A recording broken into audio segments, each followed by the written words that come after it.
Keene, Tracer of Lost Persons, is on the air.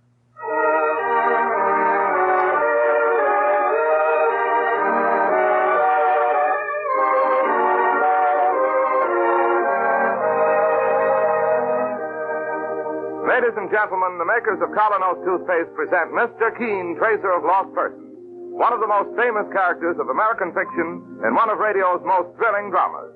Tonight and every Thursday night from 7:30 to 8 Eastern Wartime, the famous old investigator will take from his files and bring to us one of his most celebrated missing persons cases.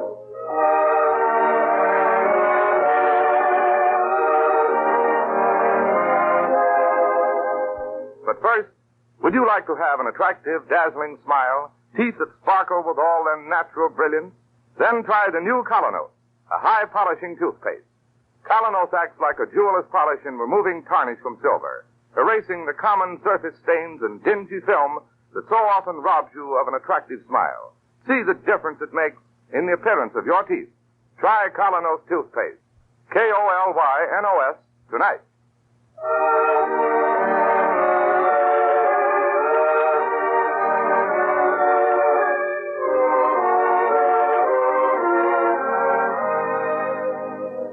And now, Mr. Keene, Tracer of Lost Persons. Our story this time opens far from Mr. Keene's comfortable office in New York, on a stormy night in the deep south, a night lashed by wind and rain. A ramshackle old cab makes its way up a back road. Over his shoulder, the old Negro driver talks to his two passengers, Mr. Keene and the latter's assistant, Mike Clancy. So y'all want me to drop you off at the Meade place? Yes, driver. That's what I said. Will we soon be there? In hardly a minute, boss. Wouldn't get me to go visiting in there at night. And why not? Most unnatural folks in there. Crazy folks. Saints preserve us. All touched in the head and the heart. Why do you say that? You'll meet 'em, boss. Here you are, gentlemen. This gate right over here. Quite a big place. All walled in. I'll get out and ring the bell for you. Thank you. And I'll wait here till someone comes for to fetch you. But I ain't going inside. Driver, you wouldn't be superstitious, eh? Oh, no, sir. Just intelligent.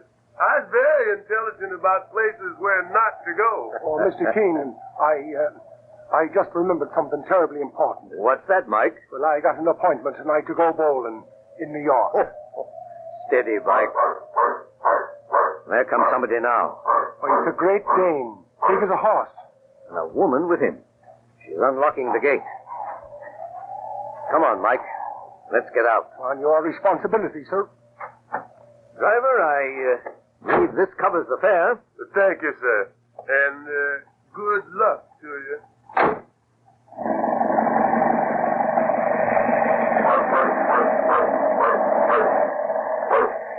Good evening. I suppose you're Mr. Keene. Yes, this is my assistant, Mike Clancy. I'm Dorothea Meade. How do you do? How do you do? Please come in. Sorry you had to make the trip in such weather, Mr. Keene. Not at all.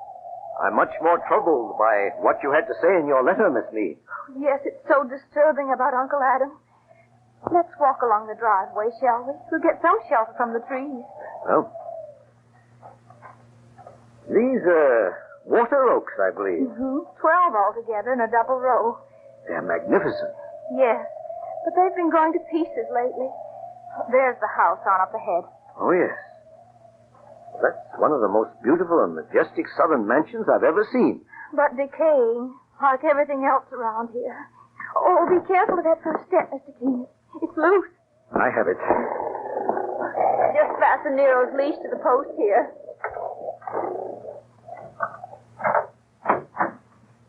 Please come inside. And, just hang your coat and hat from those hooks there. Thank you. It's good to be out of the rain. Well, if you'll come across the hall now, we'll make ourselves comfortable in the library. Stop where you are. Saints preserve us. Turn around. Get out of this house. It's that man, the top of the stairs. You're not wanted here. Get out. Oh, now stop it, Cousin Roscoe. You're being very rude. I don't like strangers. I hate them. Go on back to your room, dear, and work on your plans. Otherwise, you'll never capture Washington. Ah, yes. Washington. I'll move up reinforcements to the Army of the Potomac. Dorothea, see that I am not disturbed. Glory be. Poor Roscoe is still fighting the War of the States, Mr. King. So it would seem. Here, let's go into the library. Of course. Now, if you'll just make yourselves comfortable. Well, now, Miss Dorothea, to get a few facts straight. This place belongs to your Uncle Adam? Yes, Mr. King. How old is he? About 80. And he disappeared just 10 days ago? That's right. That's why I want you to investigate. Well, now, who are all the members of the household? Well, I myself, I'm just visiting here. Then there are 2 nephews and another niece. You've just met one of the nephews, my cousin Roscoe. I'll say. Then there's also Roscoe's sister, Harriet. Both about 50. Yes. Finally, there's my cousin Herbert Meade. About 40, very charming. He lived for years in India. Oh, did he? Came back last year with wonderful gifts for all of us. I believe he's enormously wealthy. At any rate, that was the entire household except for the servants. Your uncle and 2 nieces and 2 nephews. Yes. Now, tell me about the exact circumstance of his disappearance, Miss Dorothea. Well, after dinner that night, Uncle Adam decided to go for a walk. It was very dark, moonless, but quite mild. He went by himself? No, Nero trotted off with him, Mr. King. Mm-hmm. Who was the last person to see him? Oh, I was. I went out after him to offer him a flashlight. He said, Nonsense, my dear. I don't need it. oh, but it's so awfully dark, Uncle Adam. I know every pebble around here by its first name. Come along, Nero. Let's go get some air. And that was the last time you saw him, eh? What about Nero? We found Nero here the next morning, tied to a post. Well, we presumed that Uncle Adam had decided not to take him after all, or disappeared after returning. Did you start a search for him? The very next morning, Mr. King. Well, the police went all over the grounds and no trace of him. Then I decided to write to you. Oh, I'm so terribly worried. What could have happened to him, Mr. King? It's much too early to start guessing, my dear. Miss Dorothea, quite frankly, how did your uncle get along with the other members of the household? Well, he was something of a tease. You see it. Oh, hello, Cousin Herbert. Hello, Dorothea. I understand Mr. Keene has arrived. Yes, and this is his assistant, Mr. Clancy. How do you do? This is a dreadful business. If there's any way I can help, Mr. Keene, I may want to talk to you later, Mr. Meade. well, I'll be in my room. Delighted to have met you, Mr. Keene. Seems like a very pleasant sort. Oh, he's a dear. And about the only one that Uncle Adam never picked on. Of course, Uncle Adam's been supporting Roscoe and Harriet for years as permanent guests. But he could never let off reminding Harriet about her age. He says, Harriet, my dear niece, sometimes I begin to think you'll never find a husband. Be still, Uncle Adam. I must admit, though, that I met a fellow the other day who was quite smitten with you, Harriet. Oh, really? Did you? Miss Harriet, he said, isn't the flashy kind, but for solid, good looks, she can't be beat. Oh, tell me. Who said that? Oh, a fellow in the old man's home. I'm hateful, Uncle Adam. I'm hateful. That wasn't very kind. but in money matters, he was the very soul of generosity. Here, look, inside the drawer of this table, Mr. Keene. It's stuffed with bills. It was there for Roscoe and Harriet to use as they wished. Interesting. Boss, there's something very odd about the size of those bills. Yes, this is the old-fashioned currency, Mike. About 50% larger than what's issued nowadays. One of my uncle's eccentricities. He's kept a bale of cash in the bank vault for years, and he's still drawing on it. I see. Well, now, Miss Dorothea, besides the servants, was there anybody else around the grounds about the time he disappeared? Well, yes, Uncle Adam had hired 3 or 4 men to work on the oaks. That double row we saw as we came in, eh? Yes, and I can get you the names of all the men who worked here. That can wait until morning. Oh, yes, of course. Let me show you to your rooms now.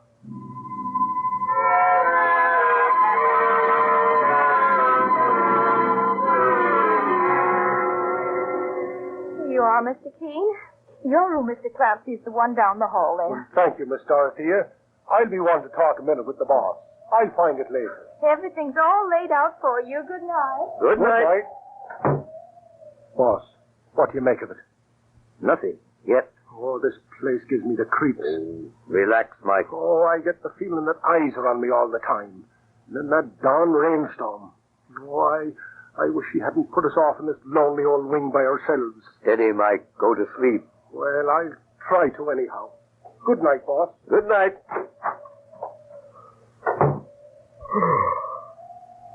Almost 11 o'clock. It's a strange house. And a strange family. I wonder if that storm will clear by morning.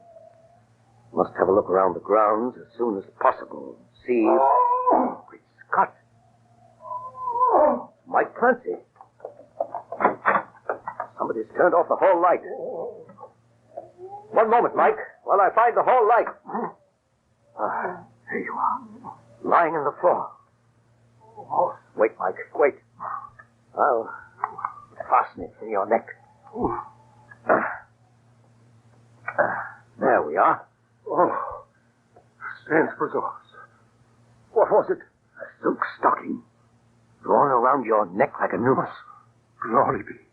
Tell me, what happened? I don't know, boss. I stepped out into the hall. I started from my own room. Suddenly the light went out and I was being choked. With a silk stocking. Oh, there ain't no better use for silk stockings in times like these. 1 second. You notice anything about the color of this? Well, it's dark, sort of. Gunmetal. The same color that Dorothea Meade was wearing. Oh, boss, I told you I should have went bowling tonight in little old New York.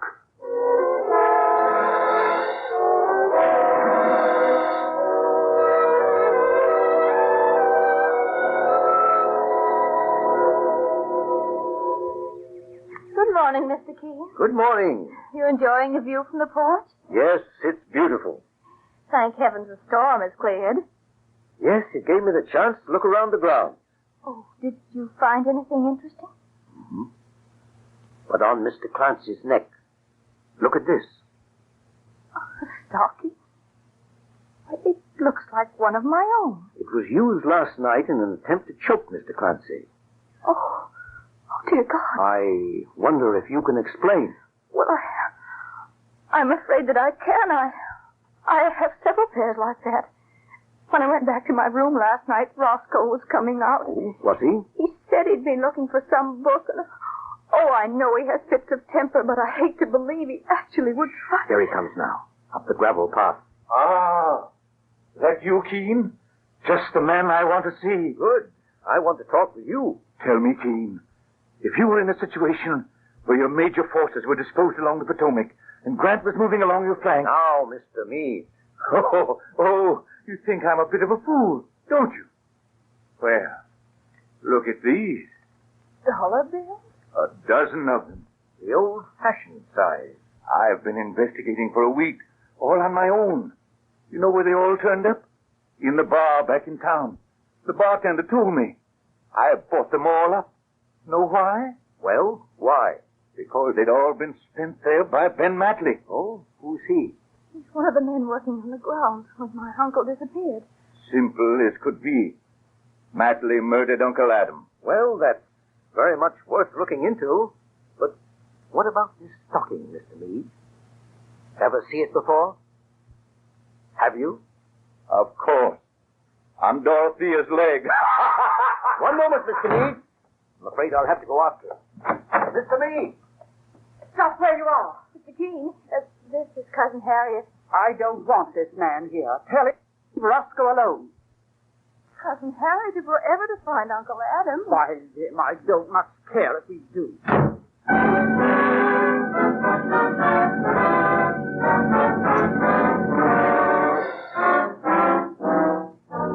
This seems to be a house of hate, with motives on every side. But Mr. Keene continues his search. Meanwhile, thousands of girls who suffer the heartache of being unpopular, clever, pretty, smartly dressed girls, have just one thing to blame: teeth that rob them of charm when they smile. Thousands of men whose livelihood depends on selling themselves to others have the same weakness of appearance to blame. They don't know it or notice it, but the people they contact do. You may or may not be one of those people, but if you have the slightest suspicion that you are, try the new Colonos toothpaste, a high-polishing toothpaste. Its action is like a jeweler's polish removing tarnish from a piece of silver. You'll find Colonos helps remove those dingy, unattractive surface stains from your teeth, brings out all the natural luster and brilliance that adds so much to your smile. Start using the new Colonos tonight. Remember, it's a high-polishing toothpaste. You can get Colonos, K-O-L-Y-N-O-S, Colonos toothpaste at any drugstore. Now back to Mr. Keene, who is knocking on the door of a cottage near the Mead estate. Good morning. Are you Ben Matley? Sure enough. Keene is my name. Yeah. I heard they was calling you from New York to find old Mr. Adam Mead. Well, Matley, I'm going to ask you a very blunt question. Yeah? How do you come to have so many of those large-sized bills that Mr. Adam Mead always used? Heck, I worked for him for weeks on them trees. You would seem to be spending more than your normal share. Sure. I'm good at poker, and the other boys ain't. Well, tell me, Matley, about the work you did in those water oaks. Now, I gather that it consisted of hollowing out the rotted parts and filling them with cement. Yeah, sure enough. And then, were they finished? Yep. Couple of weeks ago today. Before Mr. Mead disappeared? Day before. Oh. Sure had big holes in them. Funny the way that rot gets in water oaks. Holes big as a house, Mr. Keene. But it never affects black walnut trees that way, does it? Hardly ever. What do you ask me for? Why? For an excellent reason.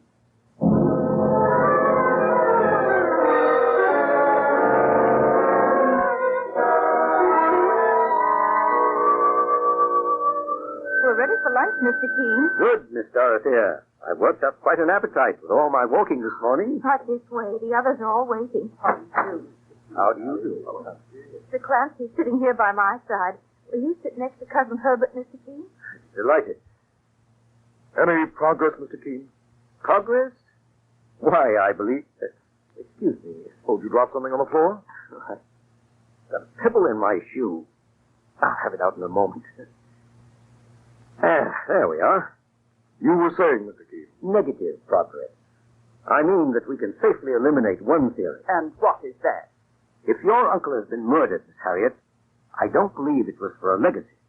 Why do you say that, Mr. Keene? Because, Miss Dorothea, he has been made to disappear so completely. I don't follow, not at all, Mr. Keene.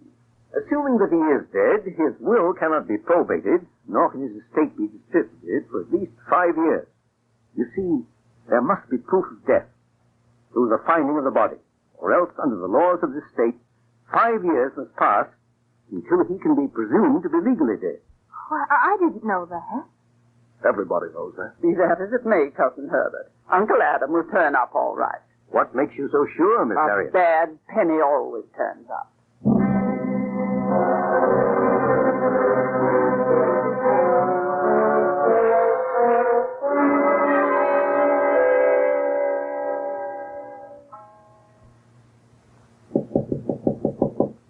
Hello? Somebody knocking? It's I, Mr. Keene, Herbert Mead. Oh, come in. Mr. Keene. One moment, I'll switch on the bed lamp. I'm sorry to waken you. It was my first chance to break away from the others. What's the trouble? I don't know whether Dorothy has been completely frank, Mr. Keene. In what regard? When Uncle Adam walked off that night, he wasn't alone. Oh, really? I was looking out of the library window. Down the path, Uncle Adam was joined by... Well, family loyalty is a good thing, but Come, Mr. Mead. the best way is to have it all come out now. Surely we could enter a plea of insanity for him. For Roscoe, you mean? You've seen one of his rages, I believe. Yes. Uncle Adam always was ridiculing poor Roscoe's military campaigns. But the body... Mr. Keene, I know the grounds have already been searched once. But I noticed this morning that the way Nero was mooning around in back of the house. It's only a stab in the dark, but Yes, go on. tomorrow by daylight, we'll go there together. All right. First thing in the morning.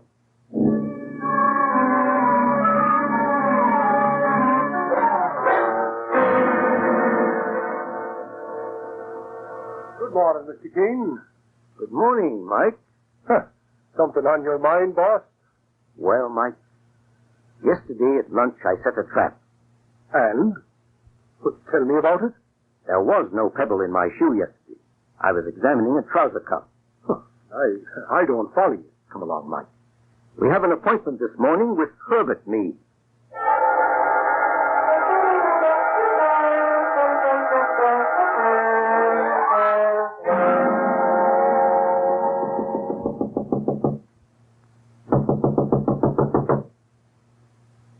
Maybe he's gone downstairs by now, Mr. King.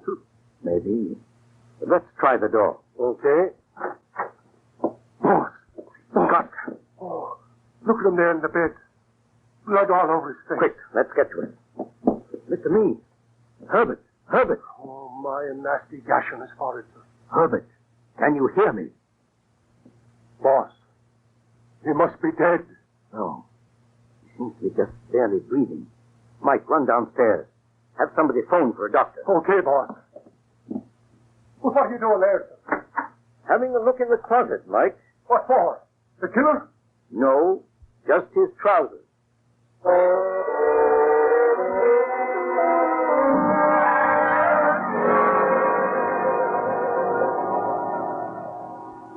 Well, we certainly had a fright, Mr. King. What did the doctor say, Miss Dorothea? Nasty cut for Cousin Herbert, but no fracture, fortunately. Does Herbert have any idea who attacked him? Just going back to discuss that with him now.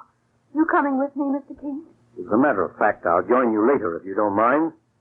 I want to have a look in your uncle's tool shed, if I may. Of course, anything, only we must find out once and for all who's responsible for all these horrors in this house.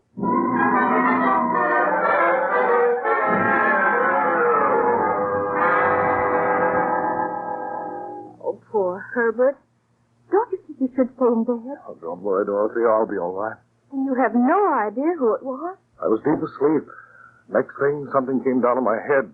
I remember the pain and nothing. Why, you could have been killed. I wasn't hit with much force, the doctor said. Dorothea, that makes me start wondering, perhaps... Oh, no. But Harriet is such a strange one, always sulking, always taking Roscoe's part. Oh, Herbert. May I come in? Why, of course, Mr. Key. I see you're sitting up, Mr. Meade. And it's you, Mr. King. I'm afraid so, my dear. Afraid? What I mean is, you know that old black walnut tree out there in back? You can just about see the top of it from that window? Yes. Well, what about it? Well, just before your uncle's disappearance, some work was being done on the 12 oaks out in front, wasn't it? They had rotted. This way, so. And that's understandable. But I find also that another tree was treated the same way. Bored out, refilled with cement. That is very strange. Why, Mr. King? Black walnut doesn't usually decay like that. It doesn't ordinarily require that sort of surgery. A few minutes ago, I had that cement filling broken open. Oh, dear God, you mean? Your Uncle Adam Meade has been lying inside that tree for 2 weeks. Dead. Oh. Entombed in the black walnut by the person who killed him. Who was that person? The possibilities are numerous. Somebody who was mentally unbalanced, possibly. A thief, possibly. You mean? Or else a rather greedy and ruthless man who knew nothing about the laws of inheritance. Who? You, Herbert Meade. What did you say, Mr. King? Now we've got a third lunatic in the house. But, Keen, don't you realize that I was nearly killed here myself? Nearly killed, yes. You staged that attack yourself and hit yourself just hard enough to bring blood. No worse. Well, that's ridiculous. Well, when you found me, I was completely unconscious. Correct. The answer is in this night table. See? A box of sleeping powder, half gone. First you gashed yourself, then you took a big dose of the sleeping powders, and then waited for results. Well, you're out of your mind. You see, while you lay there unconscious, I didn't waste too much time in pity. I looked in your closet. examined the cuffs of every pair of trousers you wear. I don't understand. In 2 of them, I found granules of wood, a black walnut scraping. In the 3rd, bits of cement. Oh, now, just a moment. Night after night, while the men working on the oaks left their equipment around, you went out and worked on the black walnut, making a tomb. Then, when it was ready, you went out in the dark after your uncle and strangled him. Nonsense. The same way you attacked my assistant later. You see, you did not understand the laws of legacy, Herbert Meade.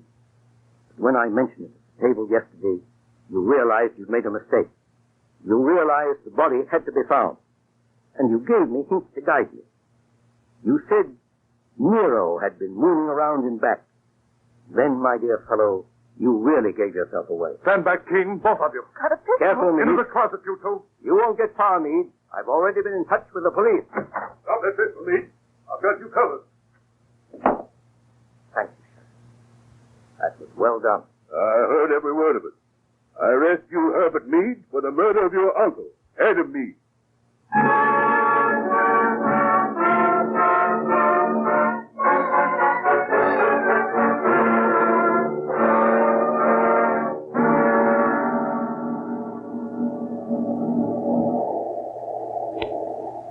Well, the train's on time, Mike. We'll soon be getting into Pennsylvania Station. And sure, wait till I tell me old lady just how close she came to losing her precious Michael Clancy. Boy, oh boy. But, boss, I wonder what on earth you'd ever do if you didn't happen to know about things like black walnut trees and the laws of inheritance. What would I do, Mike? I wouldn't be a detective.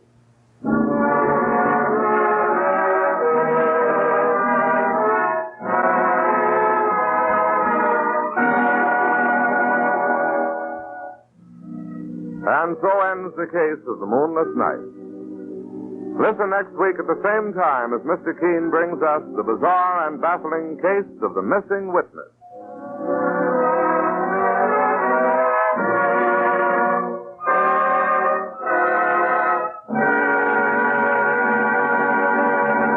To help bring out the gleaming natural brightness of your teeth, remove common surface stains by brushing them with the new Colonos, a high-polishing toothpaste. Colonos acts like a jeweler's polish in removing tarnish from silver. It quickly removes surface stains and helps make your teeth and smile look their dazzling, romantic best. Try the new Colonos toothpaste tonight.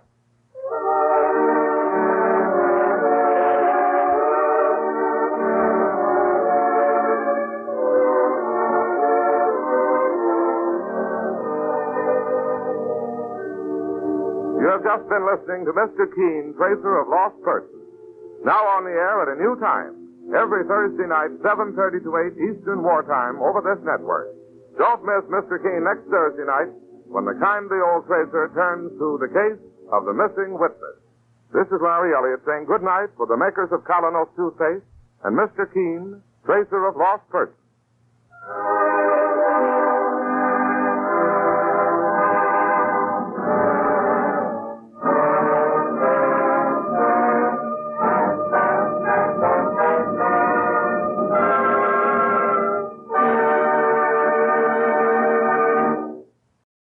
Time now for Mr. Keene, Tracer of Lost Persons.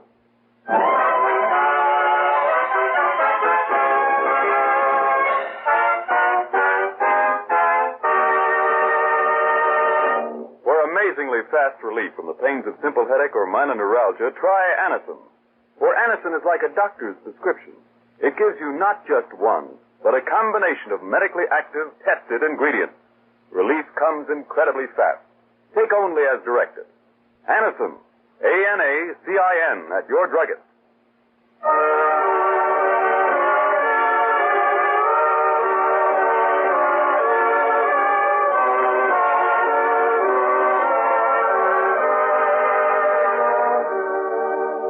Ladies and gentlemen, Colonos Toothpaste presents Mr. Keene, Tracer of Lost Persons. One of the most famous characters of American fiction and one of radio's most thrilling dramas. Tonight and every Thursday at the same time, the famous old investigator takes from his file and brings to us one of his most celebrated missing persons cases.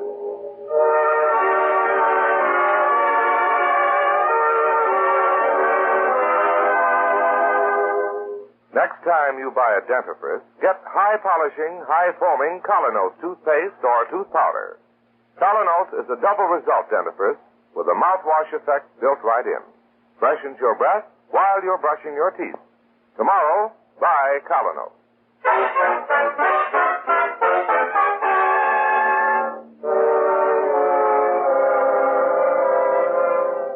And now for Mr. Keene and the Nightmare Murder Case. As our story opens early one morning, we find the kindly old tracer and his assistant, Mike Clancy, poring over some documents in his office. Mike, ask Susie to step in here for a moment. I want her to attest these signatures. Well, Mr. King, sir, Susie ain't in yet. This hour? Well, that's odd.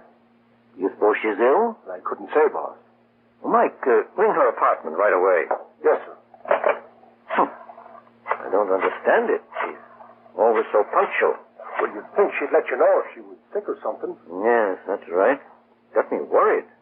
They're ringing, boss. I hear them. But I don't get the answer yet. Well, suffering cat here, Susie, now. Well, that's one phone call that hasn't aided the war effort. Oh, I'm sorry to be late, Mr. Keene. What happened, Susie? Just as soon as I get my breath, Mr. Keene, I'll tell you. See, a family by the name of Nolan lives in the apartment below mine. There's the father, Jim Nolan, and his wife, Mary, and their daughter, Helen. Yes? Well, at 5:30 this morning, I was startled out of a sound sleep by hearing Helen cry out. She was calling, "Daddy, don't leave me. Come away from there. I beg you." And then I heard violent sobbing. Huh. Family row, huh? Now, Susie, that ain't any reason. Mike, don't interrupt. Go on, Susie. Well, I couldn't imagine what had happened. They're usually such a quiet family. And then this morning, just before I left for the office, Helen came to see me. Mr. King, she told me the strangest thing. She'd had a terrible dream about her father last night. A dream? And to cap it all, her mother told her this morning that her father hadn't been home all night. They're afraid something terrible's happened to him. Well, Helen's nearly out of her mind. And, well, I brought her along to the office with me. I wonder whether you'd talk to her, Mr. King. Well, all right, Susie. Send her in. And I'll take these documents along now that Susie's coming. Yes, please do, Mike. Mr. Keene, this is Helen Nolan. Oh, come in, my dear, and sit down. Thank you, Mr. Keene.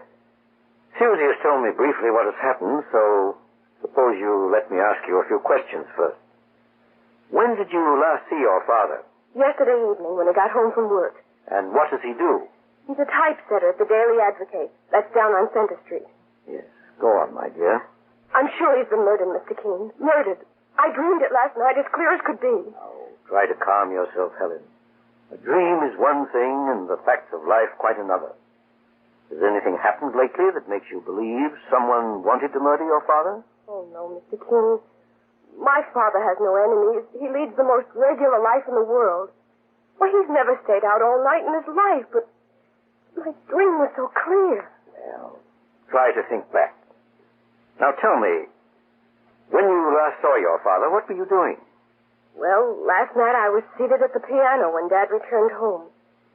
You see, Mr. Keene, I love to sing, and just as I was beginning a song...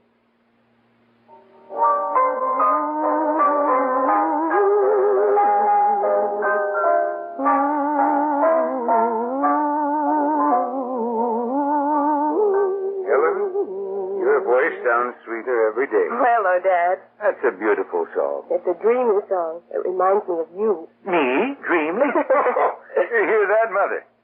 Well, come to think of it, perhaps you're right. Guess what tomorrow is? Tomorrow I'm celebrating. I've been working 25 years at the newspaper office, and I've a big surprise in store for you. Jim, Helen has to be leaving. Oh, that's so, Mary? Sorry, Dad. I've got a date. A very special one. I'll see you in the morning, and you can tell me your surprise then. And maybe I'll have one for you. I returned home quite late, Mr. Keene. Mother and Dad had both gone to bed, I supposed, and then later on I had that terrible dream. A nightmare. My father's been murdered, Mr. Keene, or he's in some awful danger. I know it. Well, tell me, Helen, how does your mother account for your dad's disappearance? Is it possible they had a quarrel? That's just it, Mr. Keene. I don't like to say this. You think she may be holding something back? I don't quite know. Well, suppose I have a talk with your mother. However, first I'll send Mike Clancy, my assistant, to your dad's newspaper office for a checkup. And Helen, I'd like you to remain close by where I can reach you very quickly. You're very kind, Mr. Keene. Do you think anything... My dear, try not to worry. I'll get working on this case right away.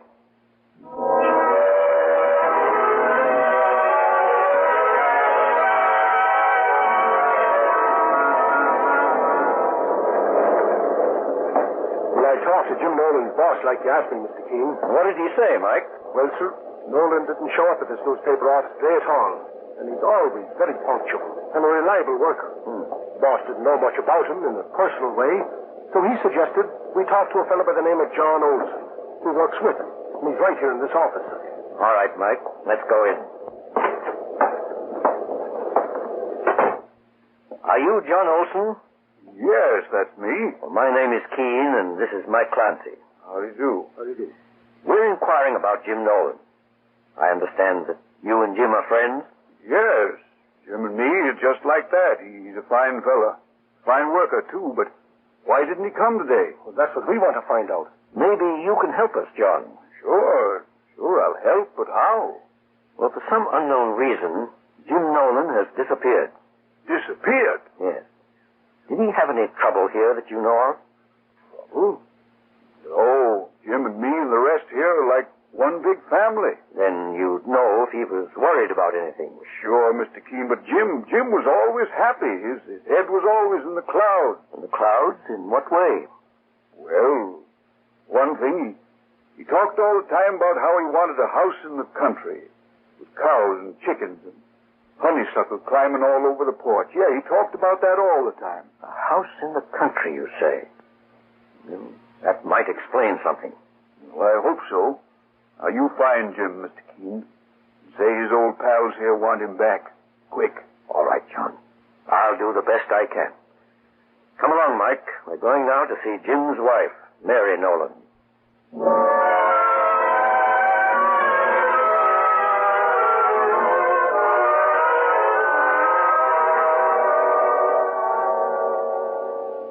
But, Mr. Keene, I can't imagine why Jim didn't come home last night and why he didn't show up at work today.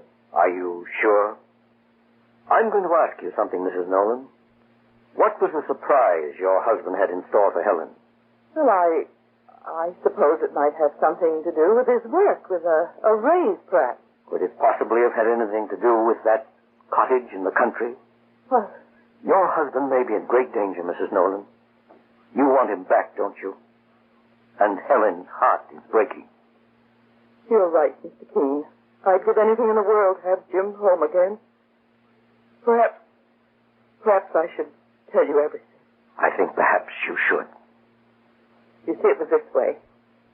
From the first day we were married, Jim would bring his weekly paycheck home to me. We agreed that out of it I'd lay aside $5 every week to put in the savings bank. And last night, after Helen had left the house, Jim said to me, Well, Mary, I guess you know what my big surprise is. Tomorrow is 20 years to the day when we started our savings account.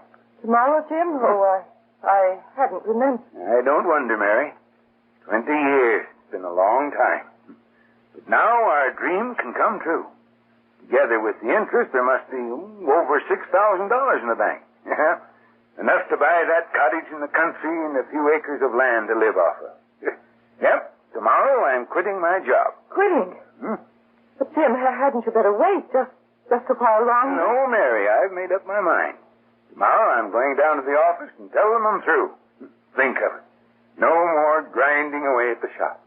Just green fields, blue skies, and air a man can breathe. But things aren't too easy now, Jim. With expenses so high, some weeks I've hardly been able to make ends meet. Is that what you're worried about? Well, I understand, Mary. If we're a few $100 short, that's all right. It's more than that, Jim. More? How much? Answer me. How much? Jim, I didn't realize... Is there $6,000 in the bank? Forgive me, Jim. Is there $5,000? 3? 1? Is there anything? No. Nothing.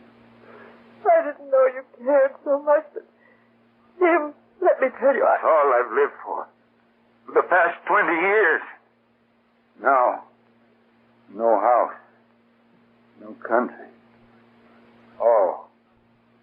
All gone. Jim, what are you going to do? Where are you going? I don't know, Mary. I don't know.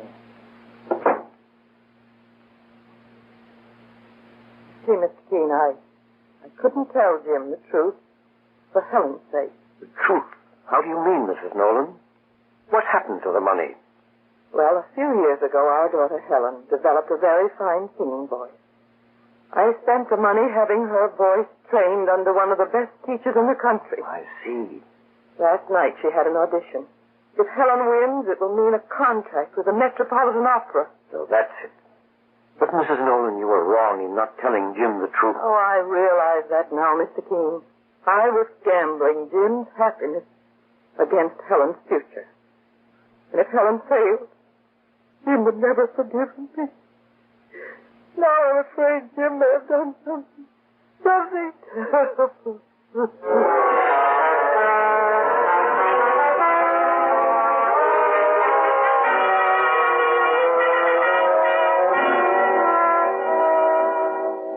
That's the story, Helen, as your mother told it to me.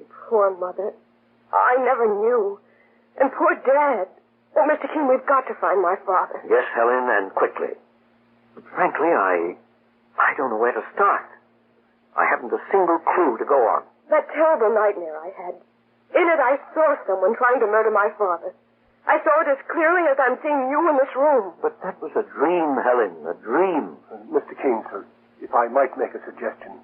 It is just possible. Oh, I know what you're thinking of, Mike. For a fact, boss, the great-grandmother Gilhooly had second sight. Why, once she had a dream... Yes, Mike, I've heard such things do happen, but to look for a lost person on such a basis, why, it's fantastic. Dreams are too vague and uncertain. I wouldn't attempt it. Oh, Mr. Keene, it wouldn't do no harm to have the young lady describe it. No, I suppose not. It was so vivid, Mr. Keene. Please let me tell you. All right. Go ahead, Helen. Well, I suddenly found myself running along what seemed to be a broad wooden platform. I could faintly see a pier in the distance, and I could hear water lapping up against it. Then as I got closer, I noticed my father standing uncertainly on the edge, and someone was beside him. Railroad tracks and a watchman's shack were between me and the pier. I wanted desperately to get to my father, but as I started to cross the tracks, I heard a train approaching rapidly.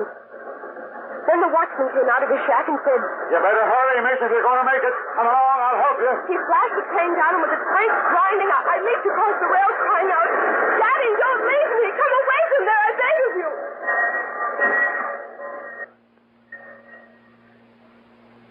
Suddenly, my father was gone, and the other person ran away. And I woke up sobbing wildly.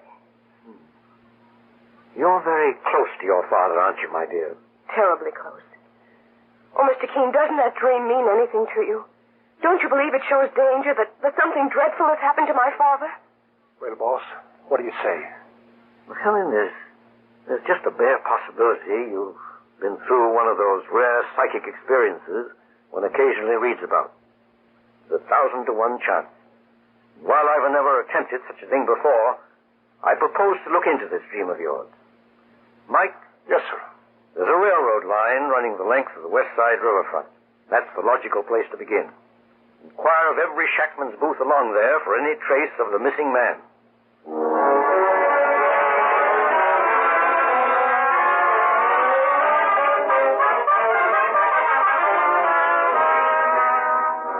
In just a moment, we'll hear the outcome of Mr. Keene's search for Jim Nolan. Meanwhile, cold sufferers, at the first sign of a sneeze or other common cold symptoms, take something to help reduce fever if present, something to ease the headache, and something to relieve the pains and aches of a cold. Hill's cold tablets are specially prepared to go after all these symptoms at once. You can rely on Hill's cold tablets because each ingredient in this scientifically compounded cold tablet is of the highest possible quality, a proven formula, famous for more than 50 years. Take only as directed. Ask for Hill's cold tablets at your druggist tonight. now back to Mr. Keene and the Nightmare murder case. It's a few hours later, and the tracer is in his office, waiting to hear the results of Mike Clancy's search of the riverfront. His telephone rings. Hello? Is that you, Mr. Keene? Yes, Mike. What's the news? Well, boss, I think I've got a lead, and it looks like a good one. Fine. Where are you? At the corner of 12th and West Street. Very well, Mike. I'll be there right away.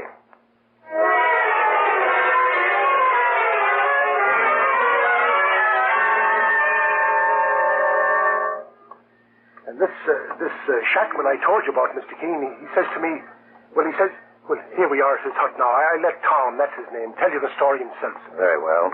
Suppose you wait outside, Mike, while I go on in. Right, boss. Hello, Tom. I'm Mr. Keene. Yes, Mr. Keene. Come on in, sit down. Thank you. I ain't got much style here, but it's a mite warmer than outside. Mike Clancy was telling me what you're after. Yes, I understand you noticed someone early this morning who answered the description of the man we're looking for. That's right. I spied him first about 5 o'clock. He was hanging around the pier there. The pier, eh? Yes. Well, the early mill train comes by here at 5:30. As he was coming down the stretch, I sees this here fella easing towards the tracks. That's funny, thinks I. So I called him to get back, but he took no notice. He acted like a man in a daze. So I flags the train down with my red lantern and pulls him away from the rails, and just in time, too. And then what happened, Tom? Well, I took him into my shack here, Mr. Keene. He didn't look like the usual waterfront hobo, so I asked him what his name is. And what did he say? Well, he says, "What's that to you? Jim Jones is good enough." I talked to him for half an hour, kind of quiet-like, but didn't seem to make no kind of impression. He acted real beat down. He did, eh? Yeah. He just couldn't seem to get hold of himself. Kept saying he had no interest in life. Finally, I persuaded him to go and get some sleep. Told him he'd feel better then, and I directed him to a hotel around the corner. A hotel, you say? Yes, sir. Last I saw him, he was headed that way. Well, thank you, Tom. You've been a real Samaritan. God bless you.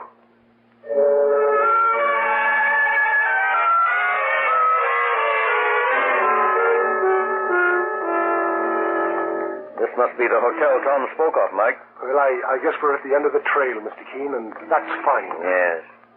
Well, here's the lobby door. Go ahead, boss. Mike, you see what I see? What, police and plenty. Well, it looks like trouble, sir. There's Inspector Hopkins. Come on. Hello, Inspector Hopkins. Why, what are you doing here, Mr. Keene? I might ask the same of you. Well, I'll tell you. It's a little matter of murder. Murder? Yeah. The night clerk was slugged over the head this morning and the safe robbed. Any idea who did it? Oh, sure. This is one murder we don't have to worry about. We just got a confession out of the gunman. Good for you, Inspector. Yeah, Mr. Keene, it's an open and shut case, all right. This gunman was the last one to sign the register before the murder was committed. And he signed it under the name of Jim Jones. Oh? But we broke him down, though. That name is a phony. His real name is Nolan. Nolan? My, oh, my. Oh, you know him, Mr. Keene? Well, as a matter of fact, we were looking for him for another matter. A little domestic trouble. Oh, well, that sews it up then. You say that he confessed to this murder? Got it down in black and white. Oh, ain't that terrible, Mr. Keene? Inspector, what time did the murder take place? The medical examiner has just finished his examination and handed me his report. He says the hotel clerk must have been dead approximately 12 hours. It's now 5:30 in the afternoon, so the murder must have been committed about 5:30 this morning. Yeah. Between 5 and 5:30, the doc says. Not later than 6. Between 5 and 5:30. Inspector, with your permission, I'd like to check on some of the details of this murder. And then I'd like to talk to Jim Nolan. Sure thing, Mr. Keene. This way. Come along, Mike. Boy, if that nightmare ain't coming true, boss, with murder and all the trimmings. Hush, Mike.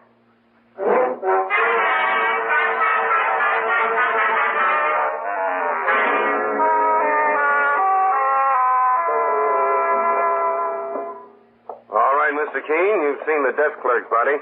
Now, do you want to have a talk with Nolan? Yes, Inspector. I'd like to see what I can get out of him. Well, he's right in here, Mr. Keene.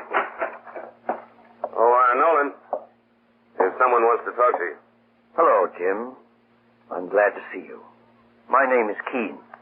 Keene, you say? What do you want? I've been sent by your wife and daughter to look for you. I haven't any wife and daughter. No? The inspector tells me you've confessed to killing the hotel clerk. Sure, I confessed. Why don't you fellas let me alone? I've told you I did it, so let's get it over with. The sooner the better. Do you want to die, Jim? Is there any reason why I should want to live? I can think of 2 reasons.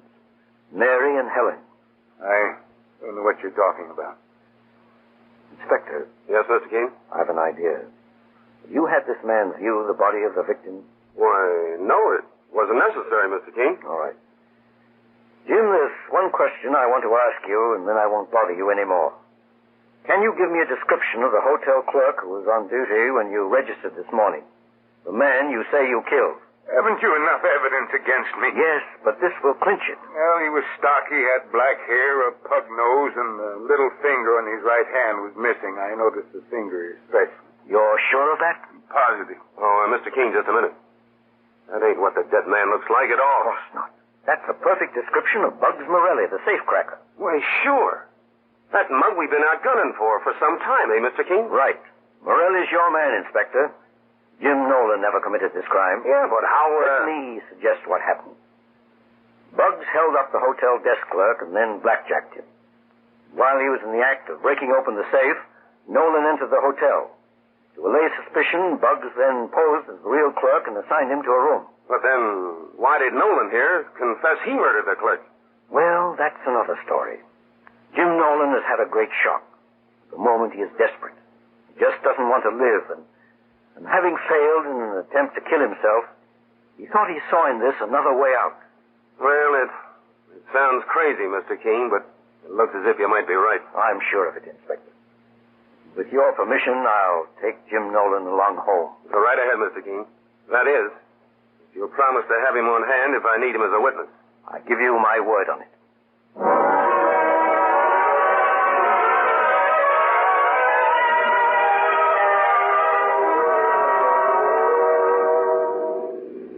Mr. Keene, don't you see I can't go back? Jim, don't talk that way. Of course you're going home. I can't face them, Mr. Keene. Why not? You haven't been guilty of any crime. You've acted a little foolishly, I think.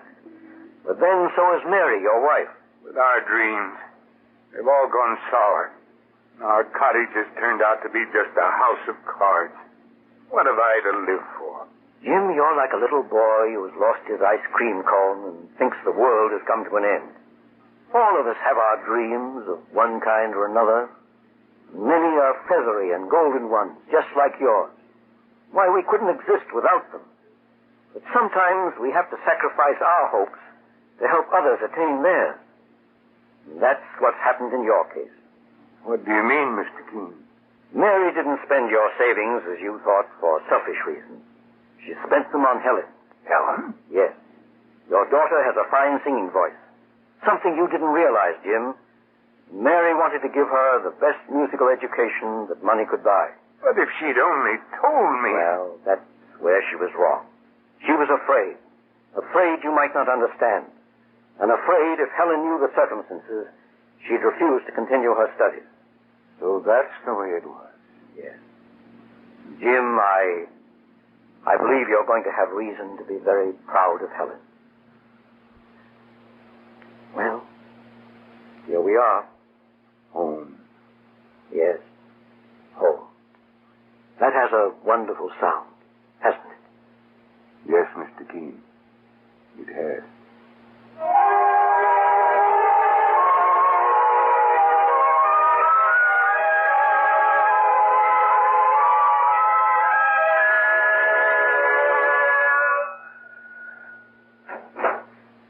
Mary.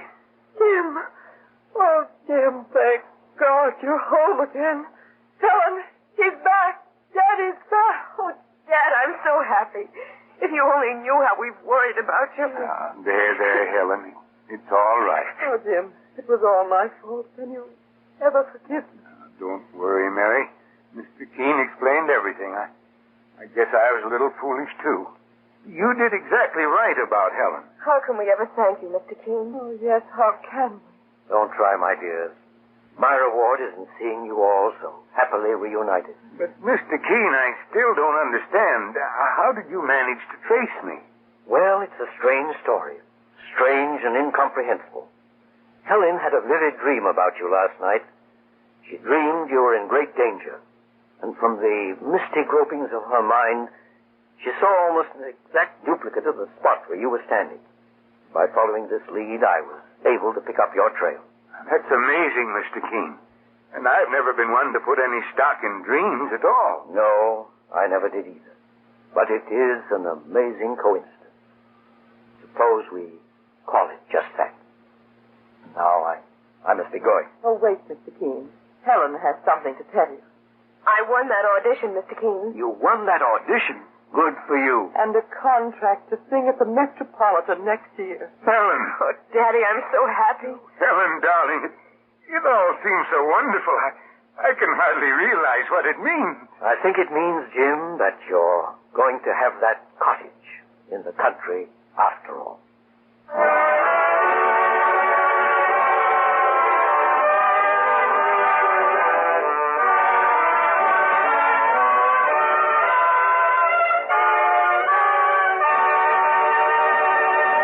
It's always a shock to meet someone whose nice appearance is suddenly shattered by a smile that reveals dull, dingy-looking teeth, or whose breath is unwelcome. Because many people are hampered by both of these handicaps without even knowing they have them, it pays to know about Colonos toothpaste.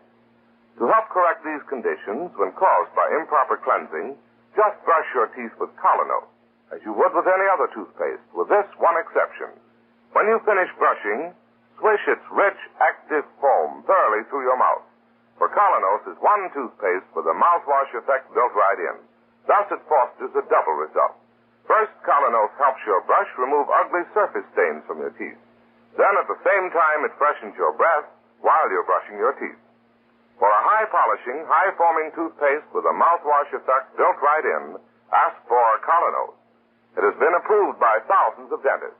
If powder is your preference, try Colonos tooth powder. It offers the same double result as a wonderful wintergreen flavor.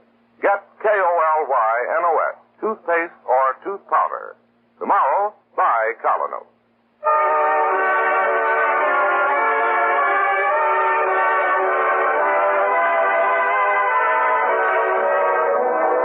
You've been listening to Mr. Keene, Tracer of Lost Persons.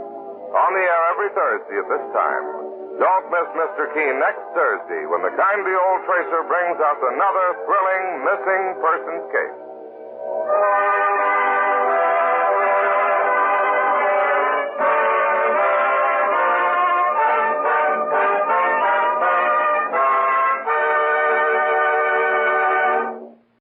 Time now for Mr. Keene, Tracer of Lost Persons.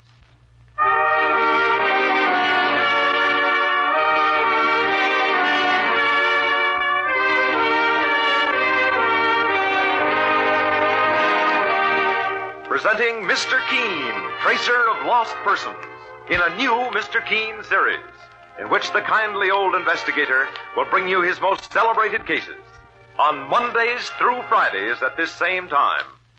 Tonight's case is entitled The Shrieking Prisoner Murder Case.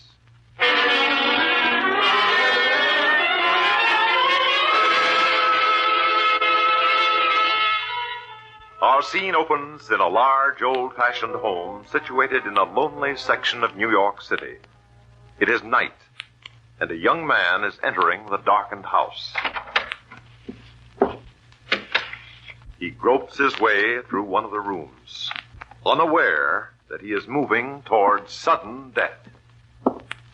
It's so dark in here. I wonder if I can find a light switch. Aunt Martha! Aunt Amy, are you at home? They're not here. The house is completely empty. What's that?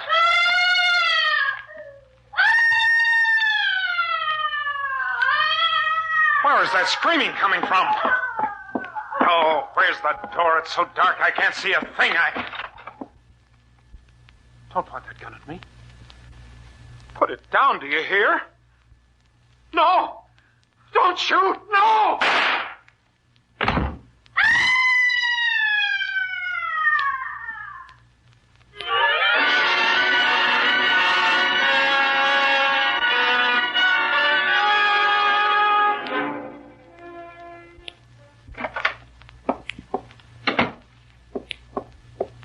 Is this the office of Mr. Keene, the private investigator? It is, ma'am. I'm his partner, Mike Clancy. My name is Mrs. Jane Travers. I must see Mr. Keene at once. It's a matter of life and death. Oh, here's Mr. Keene now, coming out of his private office. Mr. Keene. You wish to see me? I'm Mrs. Jane Travers. Something horrible has happened, and I've come to you hoping you can help me. I've heard so much about you, Mr. Keene. People say you're not only a noted tracer of lost persons, but you're also famous for solving murder cases. Many of my cases do involve murders. Oh, then, Mr. Keene, I'm hoping you'll help me. I'm so shocked and confused. I don't know which way to turn. Oh, please sit down and try to compose yourself, Mrs. Travers. Has someone you know been murdered? My husband, Donald. He was shot to death last night in the home of my two aunts. One of them may be under suspicion for the crime.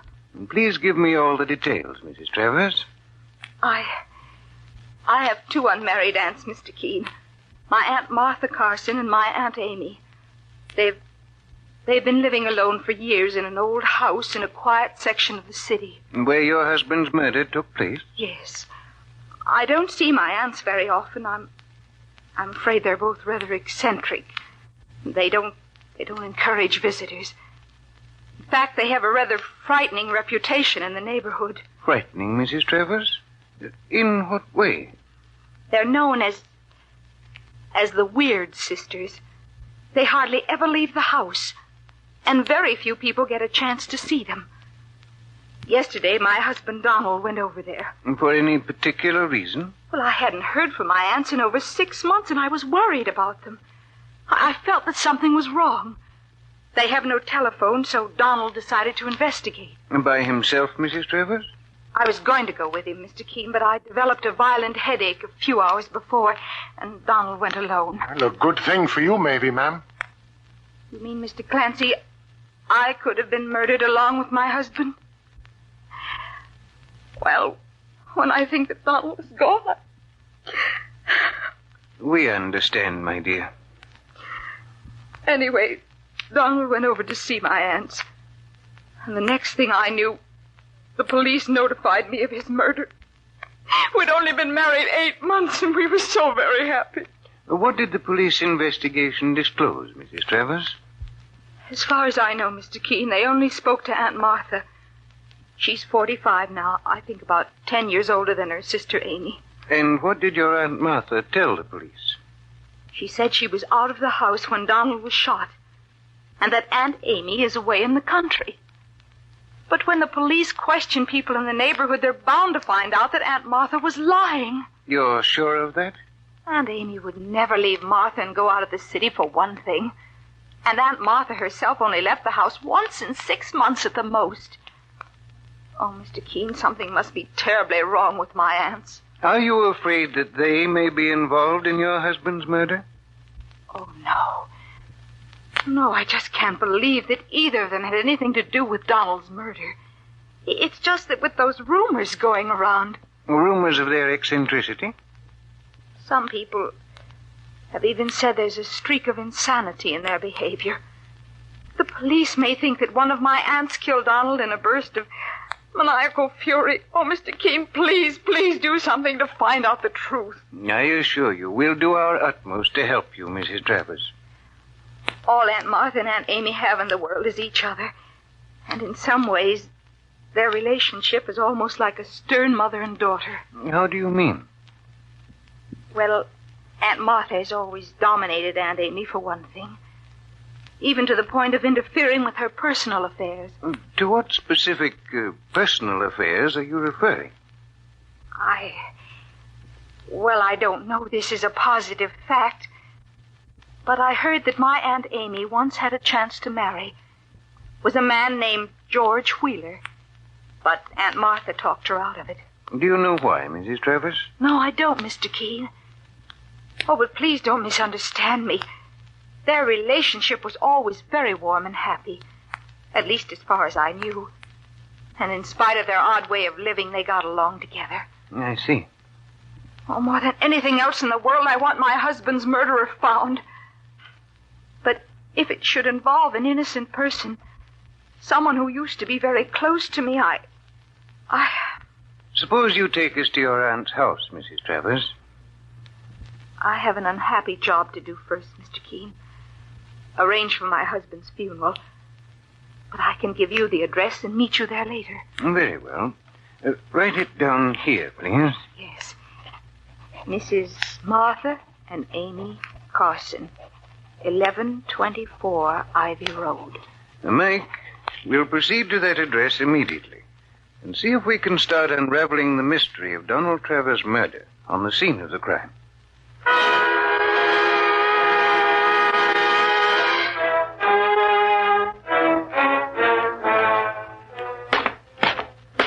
Well, this is the house, Mr. Keene. Sure, and it's nothing but a rickety pile of shingles going to seed. There doesn't seem to be a doorbell, Mike.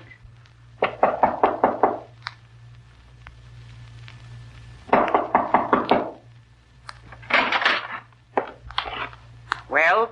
Miss Carson? I'm Martha Carson, yes. My name is Keene, and this is my partner, Mike Clancy. We're investigating the murder of Donald Travers, your niece's husband. Who sent for you? We were asked to take the case by Jane Travers, your niece. The police have already been here. If you're not from them... Let's not have any trouble, ma'am. We usually work along with the police. May we come in, Miss Martha? Well, just for a minute. Are you alone? Yes. I understand your younger sister, Amy, lives here with you. Amy's gone. She'll be away for the rest of the month, at least. I'd like to ask you a few questions, Miss Martha. The police have already talked to me about my nephew's murder, Mr. Keene. I told them I knew nothing about it. You were out of this house when it happened? Yes. Where, may I ask? I was just out, that's all. Doing some shopping. Well, then perhaps someone at the store where you shopped would be able to identify you. Why should I need that, Mr. Keene?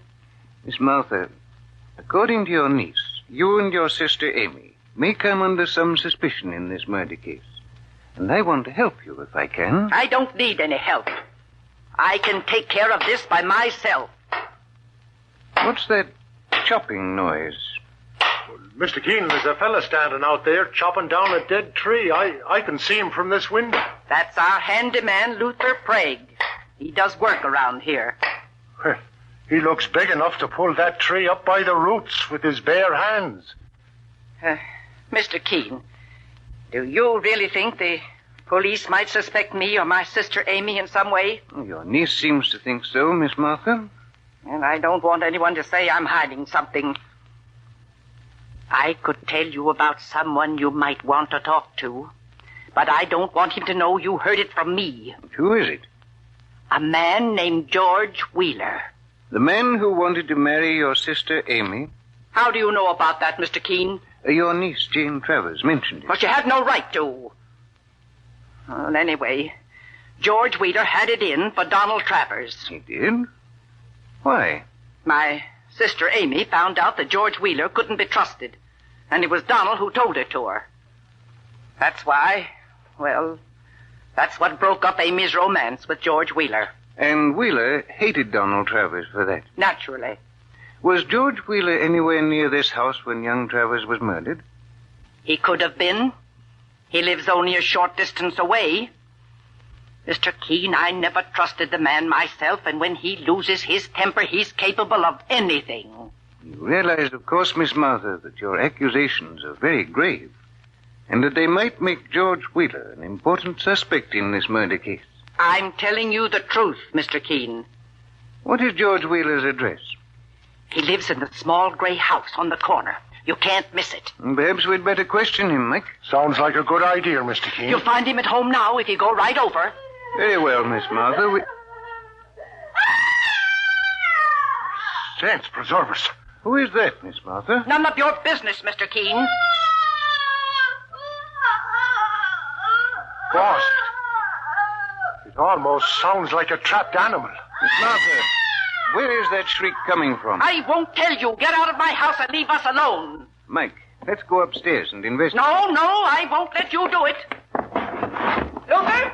Luther, come in here quickly. Mr. Keene, she's calling that big gorilla, the handyman. I'm afraid we're in for a little trouble, Mick. Come on, Mick. We're going upstairs and... No, don't you dare! Luther, stop these two men. Don't let them go upstairs. Mr. Keene, it's the Axeman.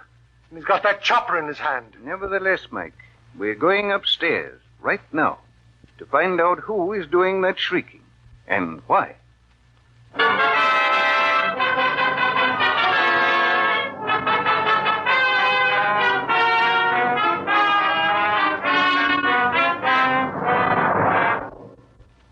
Who is imprisoned in the room upstairs in the home of the strange Carson sisters? And what part did the prisoner play in the murder of Donald Travers? The rest of this exciting story will be heard on Wednesday, Thursday, and Friday at this same time. Be sure to listen again on Wednesday for Mr. Keene, Tracer of Lost Persons.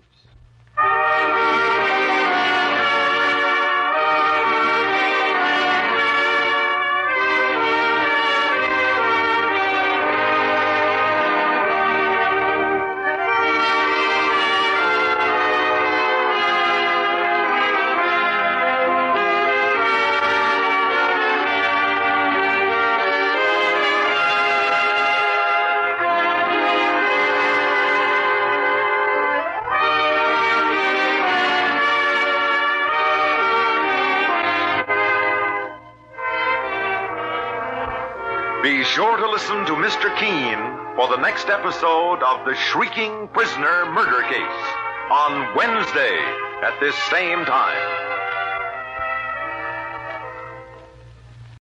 It's time now for Mr. Keene, Tracer of Lost Persons.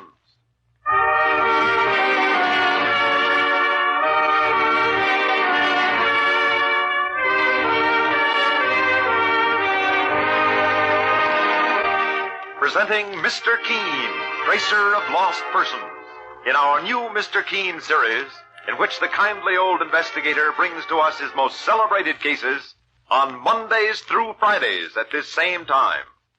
Tonight, the Shrieking Prisoner Murder Case.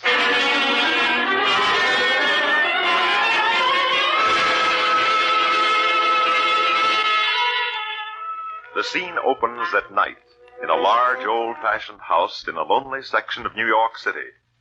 A young man has just entered the darkened interior, and as he moves across the room, he hears a sudden, blood-curdling shriek of frustration and anguish coming from another part of the house. The young man stands frozen for a moment.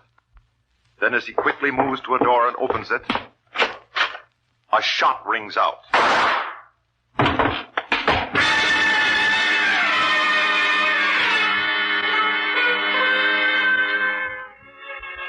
A moment later, a murderer peers down with grim satisfaction at the figure on the floor. The lifeless body of a young man with a bullet through his heart.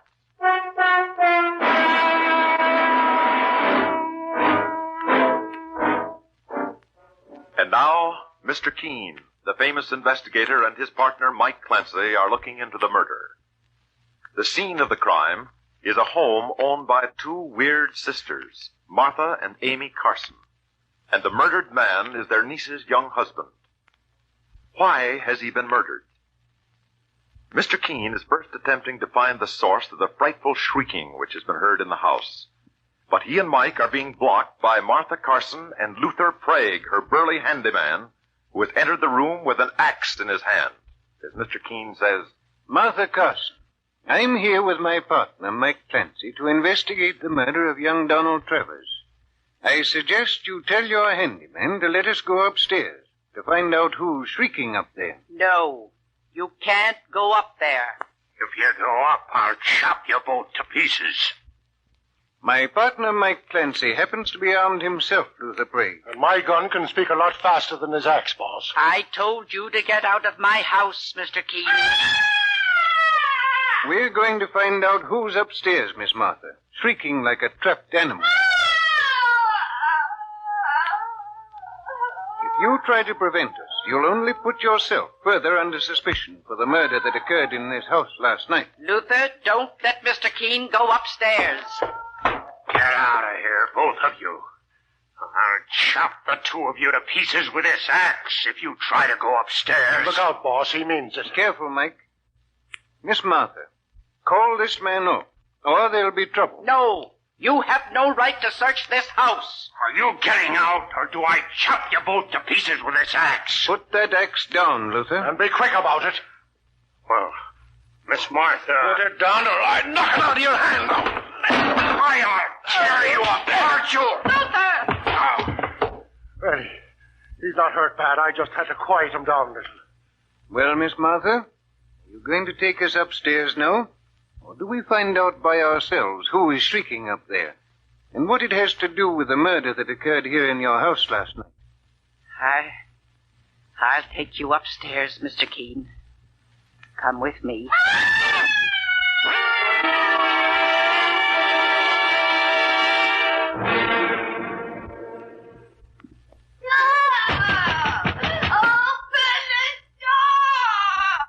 Before I open the door, Mr. Keene, let me tell you something. No one in this house right now had anything to do with the murder of young Donald Travers, my niece's husband. That remains to be proven, Miss Martha. My niece, Jane Travers, should never have sent you here. Jane Travers only wanted to help you prove your innocence, Miss Martha. The police may be putting both you and your sister under arrest shortly. But why, Mr. Keene? We had nothing against Donald. Well, it's your reputation that's against you, lady. You mean the reputation we have in this neighborhood for being eccentric, Mr. Clancy? For being weird sisters? There's talk about the possibility of insanity in your family. And if that don't sound like a crazy woman, I never heard one. Mr. Keene, there is insanity in my family, as you'll see right now.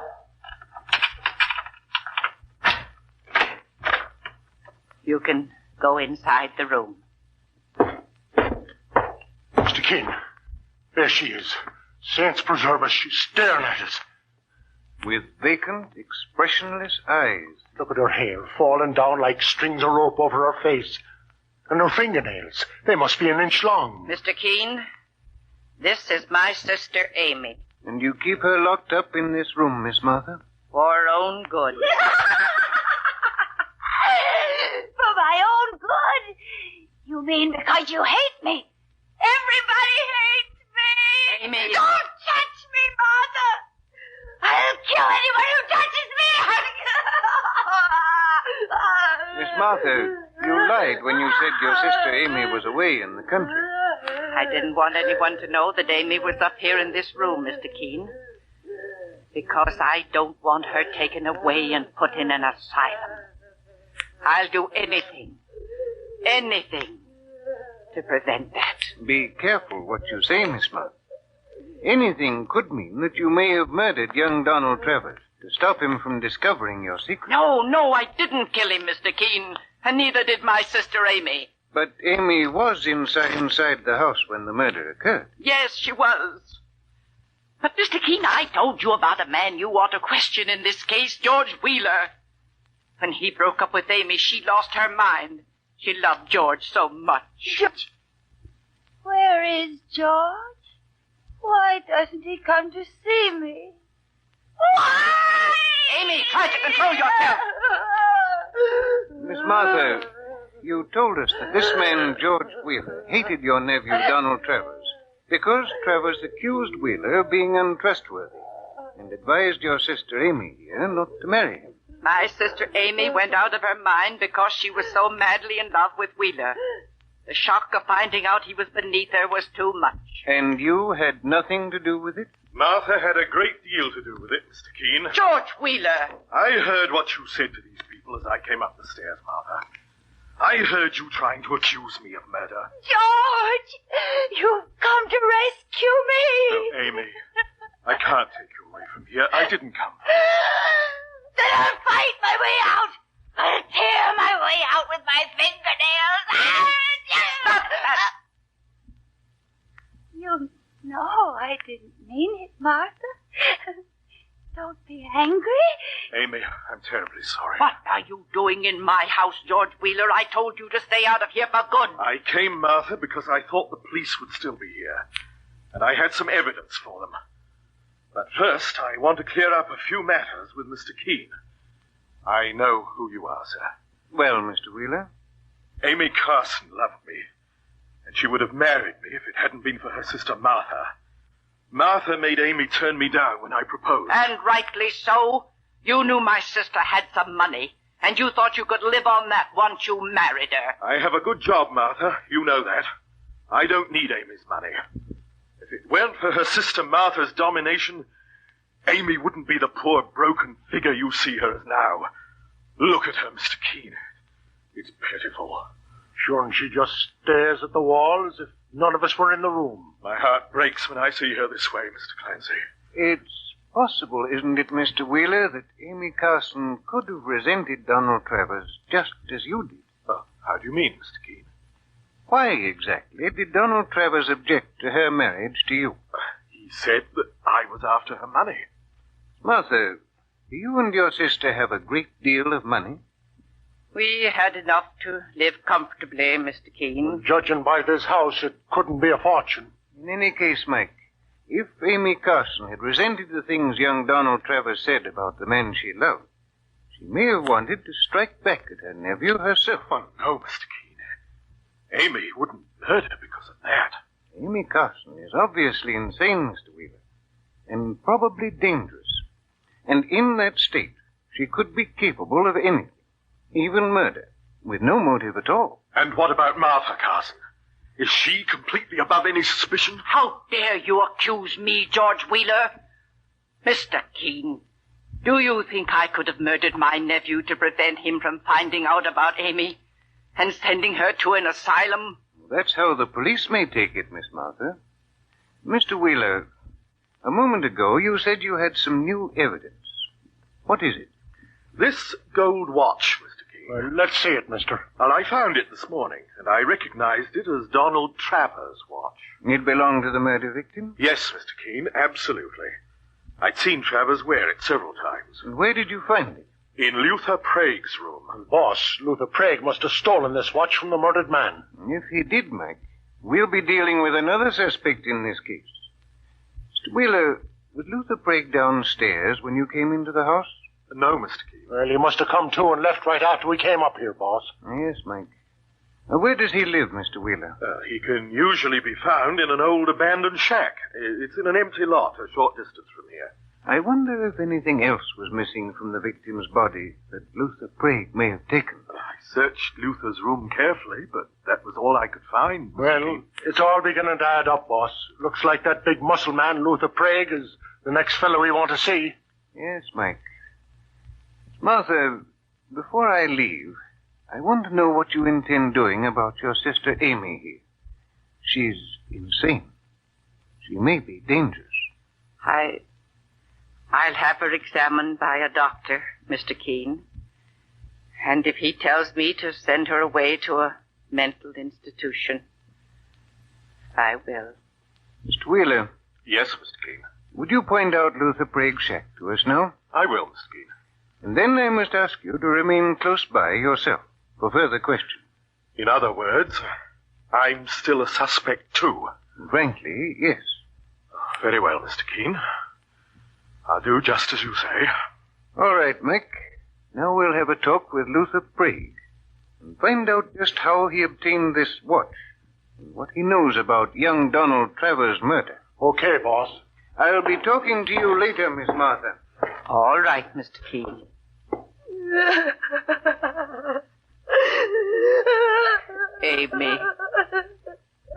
Amy, stop crying. You said you were going to send me away. You said that, Martha. I hate you. They'll never take you away, Amy. I won't let them. I'll kill anyone who tries to take you away. I swear it.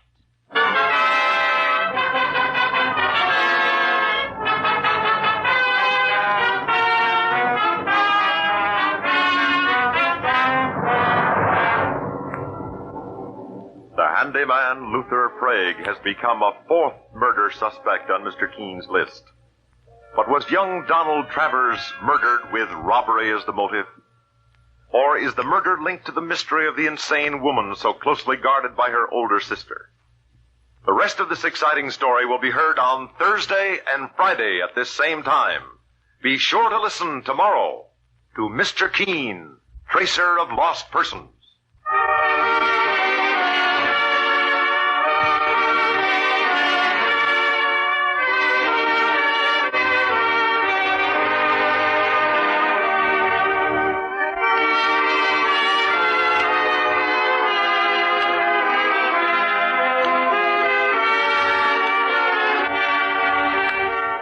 Be sure to listen to Mr. Keene tomorrow, Thursday, at this same time for the next episode of The Shrieking Prisoner Murder Case.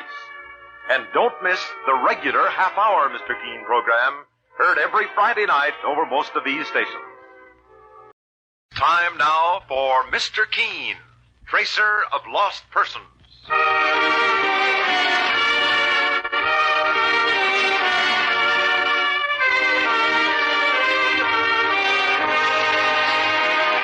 Presenting Mr. Keene, Tracer of Lost Persons, in our new Mr. Keene series, in which the kindly old investigator brings to us his most celebrated cases on Mondays through Fridays at this same time. Tonight, the Shrieking Prisoner Murder Case.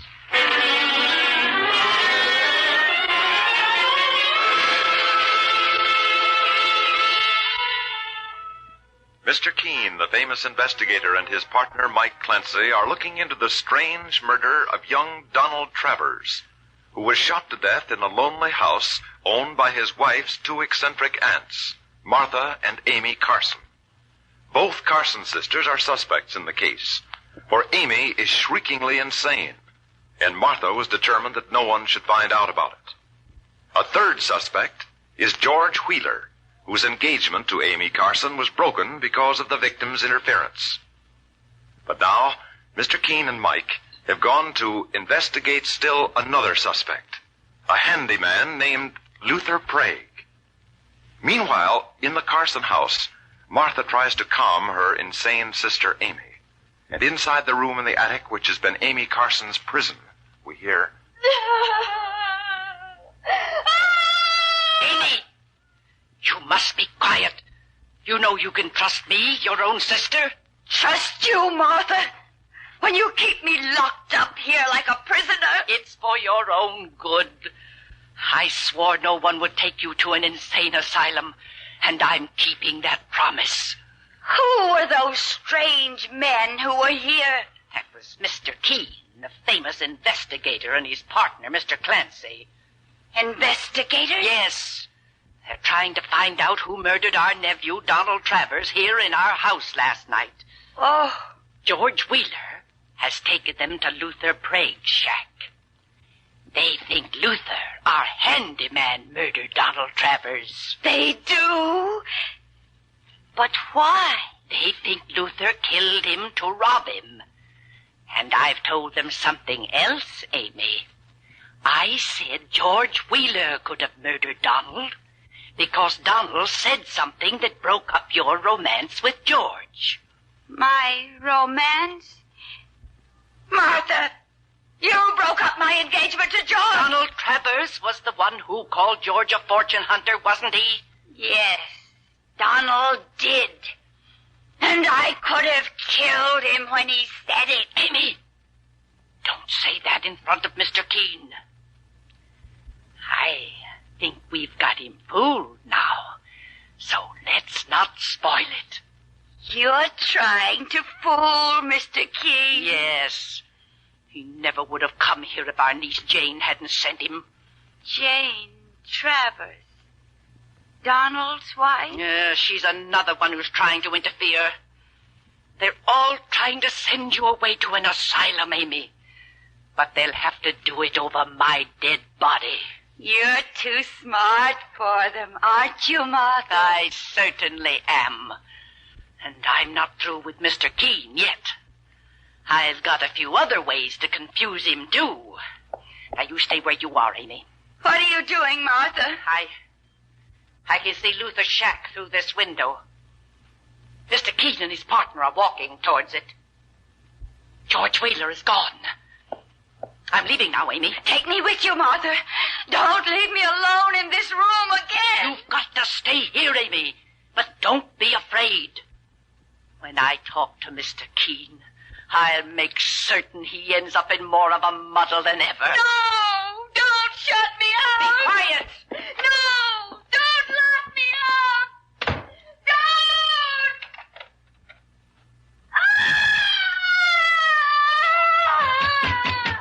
Open the door! Let me out! Let me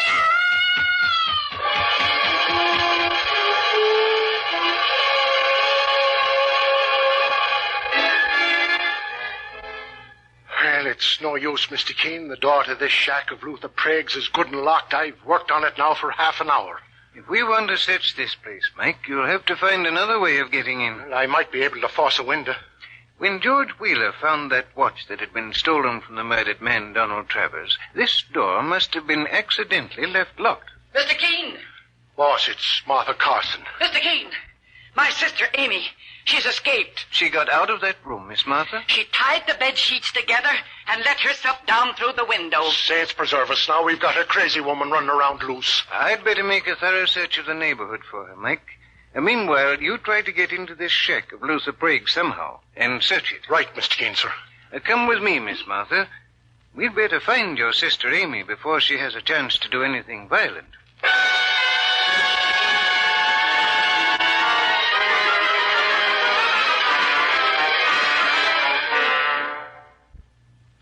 We've gone over the neighborhood pretty thoroughly, Miss Martha. But we found no sign of your sister Amy. It's getting dark, Mr. Keene. It was foolish of you not to turn your sister over to the health authorities the moment you knew she was insane, Miss Martha. I realize that now, but I couldn't bear to let her go. She's all I have, Mr. Keene.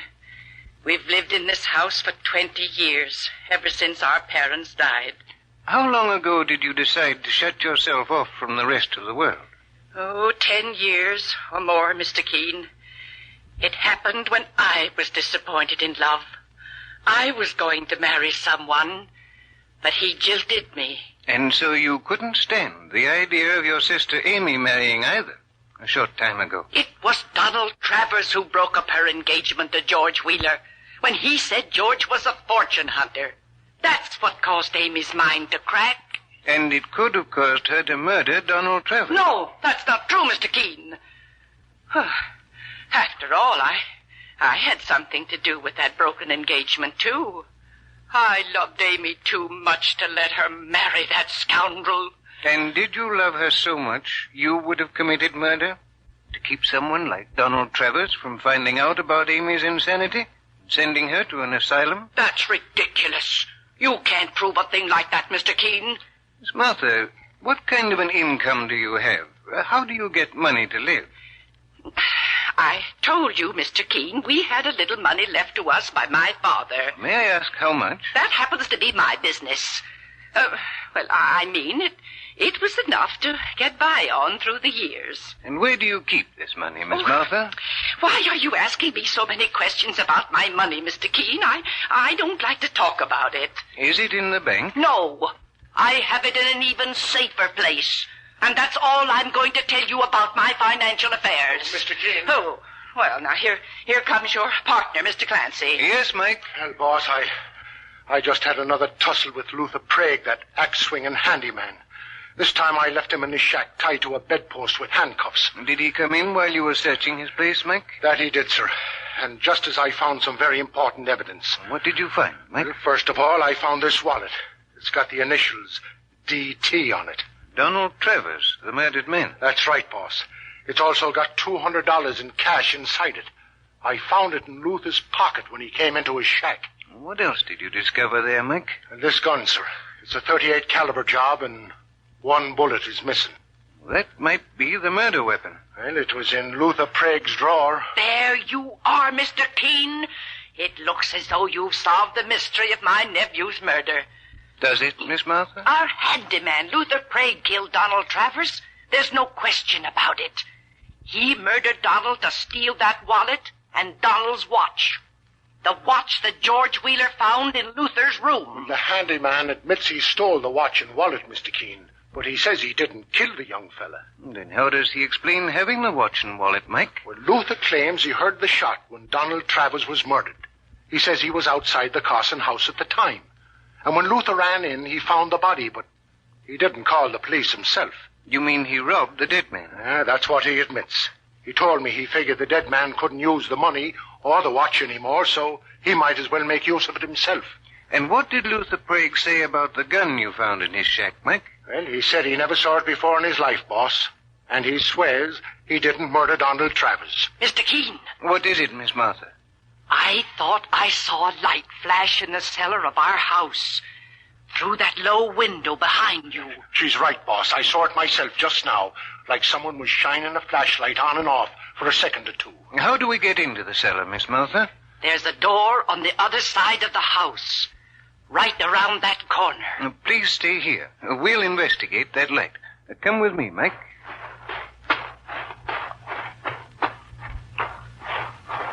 Well, here's the cellar door, Mr. Keene. Open it, please, Mike. Oh, there's a short flight of wooden steps leading downstairs. Flash your light down there. Careful, Mr. Keene. These steps are wet.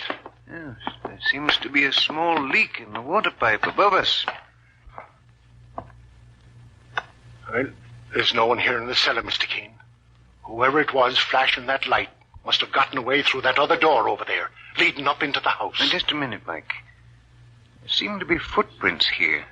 The stairs were wet when the intruder came down, and there are 3 or 4 very clear footprints on the cement floor. Mike, shine your flashlight on the wall over there. What? Mr. Keene, a big chunk of cement's been taken out of the wall. Looks like there was some kind of a hiding place there. And, Mike, here's a $50 bill on the floor. A $50 bill? What do you think it means, Mr. Keene? It may mean we're very close to the solution to this murder case. Well, let's look around a bit more. It's as quiet as a tomb down here. Sure, and it makes my skin creep when I think that Amy Carson, a madwoman, is running around loose.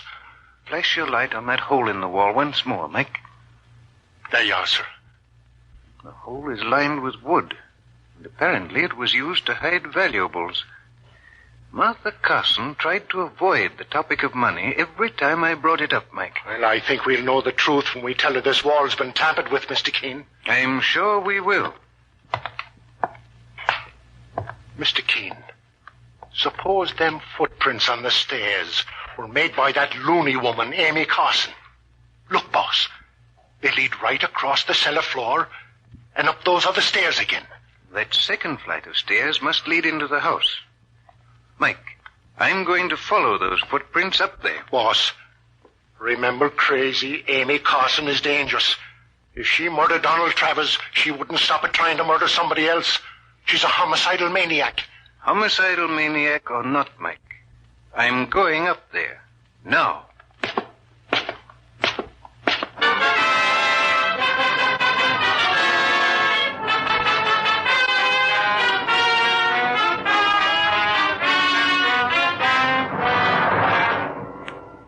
Is Mr. Keene walking up into the arms of a homicidal maniac? Which of Mr. Keene's suspects murdered Donald Travers? And why? For the solution to this startling mystery, be sure to listen tomorrow at this same time to Mr. Keene, Tracer of Lost Persons.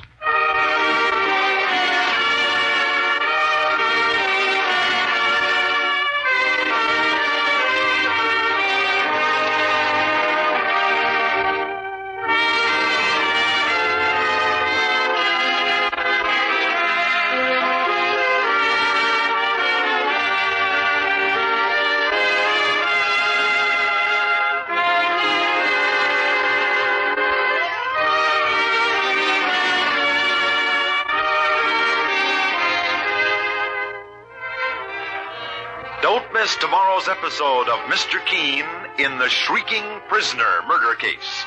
Same time, same station. And don't miss the regular half-hour Mr. Keene program, also heard every Friday night over most of these stations. Tomorrow evening on most of these same CBS radio stations, you're invited along when police recorder Don Reed and the police of a western metropolis prowl their motorized beat on their night watch. A suicide report, a razor blade fight, and an item on a bad jackpasser occupy the night watch police tomorrow night at the Star's address. It's time now for Mr. Keene, Tracer of Lost Persons.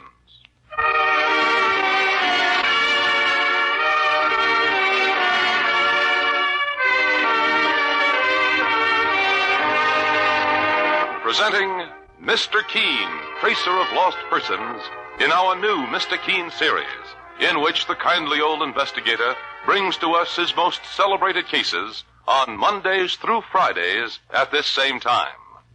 Tonight, the Shrieking Prisoner murder case.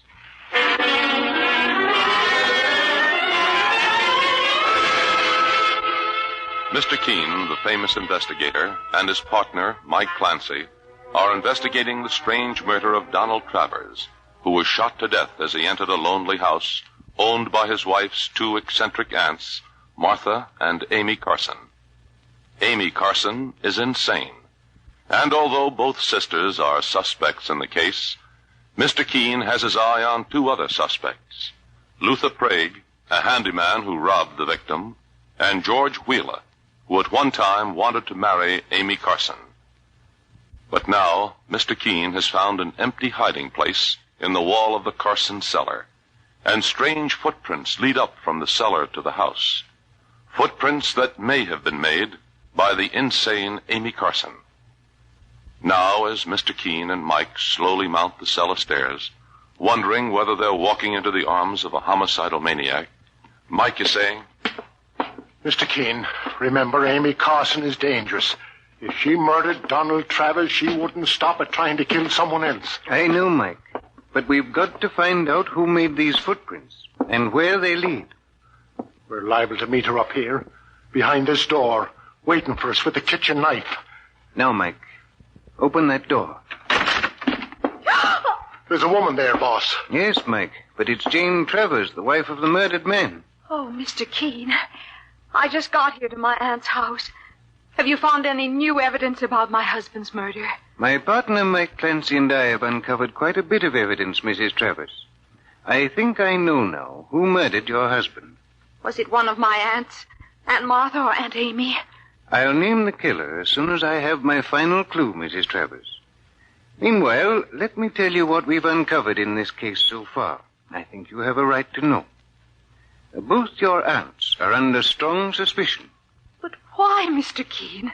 Why would they do such a terrible thing? Your Aunt Amy is insane.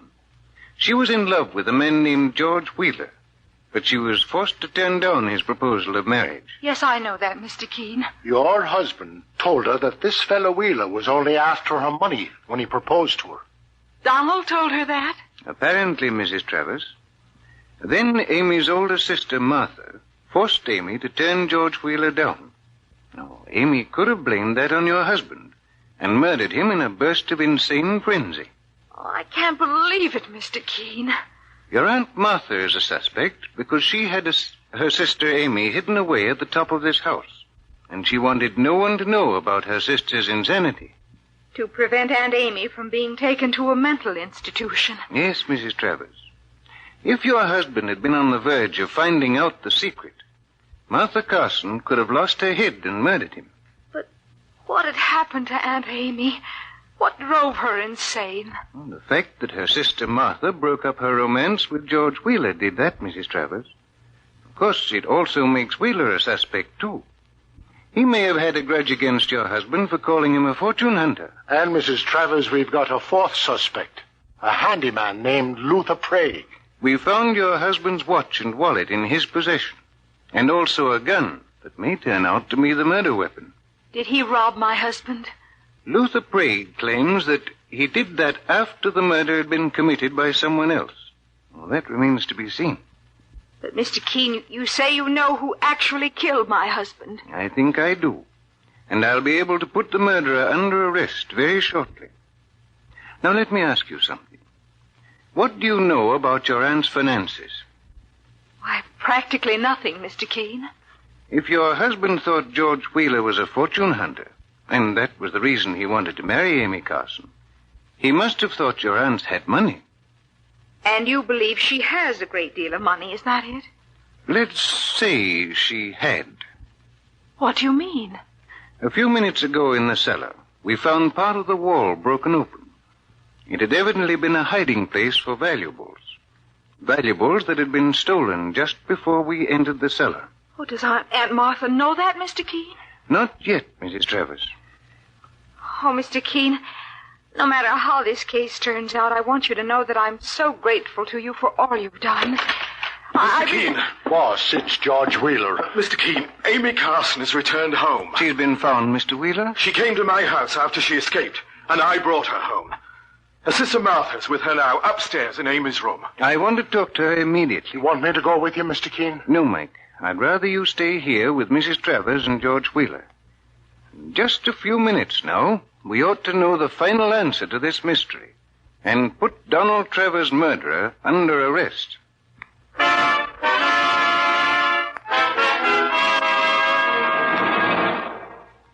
Amy, you must listen to me. You know who I am, don't you, Amy? Don't you? You're my sister, Martha. Why did you run away? I wanted to see George. George? I wanted him to marry me. You're never to speak to George Wheeler again, do you hear? Amy, listen to me. Our nephew, Donald Travers, has been murdered. I've been trying to get you to remember that. Donald? He was shot to death downstairs in this house last night. Good. I'm glad Donald's dead. Glad, do you hear? I hated him. Hated him. Amy, don't talk like that. Mr. Keene may hear you. Donald said George was no good. He lied. And I'm glad he's dead. Amy! Mr. Keene. Mr. Keene? Miss Martha, George Wheeler just told me your sister Amy had returned. Amy, this is Mr. Keene, the famous investigator. You remember him? You saw him just before you ran away. Oh? Miss Martha, I have some news for you. I believe you've been robbed. Robbed? We found an open hole in the cellar wall and a $50 bill on the floor, which the thief must have dropped. All our money was hidden inside that wall. Over $50,000. Oh, I've got to see. I've got to find out. Go on. Now, Amy, I want to ask you some questions. Questions? Do you remember hearing a shot last night? I don't know what you're talking about, Mr. Keene. You know that your niece's husband, Donald Travers, is dead. Yes. My sister told me. Both you and your sister are under suspicion of murdering him, Amy. And so are the handyman Luther Prague and George Wheeler. Don't blame George. You can't arrest George. I won't let you. I'll kill you first. I'll kill you with this. Where did you get that knife, Amy? You didn't know I had a knife hidden inside my sash, did you, Mr. Keene? I picked it up in George's house. And now it's going to come in handy.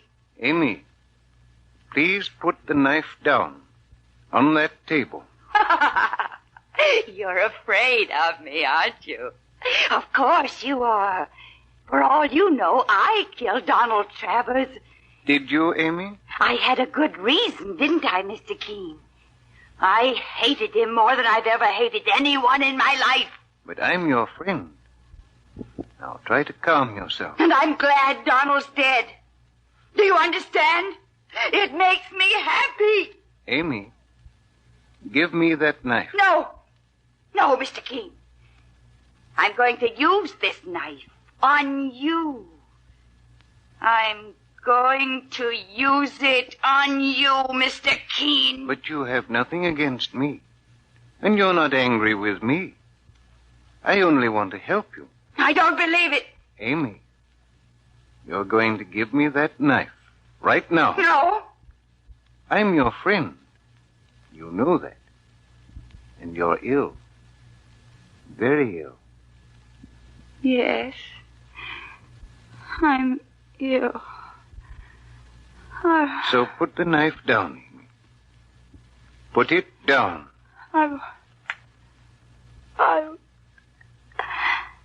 right. That's better. I'll take the knife now. Boss, are you all right? I heard Amy from downstairs. Did she try to use that knife on you, Mr. Keene? For a moment, Mr. Wheeler, I thought she would. Mike, search George Wheeler. What? Don't move, Mr. I don't... Saints preserve us. Wheeler's pockets are loaded with $1,000 bills. Which he stole from the Carson sisters' hiding place in the cellar. And George Wheeler is the man who murdered Donald Travers. Do you think you can prove that, Mr. Keene? I'm sure I can, Mr. Wheeler. For one thing, you planted the murder gun in Luther Prague's shack. When he found the watch Luther stole from the murdered man's body, Mr. Keene? Yes, Mike. Wheeler told us he'd searched Luther's shack carefully. If he had, he would certainly have found that gun. So it means that George Wheeler planted the gun there himself. And what about them footprints in the cellar, boss? That was my second clue, Mike. The footprints were made by a man who was wearing heavy rubber-soled sports shoes, like Wheeler is wearing now. That still isn't enough proof against me. Boss, this fellow Wheeler must have been searching this house for that money when Donald Travers walked in and surprised him. Yes, Mike. That's why he murdered Travers. But he still hadn't found out where the Carson sisters kept their fortune hidden. He didn't learn that until tonight. Well, how do you think he found out tonight, boss? I told him. Amy, be quiet. You told him, Amy? Yes. George said he'd take me away and marry me if I told him where we had our money hidden. That was when you went to George Wheeler's home tonight, Amy? Yes, Mr. Keene. George brought me back here, and we went into the cellar. I showed him where our money was hidden, and then he sent me upstairs. George, you will marry me now, won't you? You mad woman, let go of me! You insane fool! Mr. Keene, it's gone. Our money's gone. But your partner's holding it. Yes, Miss Martha. We've recovered your money. It was George Wheeler who stole it, and it was he who murdered young Donald Travers. Yes, you're right, Keene. I killed him when he walked in on me last night. But he had it coming to him anyway. I could have married Amy if it hadn't been for him. Mr. Keene, I had as much to do with breaking up that marriage as Donald did. For selfish reasons, I must admit now. But I'll make up for the way I treated Amy. I will, Amy. I promise. You'll get medical treatment and a cure if it takes all our money. And George Wheeler will get the electric chair. Put him under arrest, Mike, for the murder of Donald Travers.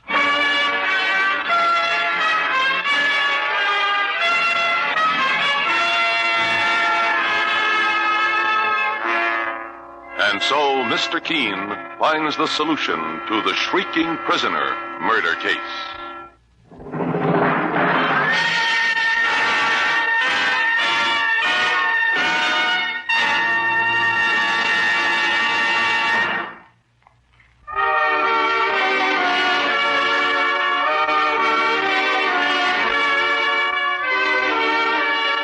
Mr. Keene, Tracer of Lost Persons, is based on the novel Mr. Keene. The radio sequel is originated and produced by Franken and Hummert. Dialogue by Lawrence Clee. Directed by Blair Walliser. Philip Clark plays Mr. Keene.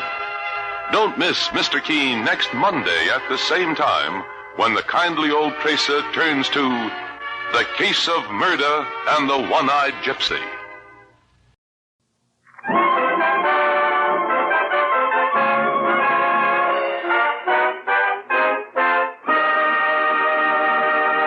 Mr. Keene, Tracer of Lost Persons, is on the air.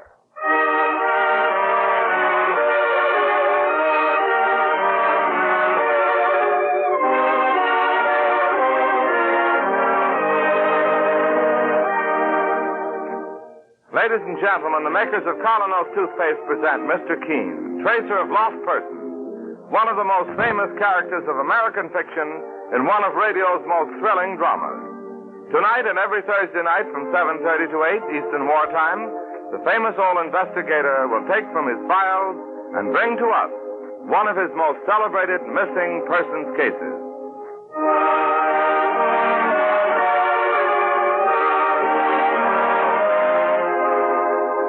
But first, if your teeth are not every bit as bright and lustrous as they should be, resolve right now to bring out the natural sparkle of your smile with Colonos, a high-polishing toothpaste.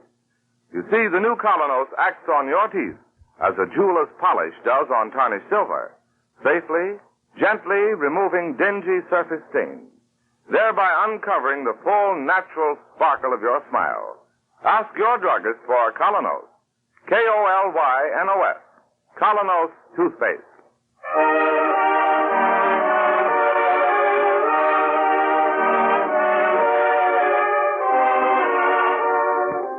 And now, Mr. Keene, Tracer of Lost Persons. Tonight he brings us the case of the missing witness, one of the strangest of his career.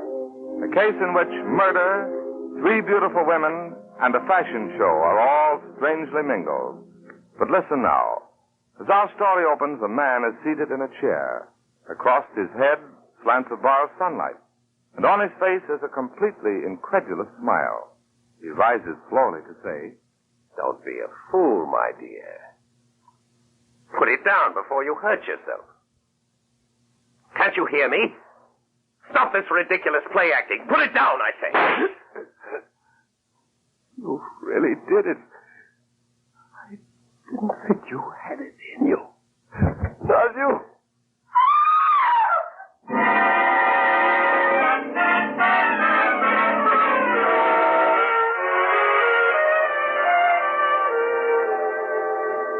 Now our scene shifts to the quiet office of Mr. Keene, as his spinster secretary, Miss Ellis, enters to ask a favor.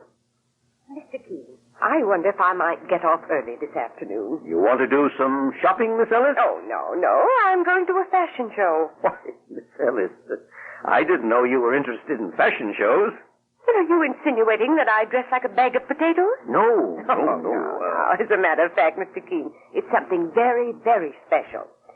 You see, when I was living in Queens about 15 years ago, there used to be a little widow next door. Pretty little creature. Oh, such a struggle to make a living for herself and her daughter. I'd give her a bit of sewing every now and then to help, and... well, you won't believe me when I tell you her name. Try me. Mary Blaine. Today she's the most brilliant in America. Good heavens, that is... Dress, her dinner suit, the short evening gown. She's enormously famous and wealthy now. Yes, I read a piece about Mrs. Blaine in one of the magazines. It called her the epitome of the successful career woman. Well, she's giving her mid-season fashion show today, and she asked me to come for Auld Lang Syne. Brilliant woman. Mary's a... Hey, look here, Mr. Keene. Don't you come along and meet her.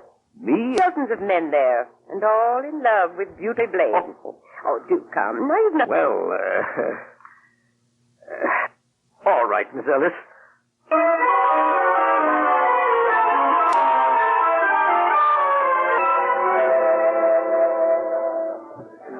See, Mr. Keene, I told you that... Oh, that's the general talking to her, right? She is beautiful, all right. Success. How do you mean? There's an expression in her face of strain, anxiety. Maybe. Oh, she's noticed me. Here she comes. Isn't she stunning in that little gray number? Miss Ellis, I'm so glad you could come. Well, thank you, Mary, dear. And I took the liberty of bringing my boss, Mr. Keene. How do you do, Mr. Keene? Delighted to know you. I've been hearing about you for years from Miss Ellis. How wise you are. And how kind. Now, don't give away any secrets. But it's very sweet of you to break away from all those generals and things to say hello to just me, Mary. You were my friend when I was nobody. Well, you've always deserved the best friends in the world, Mary. And, oh, look, somebody's waiting to you. Oh, my manager. It's time for the show to begin. I'll have to get up to the microphone there to announce the new models as they come by. I'm so glad to have met you, Mr. Keene. The pleasure was mine. Yes, she's lovely and famous, but not quite happy. Oh, you with your X-ray eyes.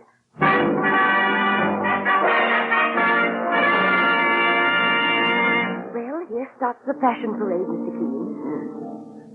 Ladies and gentlemen, for my first offering, a long dinner dress with panel of pleated white chiffon, tied with a grosgrain ribbon at the back. Isn't that stunning? Yes, even an old bachelor can see that. Especially an old bachelor. That's funny. I don't see Eric Plummer here, Miss Keene. Eric Plummer? You mean the portrait painter? Yes, and gay dog #1 of New York. Oh, they're good friends, Miss Ellis? He's been infatuated with Mary for some time. You mean he and Mrs. Blaine are going to marry? Well, Mary's a strange one, Mr. Keene. Never quite sure whether men love her for herself or her importance. But it seems that Eric Plummer has finally won her heart. And now a black velour suit with lean, plum-lined skirt, a double-breasted jacket with high scrolled lapels and a scrolled hip pocket. Oh, and look, Mr. Keene, over there by the door. Yes, Miss Ellis? That charming little blonde, that's Mary's daughter, Bunny. Quite a young lady. It's hard to believe that Mary would have a daughter 18 years old. Yes, she's still so young herself. Mary won't be too pleased about her coming here. Why? Well, Mary just likes to keep Bunny away from business and career and men of the world. Oh. Mary's learned to value everything old-fashioned. A little white house with chintz curtains. In other words, one of America's greatest career women thinks that a woman's place is really in the home. And a simple home. Miss Ellis. Hello, Bunny, dear. Miss Alice, how long has the show been going on? About 15 minutes. I must talk to Mother. I must. But, dear, she's up there at the microphone. You can see. Something horrible has happened. I must talk to her. But, Bunny, what do you mean? And now is my last offering before the intermission. Another short dinner dress.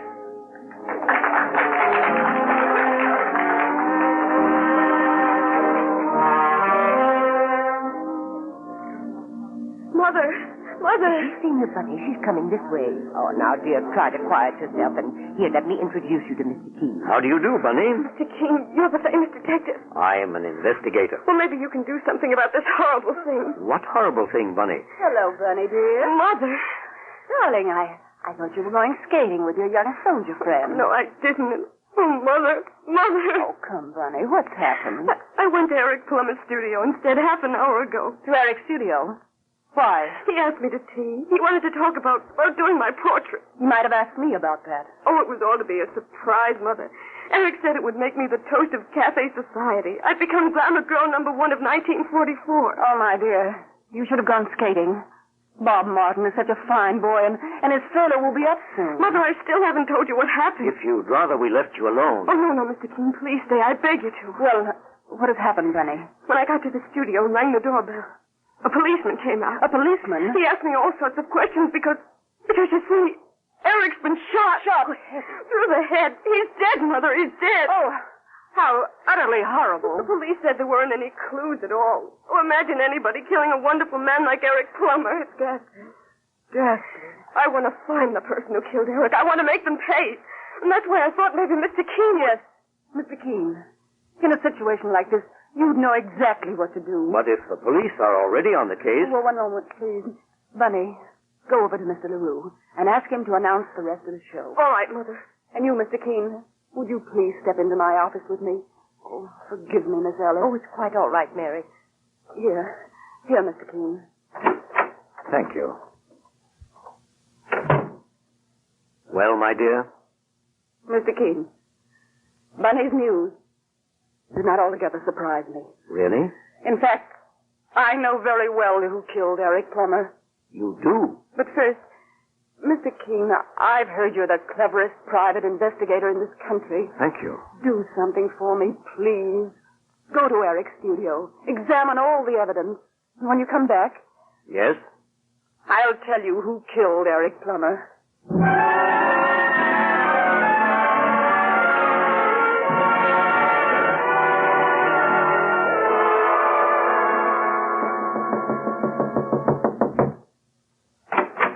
afternoon, Captain Thomas. Oh, well, if it isn't Mr. Keene, your assistant with you, the one and only Mike. Glad to see you both. Good day to yourself, Captain. You're handling the police investigation, Captain? That's right, Mr. Keene. Come in. Thank you. Well, what brings you here, if I may ask? I was with Eric Plummer's fiancée, Mrs. Mary Blaine, when she got word of the shooting. She's very upset, naturally. She asked me to look into it. Do you mind? Not at all, Mr. Keene. It's murder, all right. Has the medical examiner been here yet? We're waiting for him now. Well, I might look at the body. Certainly. This way, sir. In this room here. Well, there he is. Just the way we found him. He had been sitting by his easel in the center of the room. But there's nothing on the easel, boss. Just an empty frame. Quite right, Mike. We figure there was once a painting there, Mr. Keene, and the person who shot him was being painted. Then ripped it off the frame to avoid identification. Yes, very possible indeed, Captain. Now then, if I may look at the wound. Right there in the head. No powder marks. No. The path of the bullet, it entered just above the right ear at a distance of... what would you say, Captain? Doesn't it seem to you that bullet was fired from 15 feet or more? I leave that kind of guessing to the medical examiner. Oh, may I ask why you're staring at the walls now, Mr. Keene? I was wondering about the proportions of this room. I measured it already. 20 by 20. Oh, thank you. No sign anywhere of the gun that killed him? None. May I ask how you learned about the shooting? Through a neighbor. The shot resounded pretty loud in the air shaft back of that window there. And the neighbor who heard it? The gal who has the studio in the back. Portuguese gal. Rosa Avalar. She was taking a bath at the time she heard the shot. Quick as she could, she came and knocked on the door here. No answer, so she sent for us. Well, thank you, Captain. I won't trouble you any further.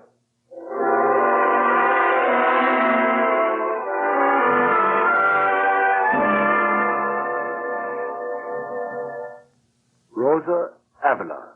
This is her daughter. All right, Mike. Wait for me on the landing below. I'd rather go in alone. Okay, Mr. Keene.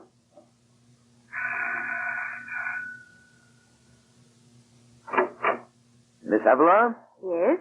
I'm taking a hand in the investigation of the murder next door. Well, I have already talked with the police. Just one or two questions more.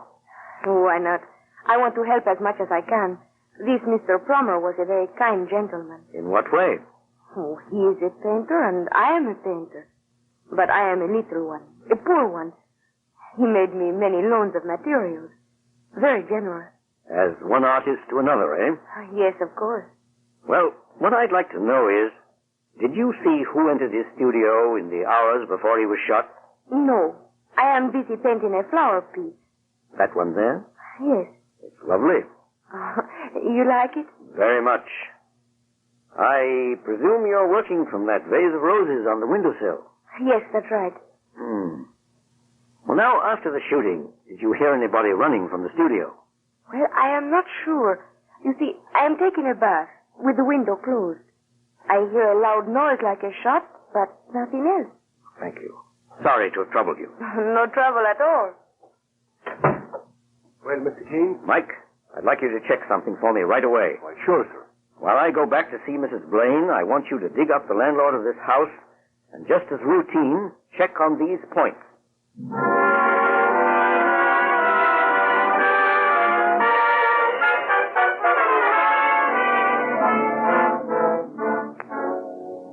In just a few moments, the scene follows between Mr. Keene and Mary Blaine. Meanwhile, remember, first impressions are usually lasting impressions. People judge you by the way they see you. They decide almost at once whether they want to know you better or not. And one of the greatest factors that influence everyone you meet is your teeth. If your teeth are dull and discolored by surface stains, chances are 9 times out of 10 that others find you unattractive. That's why I want to tell you about the new Colonos toothpaste.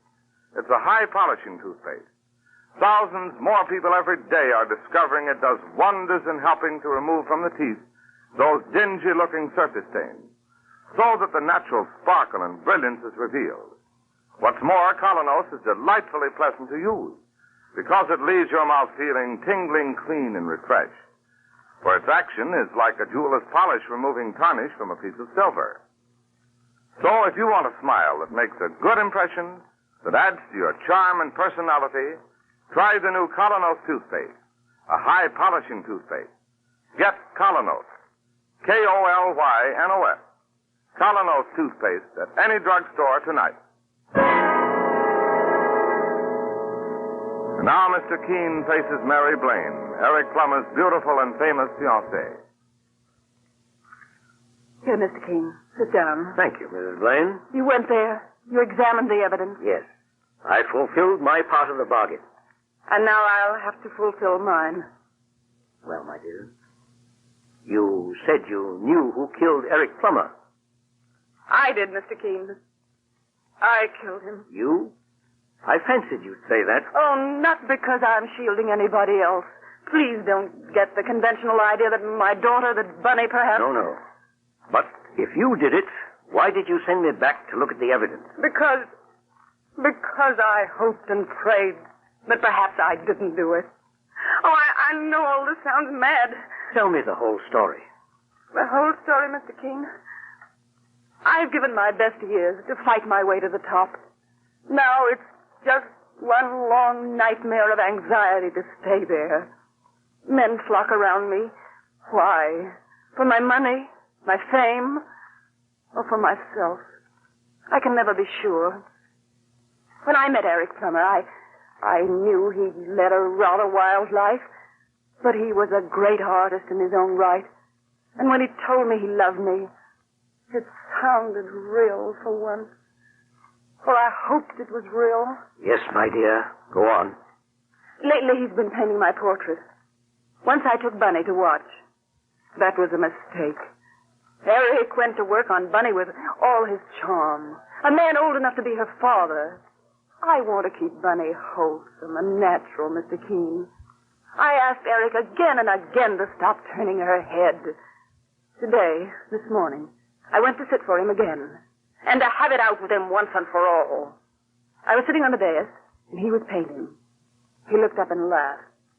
He said, Well, my dear, you wouldn't be jealous of Bunny now, would you?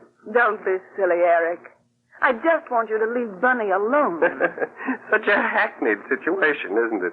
The poor man starts by falling in love with the mother, and then suddenly he sees that after all, it's the daughter he loves. Eric, you don't love anybody. It's all a game with you. Ah, me. The eternal triangle. He'd taken that tone with me before, Mr. Keene. Laughed at me. This time I was desperate. I wasn't going to let him ruin Bunny's life. I brought along a revolver. I took it from my bag. Eric looked up and said, Mary, you're much too sophisticated for that kind of nonsense. You must promise me never to see Bunny again. Eric, I'm serious about this. Believe me. Don't be a fool, my dear. Put it down before you hurt yourself. Can't you hear me? Stop this ridiculous play acting. Put it down, I say.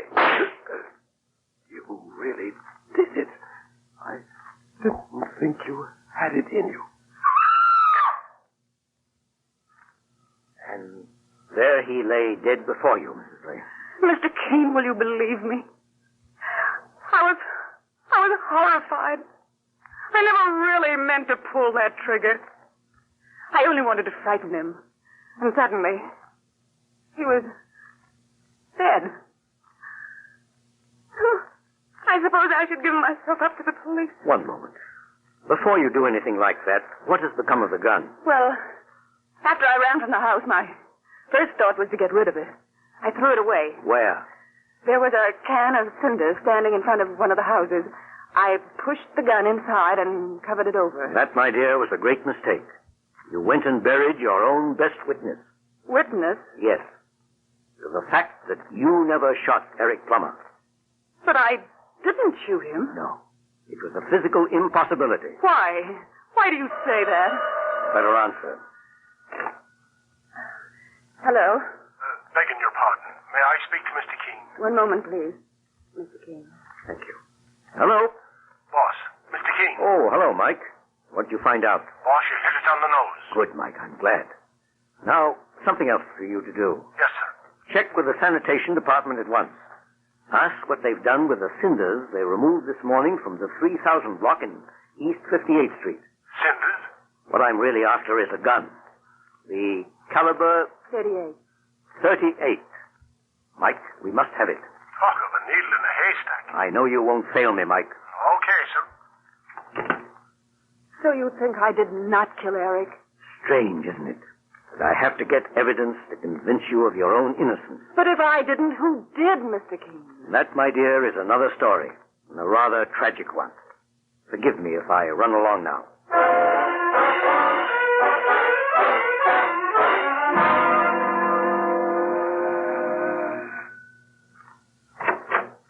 Oh, so you are here again. The old gentleman. Yes, I'm afraid I must trouble you again. With more questions? This is a matter of life or death. For whom? A woman, her daughter, other person.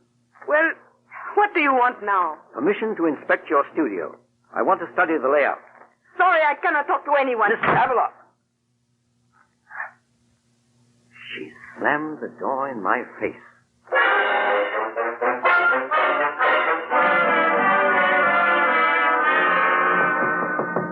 Come in. Good morning, boss. It's me. Not fit to stand in anybody's office. Why, Mike, you're all covered with ashes. Like a spectre risen from the grave. I've been digging through a mountain of ashes all night. Where? Oh, over on the East Drive. They're taking it for landfill. Did you find it, Mike? Here you are, boss. Good work. Have a look inside. Mike, I'm going back to Mary Blaine's place at once.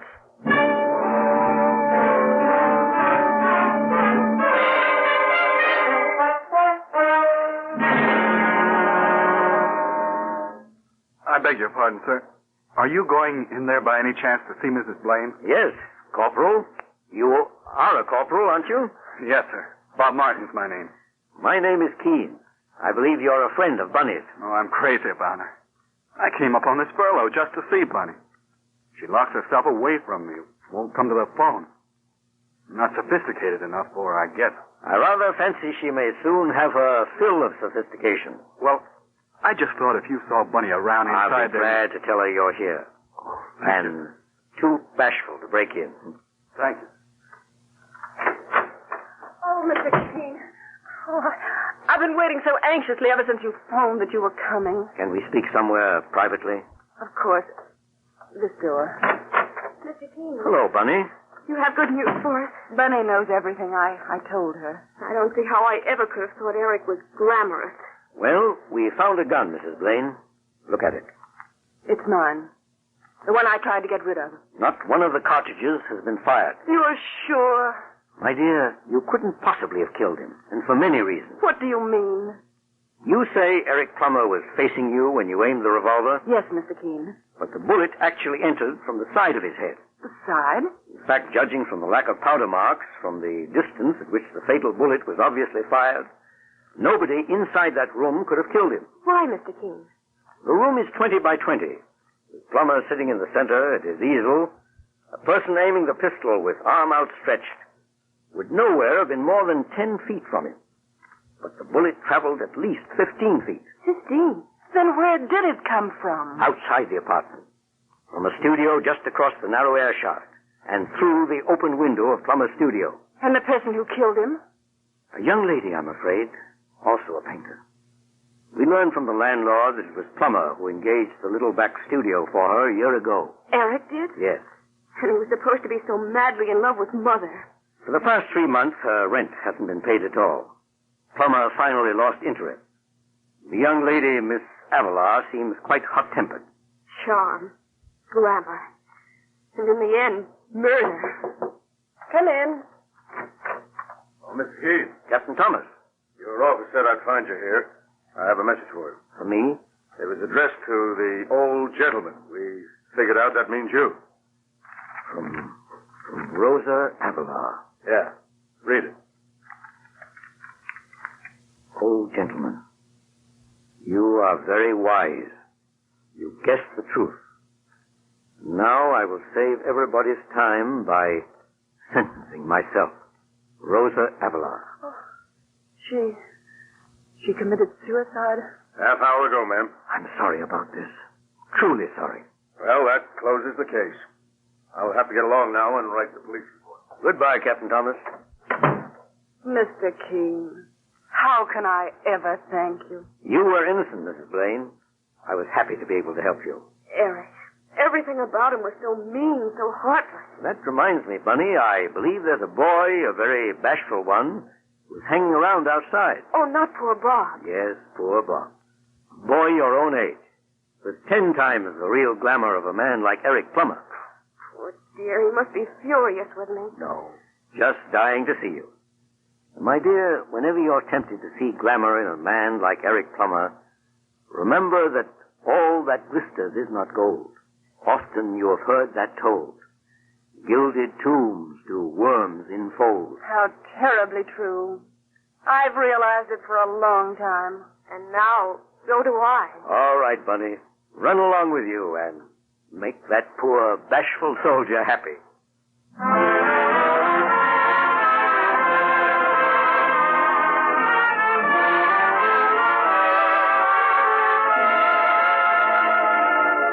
And so Mr. Keene concludes the case of the missing witness. Listen next week at the same time as he brings us the baffling and colorful case of the girl who sang too well.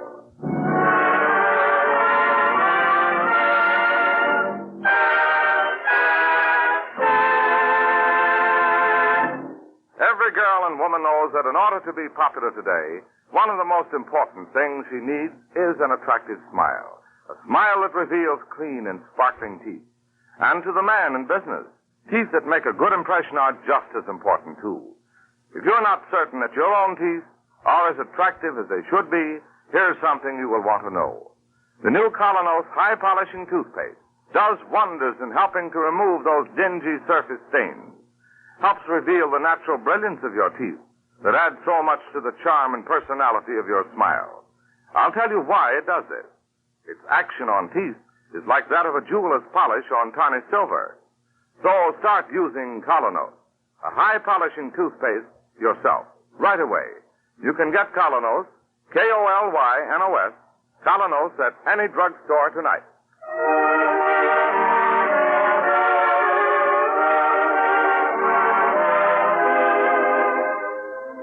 You've just been listening to Mr. Keene, Tracer of Lost Persons. Now on the air at a new time. Every Thursday night, 7:30 to 8 Eastern Wartime over this network. Don't miss Mr. Keene next Thursday night when the kindly old tracer turns to the case of the girl who sang too well. This is Larry Elliott saying good night for the makers of Colonos Toothpaste and Mr. Keene, Tracer of Lost Persons.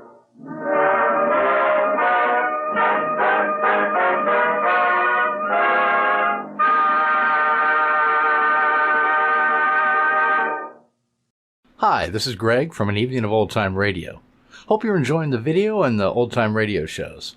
If you're watching this on any other channel than An Evening of Old Time Radio, you should be aware that the channel owner has stolen this audio track from one of my videos and uploaded it with a different background as if it were their own.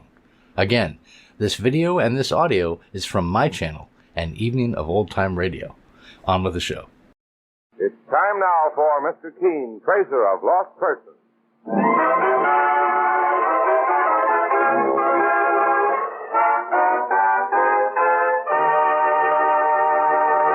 For the pains of a headache, neuritis, or neuralgia, thousands of people take Anacin for incredibly fast relief. For Anacin is like a doctor's prescription, a combination of several medically proven ingredients, not just one. The relief Anacin brings is astounding. Take only as directed.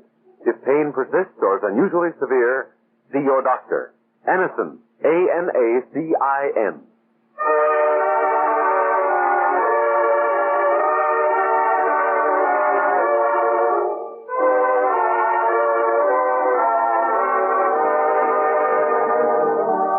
Ladies and gentlemen, Colonos Toothpaste presents Mr. Keene, Tracer of Lost Persons.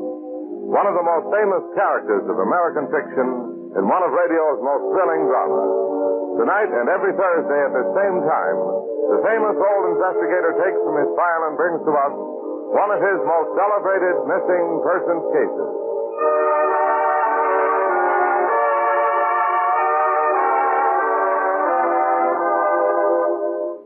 freshen your breath and brighten your teeth by removing ordinary unsightly surface stains, get Colonos toothpaste or tooth powder. Colonos is a double result dentifrice with a mouthwash effect built right in.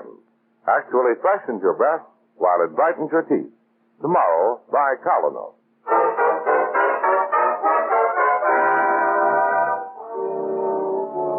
Now for Mr. Keene and the case of the glamorous widow. It is late in the afternoon, and as Mr. Keene and his partner, Mike Clancy, prepare to leave their office for the day. What time is it, Mike? A little after 5, Mr. Keene. Well, you may as well leave. I doubt if we'll have any more clients today.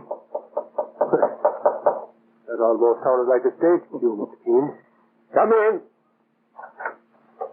Oh, it's only the cleaning woman. May I clean your office now, Mr. Keene? Yes, go right ahead. Thank you, sir. She must be new. The woman who used to clean this office is much older. Oh, well, Mr. Keene, I guess I'll be on my way. I'll see you in the morning, Mike. Yes. Good night. Good night, Mike. Well, I may as well get my hat and... Mr. Keene, sir. Yes? Are you leaving the office now? Yes, I am. I was hoping I could talk to you, sir. About what? It's very important. So important that, well, I took this job just to get a chance to tell you my story. You did? Yes, you see, sir, I felt that I wasn't important enough to make an appointment and waste your time, but I thought if I... Here, give me that pail. Now, sit down and try to relax. Sit down, sir? Of course. Right here. You're very kind, Mr. Keene. If you went to all the trouble of taking a job just to get him to see me, your business must be very urgent. Well, sir, the work I usually do is better than this. My name is Thompson, sir. Adelaide Thompson. Almost everybody calls me Addie. What's the trouble, Addie? 3 weeks ago, my mistress, Mrs. Carlyle, was found dead, and... Go on, Addie. I was Mrs. Carlyle's personal maid, and she was so good to me. She always treated me right, Mr. Keene. Gave me nice presents and a decent salary. And you say she was found dead? Yes, from sleeping pills. The police think she took an overdose herself, but I know different.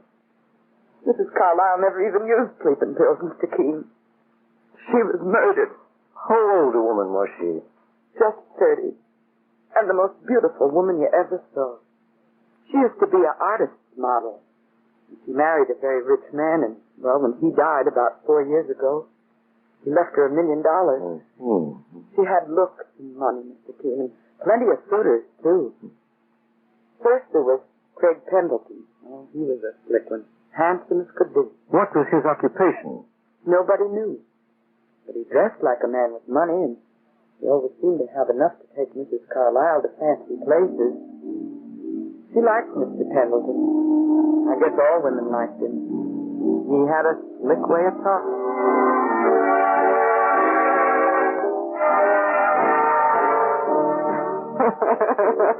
I mean it, Doris. You're the only woman I've ever loved. Oh, now, really, Craig. You expect me to believe that? It's true. Oh, when I hold you in my arms like this and we dance, I have the feeling that you'll disappear. Vanish like something in a dream. Very pretty. Do you think my bank account will vanish with me? Doris, how could you say a thing like that? Well, a rich widow must be cautious. You're beautiful, Doris. You're perfection. Even if I don't believe what you say, I think you're sweet to say it. I would even admit, Craig, that I like to be in your arms. Yes, I like it very much.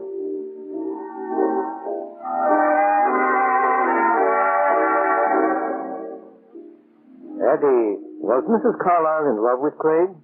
I couldn't say, Mr. Keene. There were so many others. For instance? Well, there was Buddy Hilliard. I guess he was my favorite. He was the youngest suitor, but he was awful cute, Mr. Keene. And what did Buddy do for a living, Addie? He sold insurance. He didn't make much money at it. In fact, I heard him say once that he was always in debt.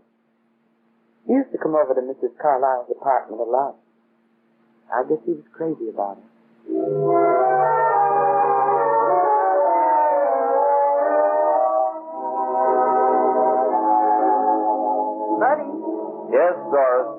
you turn off that phonograph, please? I'm making a phone call. Oh, I'm sorry. You can turn it back on now if you like, Buddy. Oh, it isn't important. My God. What?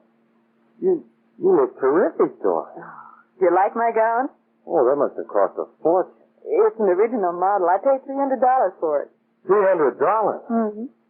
Holy smoke, I don't make that much in a month. Oh, you will, Buddy, when you get a little older. Oh, there you go, talking about my age again. I'm 26. Goodness. And a failure. Oh, now, Buddy. I am, I tell you, Doris. I've no right to even talk to you. I can't afford it. Buddy, are we going to debate about money all evening, or are we going to have fun? Well, where do you want to go? How about the Palladium room? Holy smoke, that'd break me. Oh, sorry, I shouldn't have mentioned it. All right, Doris, come on. Where to? The Palladium room. Oh, absolutely not. But you just said you wanted to. I don't care much about dancing tonight. You know what we'll do? What? We'll go for a walk in the park and then see a movie. Oh, well, isn't that kind of dull to you? Not at all. Be a good boy now, Buddy, and don't fret. You'll have a marvelous time together this evening.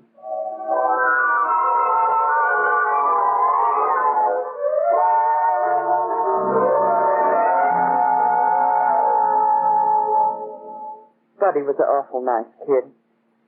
One thing is certain, Mr. Keene, he had nothing to do with Mrs. Carlyle's death. Well, were there any other suitors, Eddie? 2 others, Mr. Keene. Warner Frederick and Joe Spence. Mr. Frederick is an art critic. He's awful smart, and Mrs. Carlyle had a lot of respect for his brains. He used to kid me a lot, but I didn't mind. He meant it all in good fun.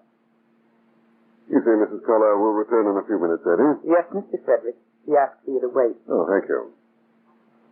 Well, Eddie, I understand you're becoming interested in art. I like the picture now and then. Oh, there's an exhibition of Picasso in one of the galleries downtown. Would you like to go? What's Picasso? He's a great painter, Eddie. Oh, fancy stuff, Mr. Frederick, huh? Like in the museum? Yes. That ain't the kind of pictures I meant. Oh, you don't care much for that, eh? No. In other words, Eddie, you don't know much about art, but you know what you like. That's right, Mr. Frederick. Mm-hmm. Well, there's one form of art I'm sure we'd both agree on, Eddie. The art of admiring a woman who is truly beautiful. Like Mrs. Carlyle? Like Mrs. Carlyle.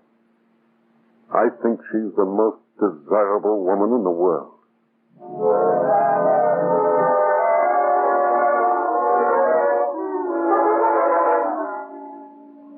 Joe Spence was just the opposite, Mr. King. And what was he like, Eddie?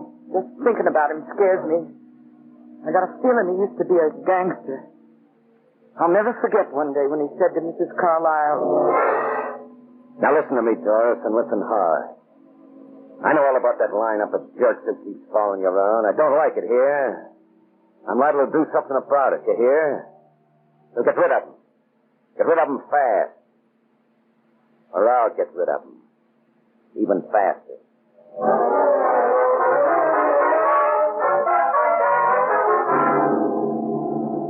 Joe Spence is a killer, Mr. King. You can see it in his eyes and hear it in his voice. So Doris Carlyle had 4 suitors, and any of them or none of them are suspects. 3 weeks ago, I came in late after my day off. Usually I go right to my room and go to bed. But that night, I don't know, Mr. King, maybe I had a feeling of trouble. Mrs. Carlyle, it's Addie. I'm back. Just being home. What's that light doing on in the room? My goodness, how many times have I told that cook to check through the house and see if the lights are off? You'd think it. Mrs. Carlyle. Mrs. Carlyle!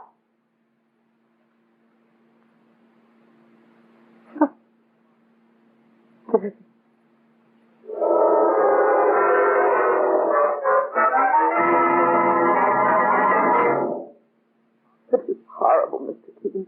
Horrible. Eddie, calm yourself, my dear.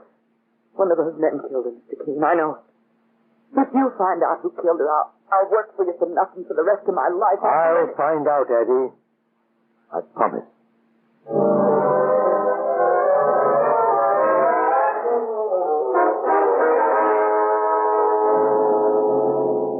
This is Joe Spence's apartment, Mike. We better be careful, Mr. King. He may be a tough customer. He was the only one of all four suitors who actually threatened Mrs. Carlyle that we know about. That's why I've come to see him first.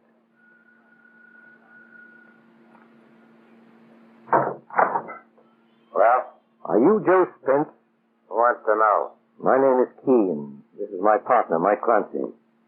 Well? What's up, Slim? A couple of guys here looking for you. Come in. I'm a private investigator, Mr. Spence. A cop? Now, take it easy. You're a private investigator, Mr. Keene. So what? I'm investigating the death of Doris Carlyle. So am I. Are you? When I find the lad who's done it, I'll blow him out from between his ears. What are you coming to me for, anyway? I wanted to find out just what you knew about the case. Evidently, you too have a reason to suspect murder. It sounds like he's trying to pin the rap on you, Joe. Now, just keep this a two-man affair, son, between Mr. Keene and your boss. If you make a note to force him, you and I can talk it over. All right, Mike. I don't think there'll be any difficulty. Now, look, Keene, I told you I'm looking for the lad who killed Doris myself. Now, what else do you want to know? I want to know if you killed her. Me? You. No. No is an easy word to say. What else do you want? Proof.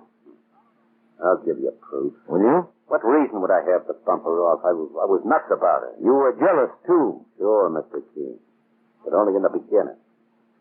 And if you figure that's a motive, include me out. Do I? Why? Because 2 days before she died, she and I got engaged to be married.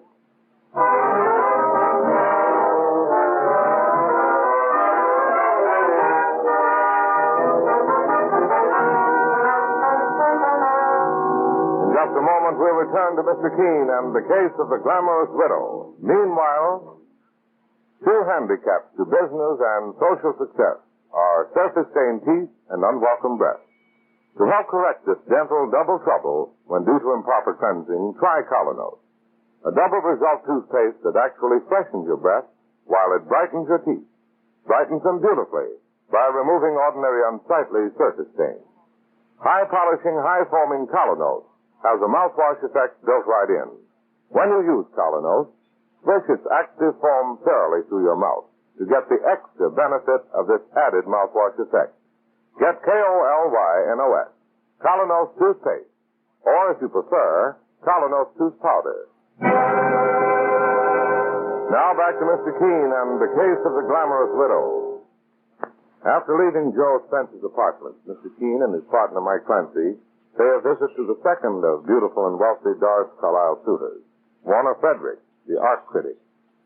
Sit down, Mr. Keene. Mr. Clancy. Thanks.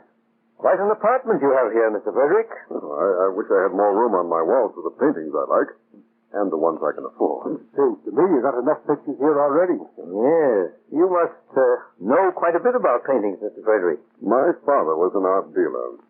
I can recognize a masterpiece merely by glancing at it. If you'll forgive me for being immodest.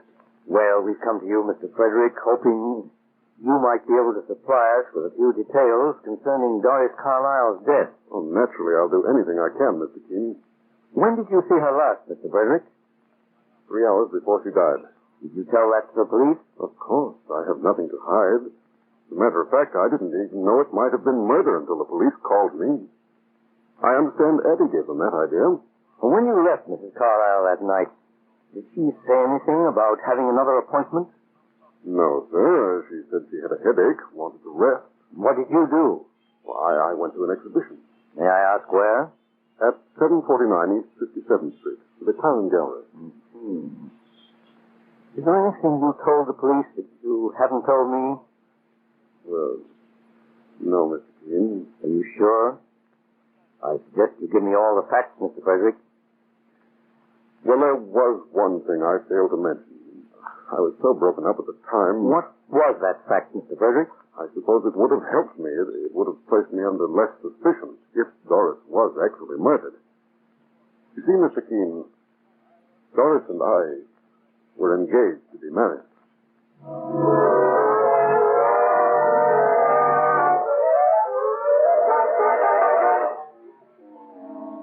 But you beat it, Mr. Keene. What did Mrs. Carlyle figure on? Collecting boyfriends and husbands like a string of polo ponies? Craig Pendleton is the next of our suitors, Mike. His apartment is on Park Avenue. Let's run up there now.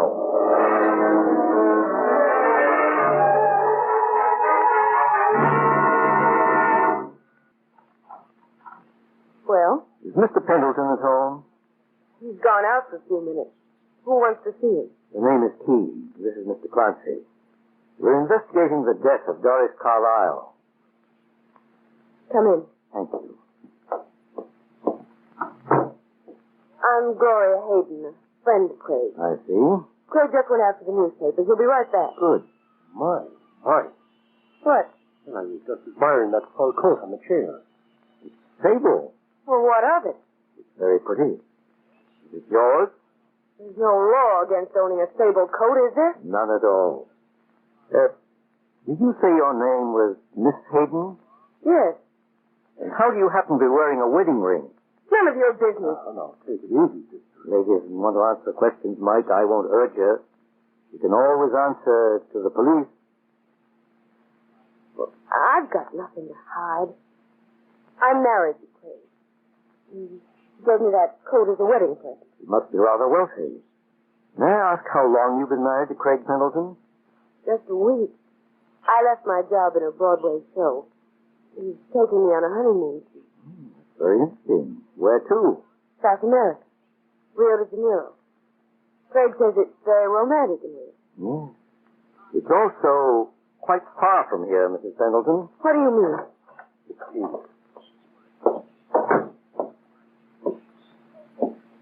Good evening. Well, we seem to have guests. Yes, Craig.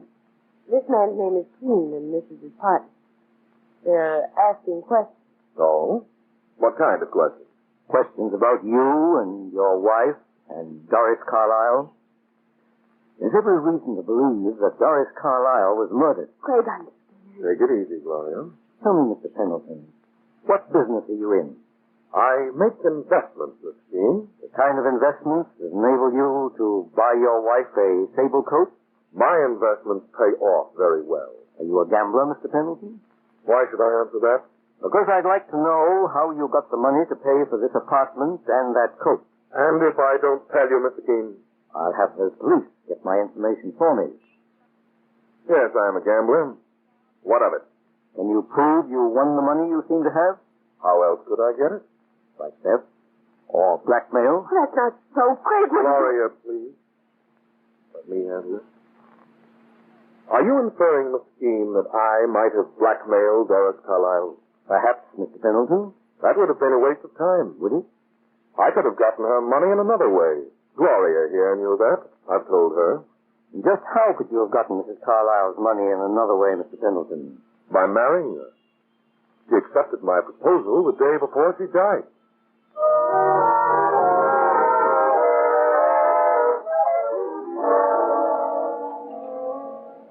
Well, that's three of them, Mr. Keene. And all of them claim they were engaged to marry Doris Carlyle just before she died. So two of them must be lying. Perhaps all three are lying, Mike, to cover themselves. And what we do now, boss? We're going up to see the last of Doris Carlyle's suitor, Buddy Hilliard. But first, I want to check on a few alibis that were given me tonight.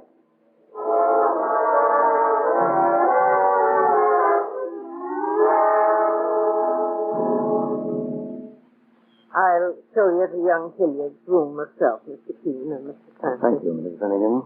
I've been his landlady now for almost a year, and I never saw him act the way he's been acting since that girl of his died. Mrs. Carlyle? Yes, he was in love with her, all right. And since his death, since her death, he's hardly stirred from his room. He just sits around grieving, and there's nothing I can do to help it. Peace like that, there usually isn't. Just 3 days before the wedding. Oh, what a shame. Wedding? What wedding? Here we go again. Why, Buddy Hilliard and Mrs. Carlyle were going to get married. Is that what he told you, Mrs. Finnegan? He not only told me, Mr. Keene, but I went downtown with the two of them to get the license. I was going to be a witness at the wedding. Just a second, Mrs. Finnegan. You mean you actually had proof that Buddy and Mrs. Carlyle took out a license to marry? I saw it myself. Does that mean that the other three are lying, Mr. Keene? Definitely, Mike. Evidently, Buddy was the man she really was engaged to. Well, this is Buddy's room. I know he's in. I didn't see him go out today. Oh, there's no answer. Not again, Mike. That's funny. You have a key to this room, Mrs. Finnegan? Yes, a master key. Here it is. I can't imagine how he could have left that. Oh, Mr. Keene! Yes, I'm afraid we're too late. What? He's dead. He's been shot through the head.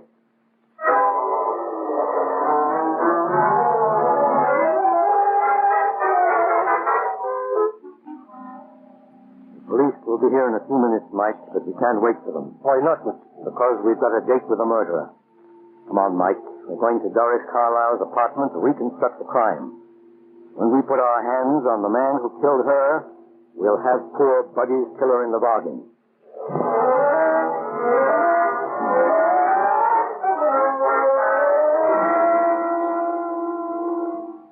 Mrs. Carlyle's body was here, Eddie, on this chair? Yes, Mr. Keene.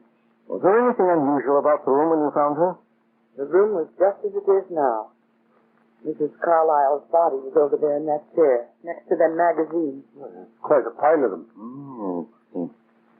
Practically all of them are Hollywood movie magazines. Well, you see, Mrs. Carlyle used to love to read about the movie stars. Odd. What is this thing? And a magazine like this one should be in with the others. Mr. Keene, you said you wanted to see her bank statement. She always kept them in that drawer. You go through those bank statements, Mike. You know what I'm looking for. Yes, sir. Meanwhile, I'm making a complete inspection of this apartment from top to bottom.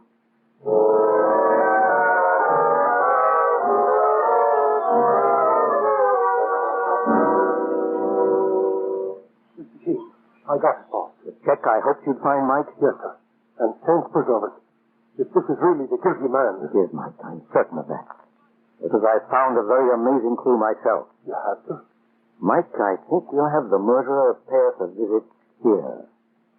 Let me have that phone, please.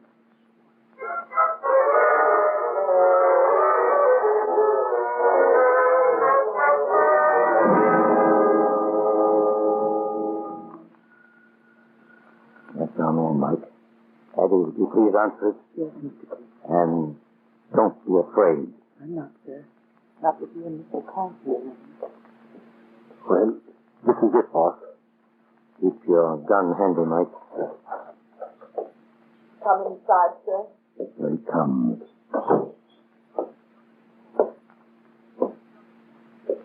Good evening, Mr. Frederick. Good evening, Mr. Keene. I was rather surprised by your call. Rather late for a visit, isn't it? Not too late, Mr. Frederick, to apprehend the murderer. Sir? You killed Doris Carlyle. Are you joking, sir? You caused her death by giving her sleeping pills in this apartment. You probably put them in a drink. Did I? And why, may I ask? Because you sold her a bogus painting. As an art critic, you advised her to spend $100,000 on a Rembrandt painting. That one over there on the wall. The painting, however, is not genuine. It's a clever imitation. How do you know I sold it to her? This check was made out to the Claren Gallery, the firm you're working with. Naturally, they were kind enough to back up your alibi when I called. You're very clever, Mr. Keene. We saw you, but you made a few mistakes. The night Mrs. Carlyle was murdered, she quarreled with you. By accident, she'd come across this art magazine, and she discovered that the so-called Rembrandt you sold her was actually in the Louvre in Paris. Rather than face prison and disgrace, you contrived to murder her. That's quite right, Mr. Keene. The murderer. Hey, there's no need for that. I'm sorry, Mr. Keene. Frederick, why did you also murder Buddy Hilliard? Was it because he won Doris Carlyle away from you? Or did he also find incriminating evidence of your first killing? The young fool seemed to have found out what you found out. He paid for it. The way you're going to pay, Frederick. Mike? Come on, Frederick. Let's get going. You'll find a police car waiting for you in front of the building. Thank you. That's very convenient. Well, it appears as if our search is over. I'm so grateful to you, Mr. Keene. I just can't tell you how I feel. You needn't try. I think I understand. Is this a picture of Mrs. Carlyle? Yes, sir. She was very beautiful. The most beautiful woman I ever saw, Mr. Keene. And the kindest. I'm sure she would have been grateful, Eddie, for your loyalty.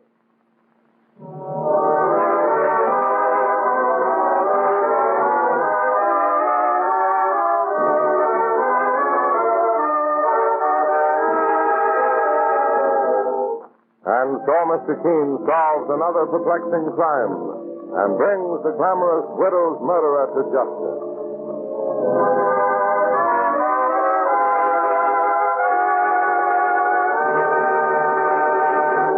There are wallflowers in business, just as there are wallflowers in every social gathering.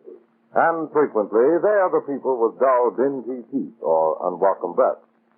Now, to help correct this gentle double trouble when due to improper cleansing, use Colonos toothpaste. It's a high-polishing, high-foaming toothpaste with a mouthwash effect built right in. A double result toothpaste that actually freshens your breath while it brightens your teeth.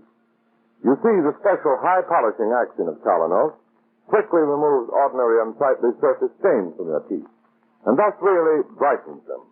And the wonderful high-foaming action of Colonos makes your breath fragrantly sweeter, actually freshens it. To get the full benefit of the extra mouthwash effect Colonos offers, use Colonos as you would any other toothpaste. But after you finish brushing, swish its active, bubbly foam thoroughly through your mouth like a mouthwash. Remember, for fresher breath, for brighter teeth, for a more sparkling smile, use Colonos toothpaste.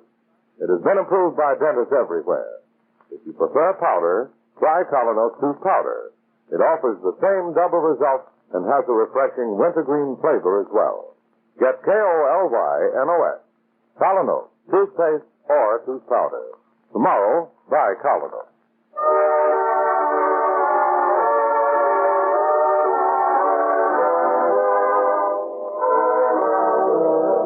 You've been listening to Mr. Keene, Tracer of Lost Persons, on the air every Thursday at this time.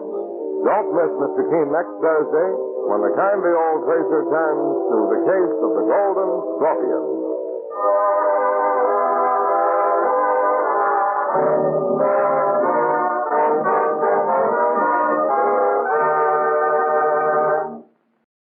It's time now for Mr. Keene, Tracer of Lost Persons.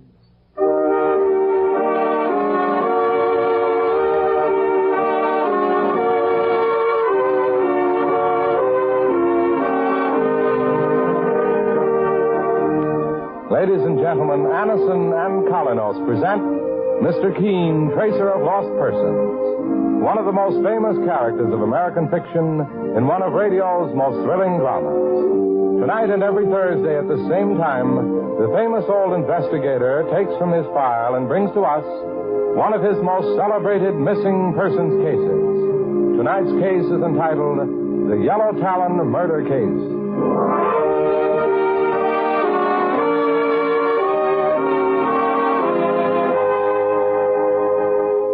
Today, many thousands of people are thankful to their physicians or dentists for first having introduced them to that remarkable preparation called Anison, which brings such incredibly fast and effective relief from the pains of headaches, neuritis, or neuralgia.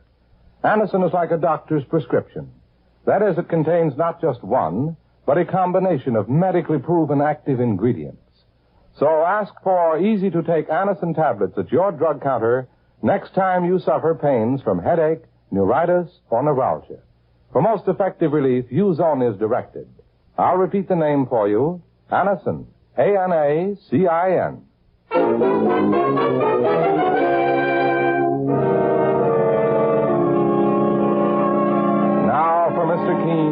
the Yellow Talon murder case. Our scene opens in the study of a country home on the Hudson River, some 50 miles from New York. An attractive, auburn-haired young woman has just entered the room. And as she shakily picks up the telephone and dials the number, it is obvious that she is under some frightful strain.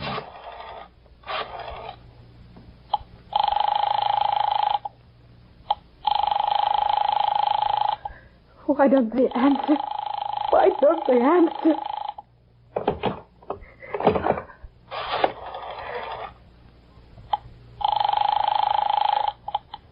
Operator? Oh, operator, I've been trying to get the police. It's a matter of life and death.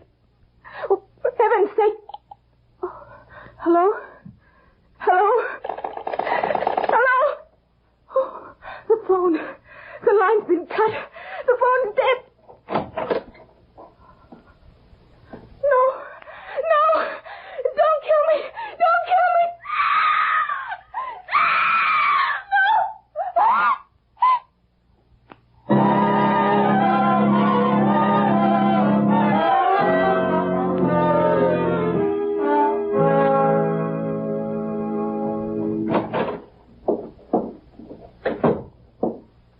Can I help you, young fella? Are you Mr. Keene? Oh, I'm Mike Clancy, his partner. Mr. Keene's in his private office. Did you and this young lady have an appointment with him? No, I just hoped I'd get a chance to see him right away. It's rather important. Please, tell him Philip Carter's here. It's terribly urgent. Oh, here's the boss now. Mike, do you have the Roberts folder? Are you Mr. Keene, sir? Yes. My name is Philip Carter, and this is my fiancée, Eloise Gray. Could you possibly give us a few minutes of your time, sir? I'd be very grateful. Just what is it you want to see me about, Philip? A murder, Mr. Keene. It's Philip's sister, Helen. She was killed last night in Philip's home. Saints preserve us, but we didn't read anything about it in the papers, young fella. The family estate is 50 miles from here, on the Hudson. It will probably be reported in the newspapers later today. Well, sit down, Philip. And you, Miss Gray. Mike, we can let the Roberts matter drop for a while. Doesn't seem to be as urgent as this. Okay, Mr. Keene. Now, suppose you give me the details, Philip. My sister Helen was found in the study about midnight by our Uncle Jonathan. He's been living with us ever since the death of our parents years ago. I'll never forget last night as long as I live, Mr. Keene. I saw Helen's body, too. You were in the house at the time of the crime, Heloise? I was asleep. Philip's uncle woke me up and sent me into town for the police. The phone wires had been cut. How was Helen Carter killed? That was the most horrible thing of all, Mr. Keene. My sister had been strangled, and her throat was terribly lacerated. It was as if some gigantic bird with sharp talons or claws had attacked her. A bird? Saints preserve us. What made you think of a bird, Philip? Because of this. It was found near my sister's body. The police permitted me to bring it here when I told them I was going to ask you to enter the case, Mr. Keene. Well, let me see that, Philip. Mike, what do you make of this? Well, it looks like a talon, Mr. Keene. A yellow claw. Yes, the type of claw an eagle or a hawk might have.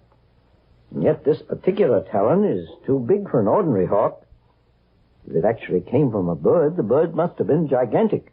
Sure, and it makes your spine crawl just to look at it, boss. It's as sharp as a razor. Yes. What other facts are there to the case, Philip?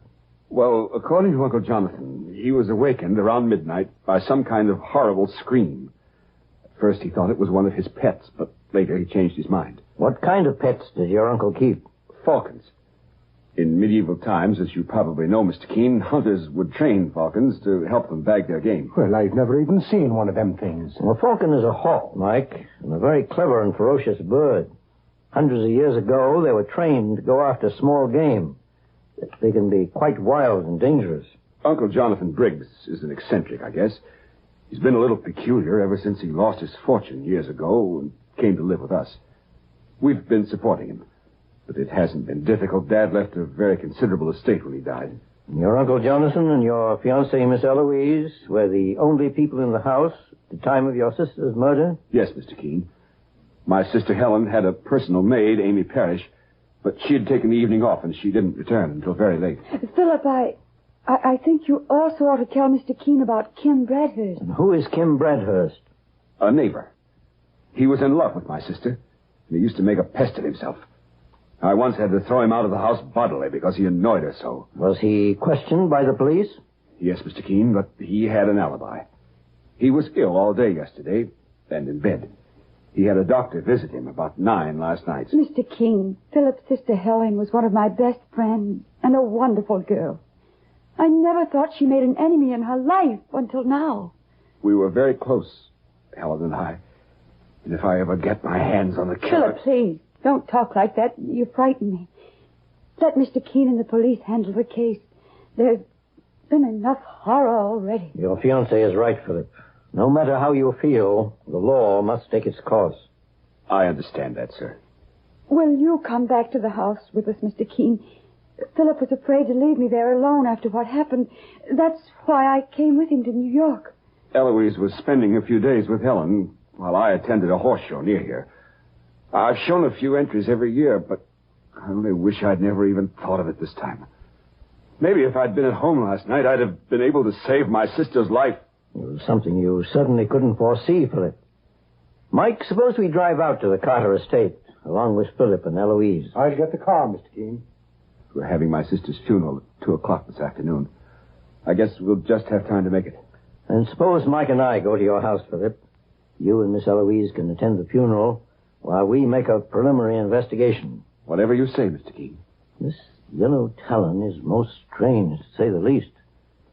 Certainly it couldn't have been some monstrous bird. It's dreadful. It makes me shudder just to look at it. When I think of poor Helen, I know, it's shocking. But I promise you, Philip, I'll see this case through to the end, no matter how great the risk.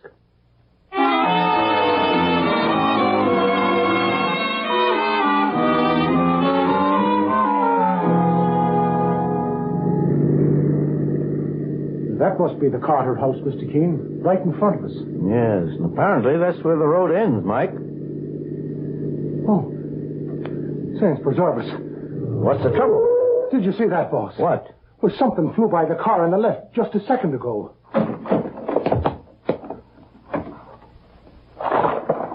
Mr. Keene, look out. It's some kind of a hawk. Yes, Mike, it's a falcon.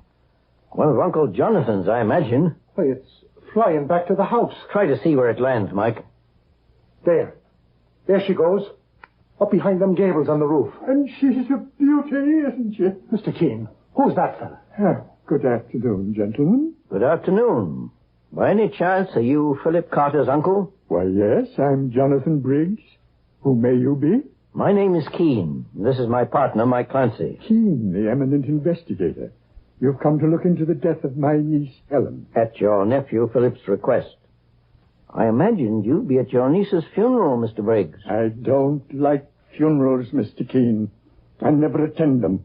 Well, would you mind showing us to the house? Not at all. But let me tell you that you're just wasting your time here. Am I? As well as risking your life. The house is no good. It's cursed with bad luck. Well, we'll risk it, Mr. Briggs. Suit yourself. But just remember that I warned you. This way, Mr. Keene.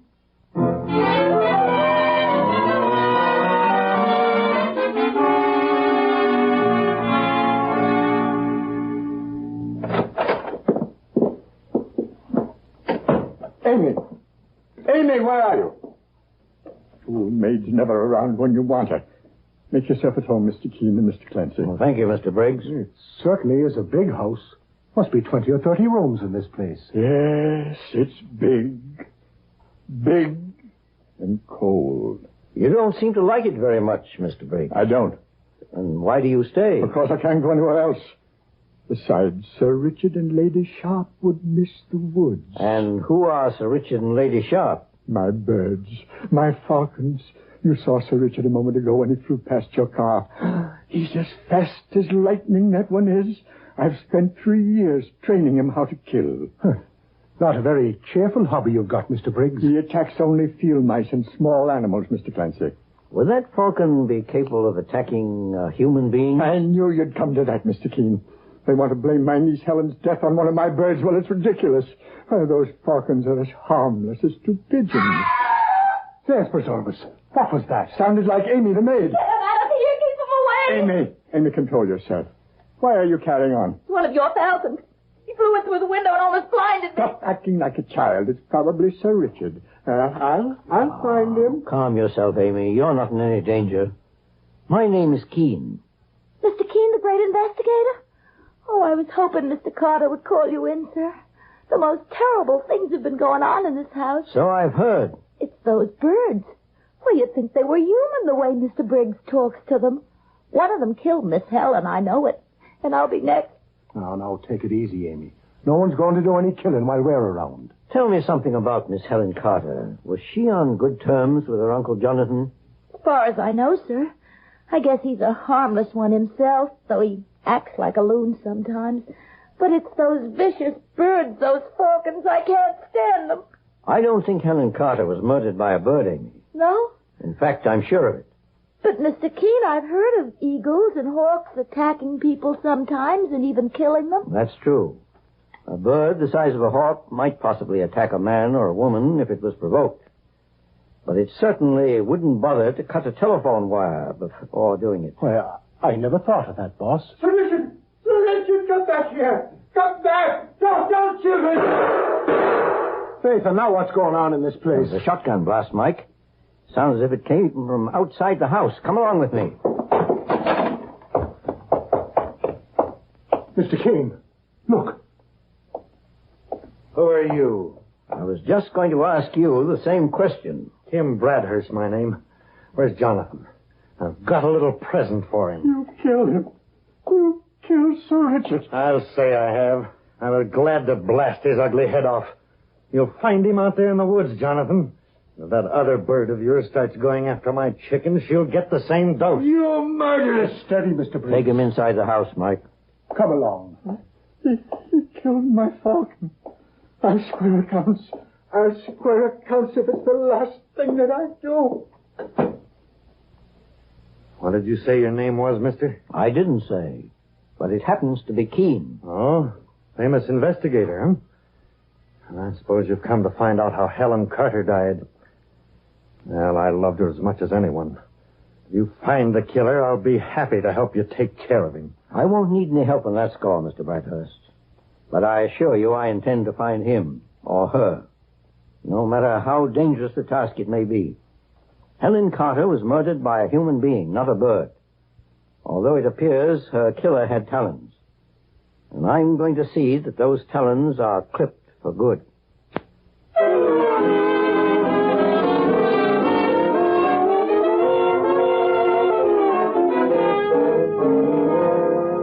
In just a moment, we'll return to Mr. Keene and the Yellow Talon murder case. Meanwhile, beware of unpleasing breath that breathes between teeth. Get Colinos toothpaste with amazing dental floss action for a clean mouth and a pleasing breath. Most unpleasing breath breathes between the teeth, in the deep recesses where food particles can collect and decay. These are the places that must be reached to have a really clean mouth, a pleasant breath. Your dentist knows this to be true.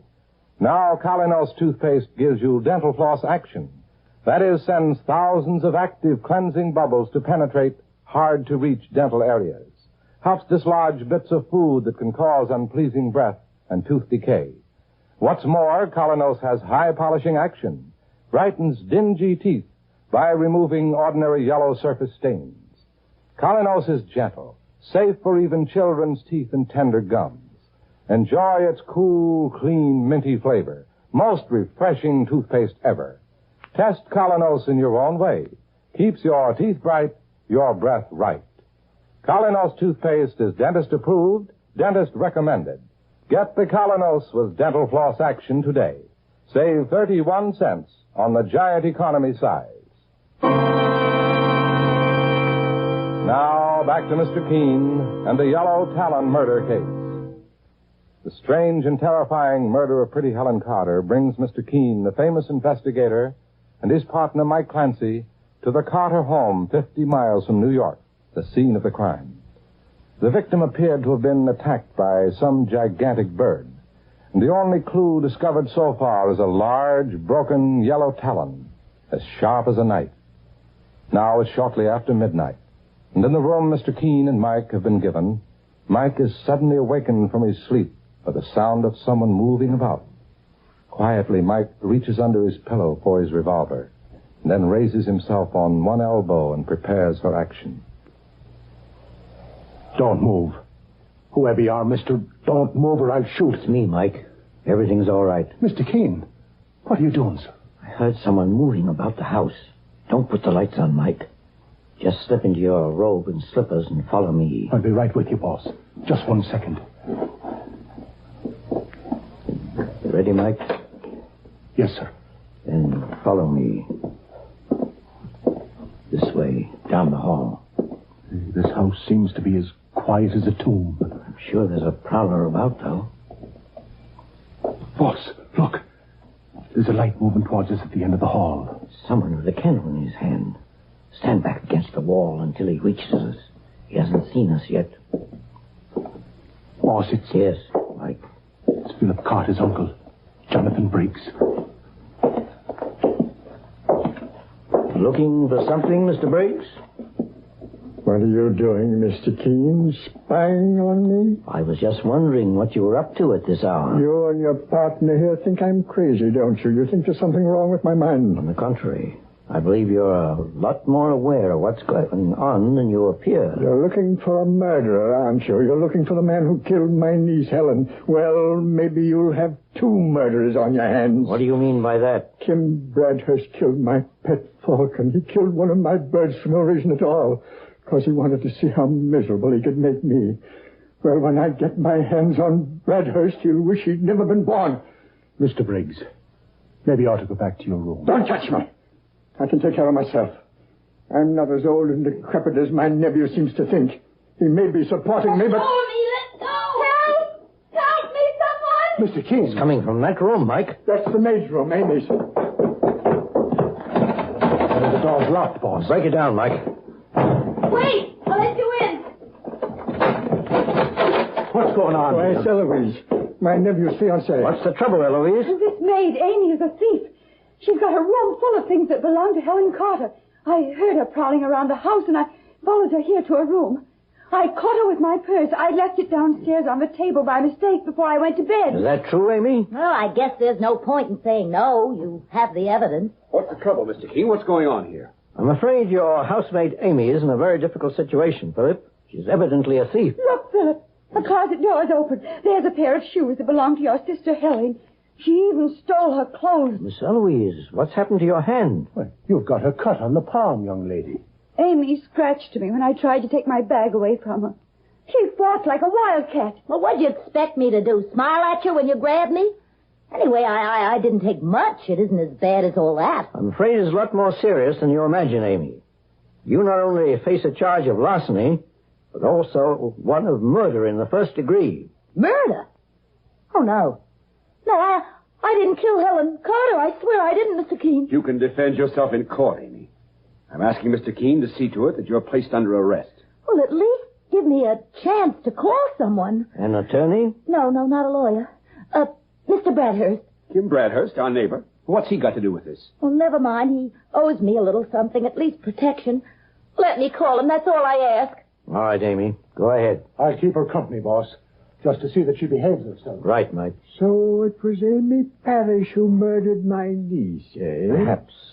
But this case isn't quite finished, Mr. Briggs. We may be due for another surprise. In any event, we'll hear what Mr. Bradhurst has to say.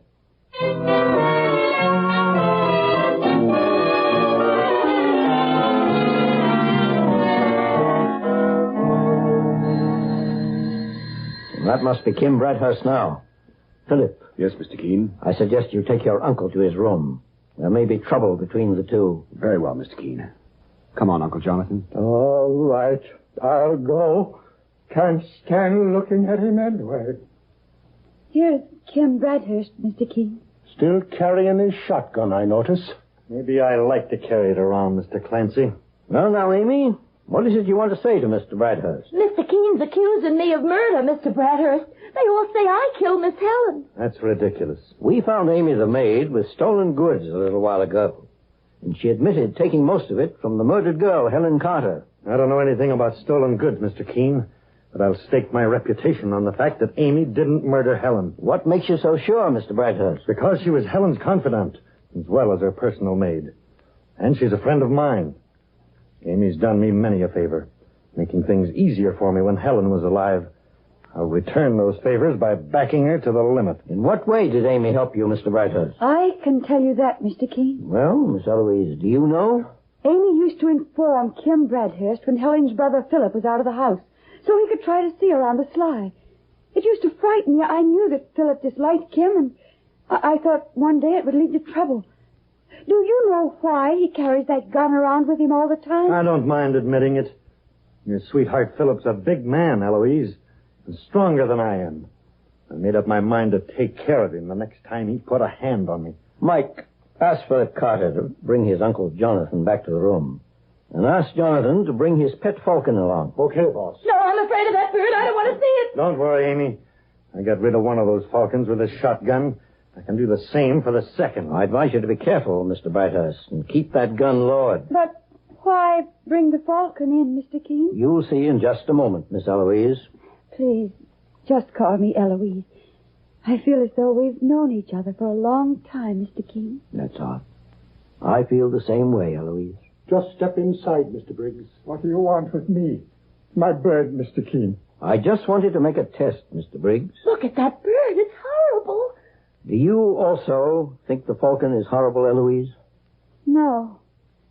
I think it's a beautiful bird, Mr. Keene. Yes, Eloise always liked my falcons. She understands them. Perhaps even more than you imagine, Mr. Briggs. What? Just what are you getting at, Mr. Keene? I'm afraid I have some shocking news for you, Philip. In my opinion, your fiancée, Eloise Gray, is a murderess. She murdered your sister, Helen. What's that you say? Eloise? Mr. Keene, are you joking? A few minutes ago, Eloise claimed that she followed Amy to her room and caught her with her purse. Well, Amy admitted it, didn't she? Yes, she admitted it, Eloise, and she did steal your purse. But you didn't follow her or see her take it.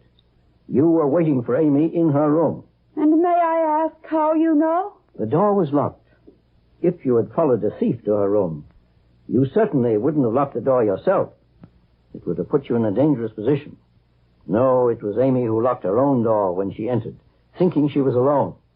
And you were waiting there to kill her, the way you killed Helen Carter. That's a lie, Mr. Keene. No, it's not a lie, Eloise. And I have further proof. You said Amy scratched your hand when you struggled with her for the purse. I noticed that Amy bites her fingernails. They aren't long enough to scratch anyone. Then, Mr. Keene, how did Eloise get that cut on her palm? She inflicted it on herself by accident, Philip. She was wearing sharp talons, yellow talons, to use on Amy as she did on your sister. Look at her, Mr. Keene. Yes, I killed her. She hated me. She wanted to break off my engagement to Philip. But that isn't true, Eloise. She loved you. Loved me? Wasn't she trying to call the police? Yes, and you cut the phone wire. In some way, Helen found out what you were, Eloise, and she tried to protect herself. Boss, look what she's putting on her hands. The talons, the sharp claws. She wears them like gloves. You hate me too, Keene. And you'll get what she got. Now! Mr. Keene, look out! Saints preserve us, but I was almost too paralyzed to move. Did you see how she acted, boss?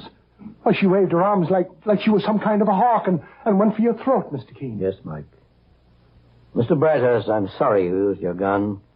Mike would have been able to subdue her. I couldn't help it, Mr. Keene. When I saw the insane look on her face, watched her reach for your neck with her talons, I tried to protect you instinctively. Well, I suppose she's better off. She was undoubtedly insane. Mr. Keene, I can't believe it. How could anyone change so? I'm sorry, Philip. But in my opinion, your fiancée had a split personality. She changed from a human being to what you've just seen, a homicidal maniac. How long had you known her? Only a few months. And your sister, Helen, actually was very fond of her, Philip? Yes, Mr. Keene. Well, Eloise had to have some excuse for murder in her poor, distorted mind, so she imagined Helen was trying to ruin her life. Amy would have been her second victim. It went for a stroke of luck. However, we can consider the case to be closed. We've solved the mystery, of the Yellow Talon murder.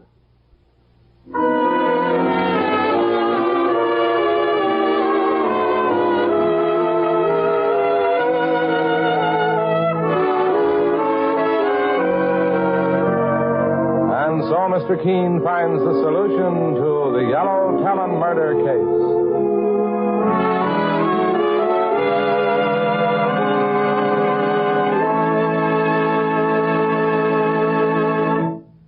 The next time you're suffering from the pains of headache, neuritis, or neuralgia, try Anacin. You'll bless the day you heard of this incredibly fast way to relieve these pains. Now, the reason Anacin is so wonderfully fast-acting and effective is this. Anacin is like a doctor's prescription. That is, Anacin contains not just one, but a combination of medically proven active ingredients in easy-to-take tablet form. Thousands of people have received envelopes containing Anacin tablets from their own dentist or physician, and in this way have discovered the incredibly fast relief Anacin brings from pain of headache, neuritis, or neuralgia. So next time such pains strike, take Anacin. For most effective relief, use only as directed. Your druggist has Anacin in handy boxes of 12 and 30, and economical family-sized bottles of 50 and 100. The name is Anacin, A-N-A-C-I-N.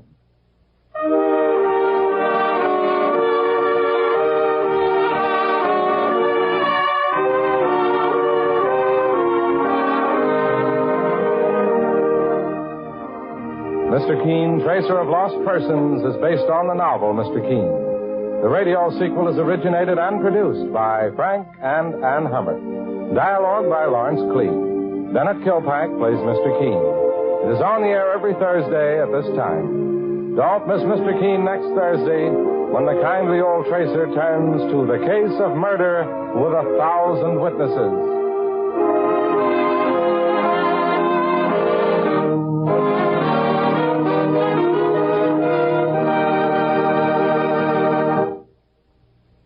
Ever suffer heartburn from acid indigestion?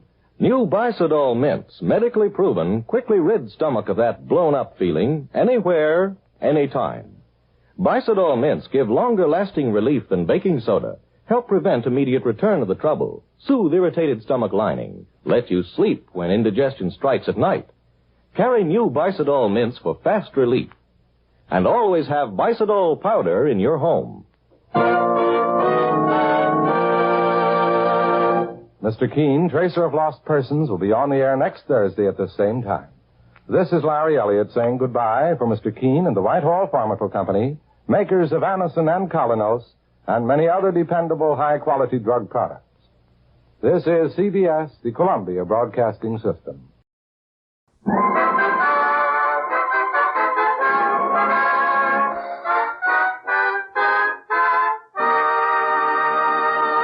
Mr. Keene, Tracer of Lost Persons, is on the air.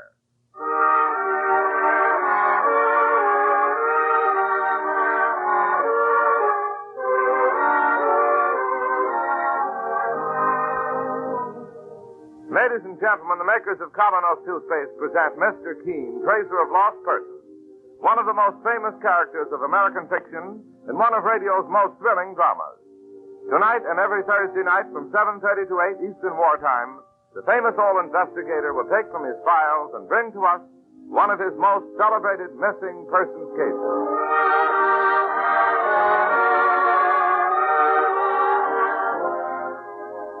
But first, for bright, sparkling teeth, $1 million smile, try the new Colinos toothpaste. It's a high-polishing toothpaste that acts like a jeweler's polish, removing tarnish from silver. Safely, speedily, it whisks away dingy surface stains that cloud your smile and reveals the full, natural brilliance of your teeth. Get the new high-polishing Colinos at any drugstore tonight. Ask for Colinos toothpaste. K-O-L-Y-N-O-S.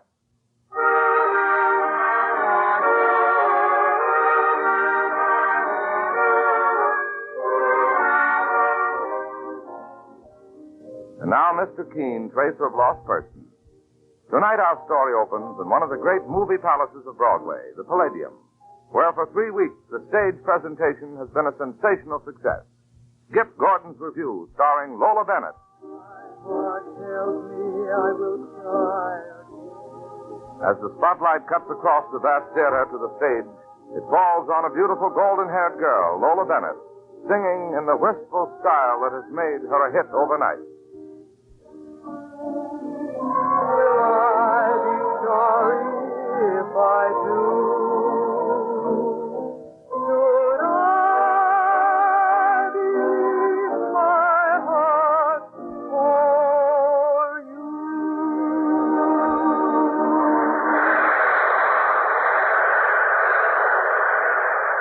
Come back, Lola. Come back and take another bow. Thank you, Sheriff. And make a little speech for our audience, won't you? You've been wonderful to me. I don't know how to thank you. Hold it, everybody. Hold it. Lola will be back with another song later. Meanwhile, a little novelty number from our orchestra. A special arrangement of that outstanding hit, Pistol Packin' Mama. Take it away, Maestro, while yours truly cools off in the wings.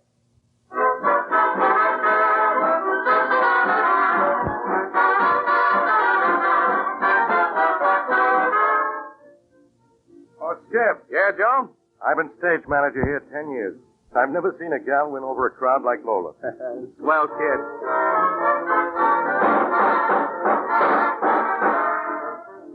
Whoa, what are they doing out there? Just a pistol sound effect in the number. Don't you like it? I'll take a blockbuster. Hey, where is Lola? I thought she'd be here in the wings. She ducked back to her dressing room, Skip, to fix her makeup.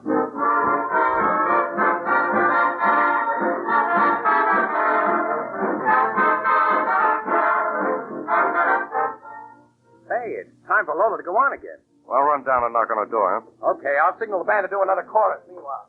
On stage, Lola. On stage. Well, Joe, what's yours? No answer. Look inside. She's not there. It can't be. I'll ask the doorman if she went out. Well, hurry, Joe. Will you hurry? Hey, Charlie. Yeah, Joe? Have you seen Lola? Oh, not this way. Lola!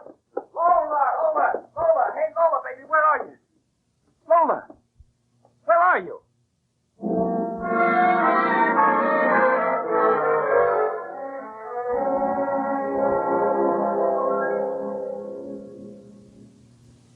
And you say, Mr. Gordon, that she hasn't been seen since she disappeared last night? No, Mr. Keene. In all my years in show business, I've never known anything like it to happen. You tried her home, Mr. Gordon? Call me Skip, won't you? Well, sure, we tried her home, and no soap. I don't get it, Mr. Keene. Especially since she knew we were going to give her a farewell party, too, after the show. A farewell party? It was her last performance with my review. She goes into the Skytop Club this weekend as star attraction. I made her take the offer. How do you mean? Well, I had her under contract ever since I found her singing in Cleveland 6 months ago. The minute she got the right song, she went over like wildfire. Now the Skytop wants her. Well, when they sent her the contract, she showed it to me and said, No, Skip. I'm not signing that contract. "Oh, don't be crazy, kid. It doubles your pay. Gives you top billing." Skip, you've been just wonderful to me. You taught me how to dress, to carry myself, to really sing. I'm not walking out on you. Look, Lola. Here's another contract.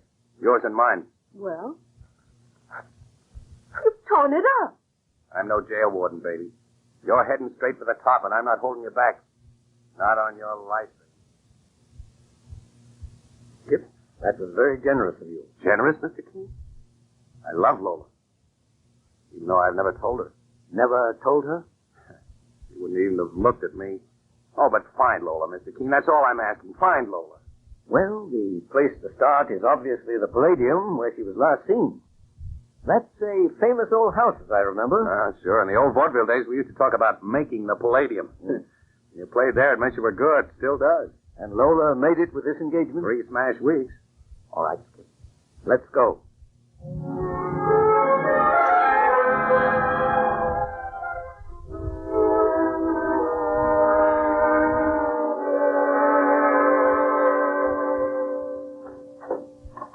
Hello, Charlie. Why, hello, Mr. Gordon. Oh, by the way, Mr. Keene, this is the stage doorman, Charlie Barnes. How do you do? Glad to know you, sir. You think you'll find her? I'll do my best. A swell little lady. Incidentally, Charlie, you were on duty last night? Yes, sir, Mr. Keene.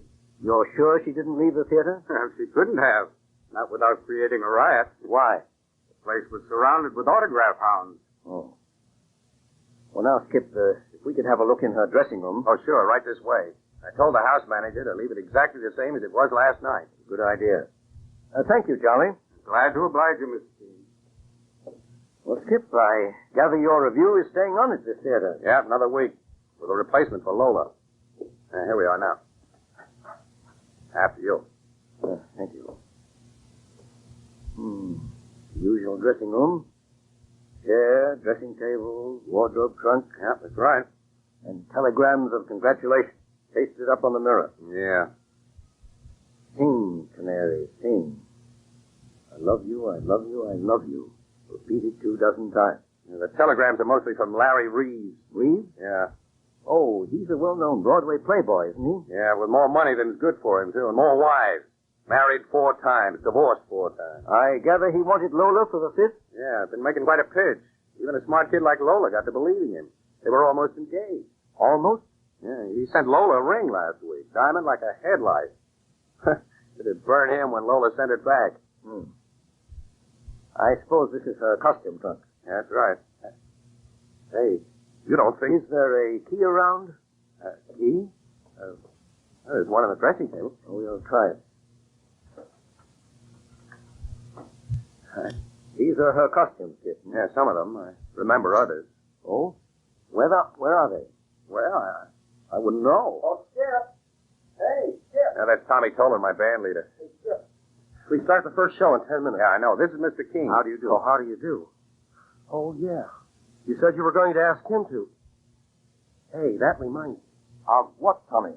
Well, I wanted to mention it before, but I didn't want to talk out of turn. Well, come on, give, Tommy, will you?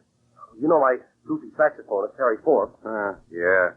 Harry's had a crush on Lola for months, hanging around and pestering her day and night. Well, right after you left the stage last night, Skip, and we started Pistol Packing Mama, remember? Yeah? Harry signaled me. He whispered he's got to leave the stage. Oh, he looked so crazy. I said, all right. So he slips out behind the drapes. Very interesting. And then I don't see him for 15 minutes. And the funny part about it... What was so funny about it? Oh, hello, Harry. What was so funny? All right. I'll say it right to your face, Harry. You walked off the stage carrying a gun. We all had guns, phony guns for the pistol packing number. Now, just a minute. Am I to understand you used guns, pistols as stage props for the performance of the number Pistol Packing Mama? Yes, Mr. Keene. But the rest of us had our guns on stage. He could have had his loaded. Are you trying to say If anybody wanted to shoot Lola, that was the time to do it. During all that noise. You skunk. No, your band leader is right, Paul. It was his duty to tell us. Why did you go off the stage? Oh. Because I felt sick. I wanted to take a pill. I told him that. Okay. Okay, nothing. One of these days you'll have to get yourself a new saxophone. Now, hey, Harry, wait a minute now. Wait. Never mind, Skip. And thank you, Mr. Tolan, for this information. Oh, I figured I had to tell you, Mr. Keene. That guy's wacky. Well, the curtain's in 5 minutes. Yeah, I'll be there. Well, Mr. Keene, how does it add up to you? It doesn't, yet. Better get along to your performance, Skip. Performance, yeah. You'll be sticking around. Right here in the dressing room. Okay. Telegram. I love you. I love you. I love you. Miss Keene, Yes? I was waiting till the others went away. Who are you? I'm just a dresser around here. Take care of the performance clothes. Well? Look, this note. She gave it to me last night. She said that if he came again, I was to give it to him. In the excitement last night, I forgot. You better have it. Thank you. Marie! Oh, quick, put it in your pocket. That's Larry Reeves, Mr. Keene. You know, the playboy. Hey, Marie, why didn't you answer when I called? Oh, I'm sorry, Mr. Reeves. I didn't hear you. Any word yet about Lola? No, Mr. Reeves, nothing. Who's this? Anybody? Can't be. I don't know. Thank you. Gold digger. She's going to run out on me. She's not a gold digger. Shut up. I won't have you talk that way about her. I know a kind playing hard to get. Come and find me. When I do, I'll wring her little neck. Break every bone in her body. Oh, he's just awful, that Mr. Reeves. Thinks that for money he can have anything. But Miss Bennett's not his kind. What about this note? She said to give it to him if he came around again to bother her. He was expecting last night? Every night. The doorman was told to keep him out, but there's a way of coming through the front of the house, Mr. Keene. I see. Don't open that note here, please, sir. Very well. And if Mr. Skip Gordon asks for me, tell him I went back to my office.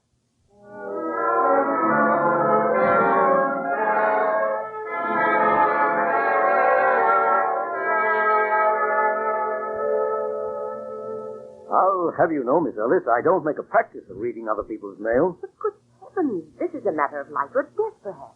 Oh, come on, what does it say? Well, I'll read it.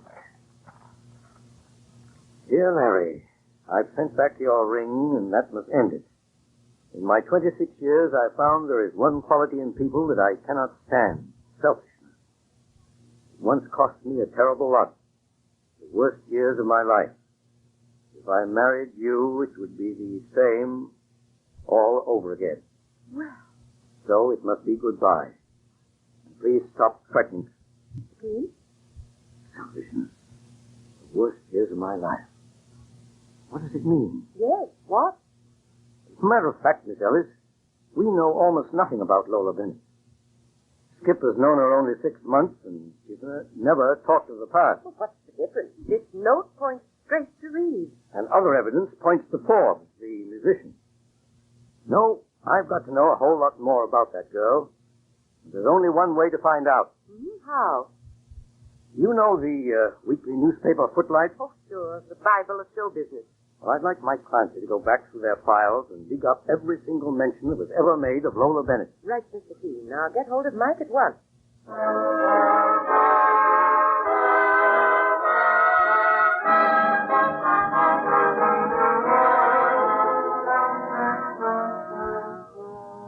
Two people under suspicion in the disappearance of Lola Bennett.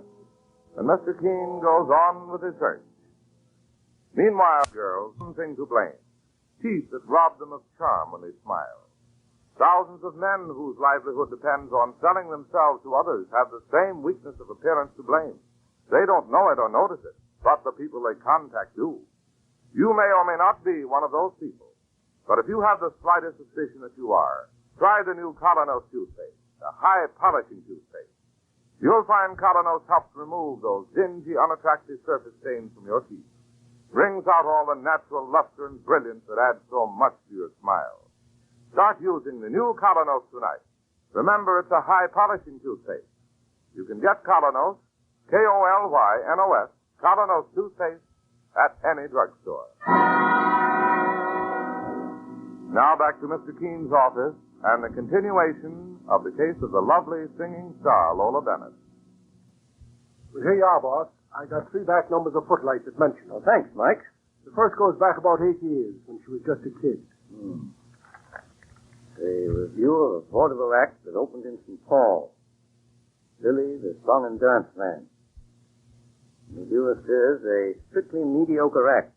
It may do for the sticks, but will never make the Palladium. Now, this paragraph here.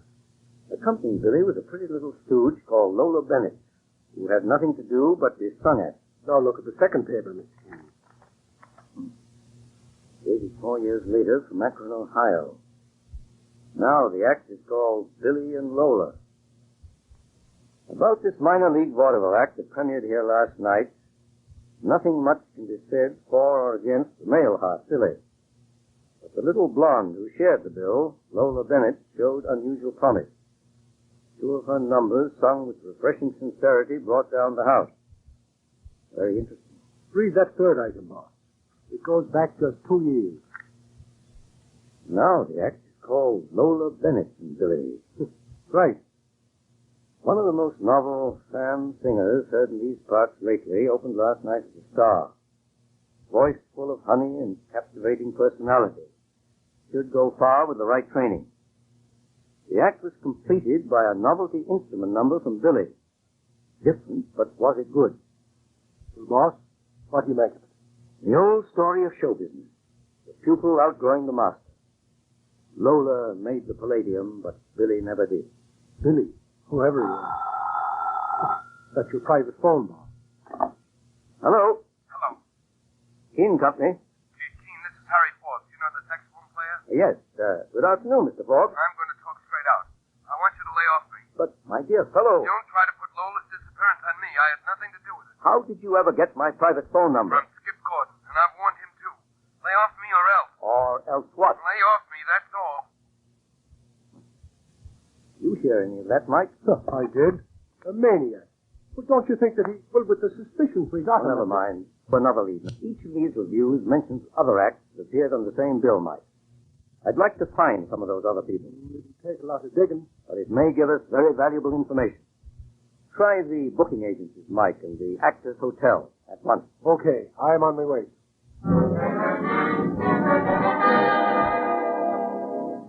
Well, nice, Mr. Keene, that somebody remembers me after all these years out of show business. I gather, Mrs. Hall, that you once had a comedy act? Wasn't much, but it made folks laugh. On at least one occasion, you played the same theater with a song and dance man called Billy. Billy? Oh, sure. Kind of a sourpuss. Why do you say that? Well, I had his heart set on getting to Broadway. Wasn't good enough. What was his surname, Mrs. Hall? Surname? Billy. That's all he was ever called.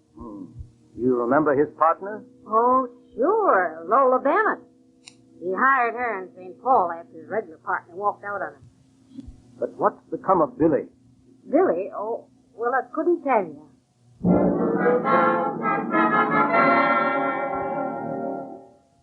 Yes, Major Tiny? I'm looking for an old performer called Billy. I remember him, Mr. Keene. My midget act trooped all over Canada with him one winter in a unit show. Really? My, but what his wife had to put up with. Wife, did you say? Yes, Lola Bennett. Oh, they were married. 2 years by then, but they weren't happy. Billy was so jealous. Of the fact that she was becoming more successful than he? That's right, Mr. Keene. He took to drink. Actually beat her up one night. I tried to stop him. Oh? He threatened to walk on me. Oh, a bad character. What was his surname? I never knew. Would you have a photograph of him? No, sir. Thank you. Still one more chance.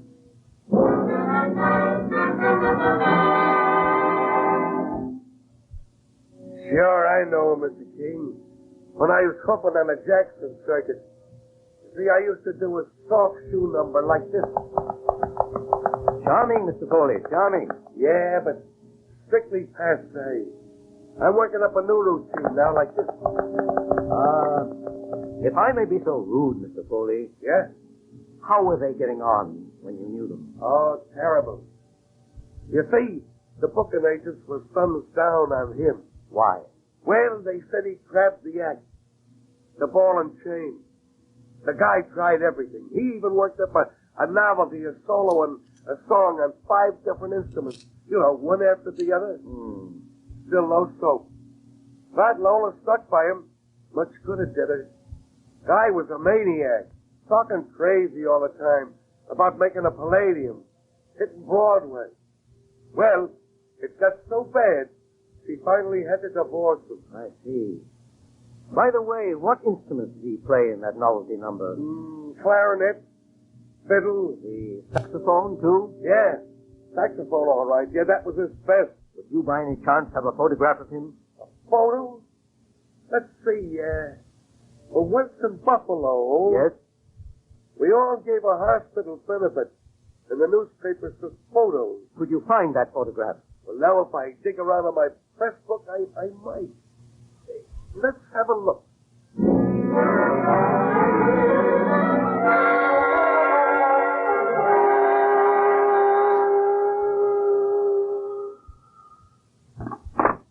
Keene and Company? This is Skip Gordon, Mr. Keene. Oh, good morning, Skip. I haven't heard from you in days. Any news, Mr. Keene? There may be tonight. I can reach you at the Palladium still? Yeah, and we're on for the rest of this week. You know, I got some news for you. Really? Harry Forbes, the saxophone player, walked out of the band last night. We can't locate him. That puts a finger on him, I guess. It certainly looked like that. If he's the guy, if he's harmed Lola in any way. Well, Skip, to be perfectly frank, I'm afraid somebody has harmed her. Keene. Who? How? I'll probably have the answer for you tonight. Meanwhile, I must use the phone for a very important call. Okay. See you tonight.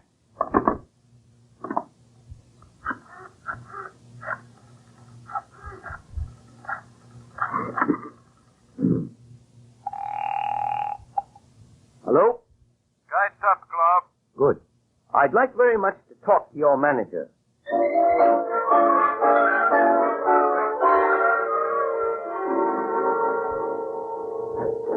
Good evening, Charlie. Good evening, Mr. Keene. Any luck yet locating Lola Bennett, Mr. Keene? Yes and no. I don't get it. In a few minutes, a package may arrive here at the Palladium for me. Ask the delivery man to wait before bringing it in. I want to talk to him. Yes, sir. Meanwhile, where's Mr. Skip Gordon? On stage, introducing a number. By the way, Charlie, the night that Miss Bennett disappeared, was anything moved out of here? No, sir. But something came in. Some props for our next stage show. I see. Well, Mr. Gordon should be coming off the wings any minute now. A new singer? Yeah, replacing Miss Bennett, but not half as good. Oh, I see Mr. Gordon there now. Hello, Miss Keene. Hello, Skip. Well, what's the word? Skip, you may have to brace yourself for really bad news. Dead, huh? Dead. Yes, I'm afraid so. The final sacrifice to a very selfish man. Who? Forbes? Reeves? I'll kill whoever it was. Steady, Skip. We'll see that justice is done.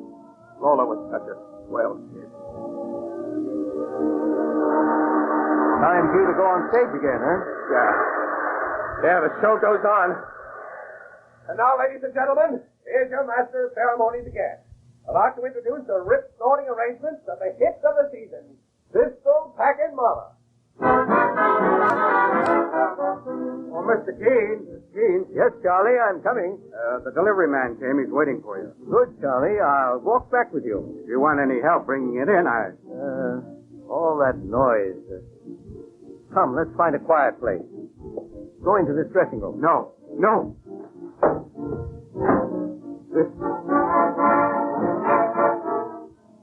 This was Miss Bennett. You don't believe in ghosts, Charlie. Why, what do you mean? Charlie, look at this wardrobe trunk with Miss Bennett's costume. Oh, what about it? He really had two trunks. Two? And when the express company came that night to deliver certain props, somebody ordered one of the trunks taken away. Where to? The address was already labeled on, just as on this one. It was sent to the next place where Miss Bennett was engaged to sing, the Skytop Club. Who was responsible for that? It's no mystery to me any longer. A very jealous man, her former husband. I think of producing. You stay here. I'm staying nowhere. Oh, yes, you are. I'm going out now to have the delivery man bring in that package for me. Listen, Dean, I'm not staying. You're going to watch me open Miss Bennett's second trunk, the one that went to the Skytop Club. I'm having it brought in. I'm watching nothing. We'll open the trunk right here in our dressing room. Just between ourselves, there are police stationed at every exit. The killer will never get out of this theater. You found her in the trunk? Let me out of here. No, you're staying right here. I'm locking you in this dressing room.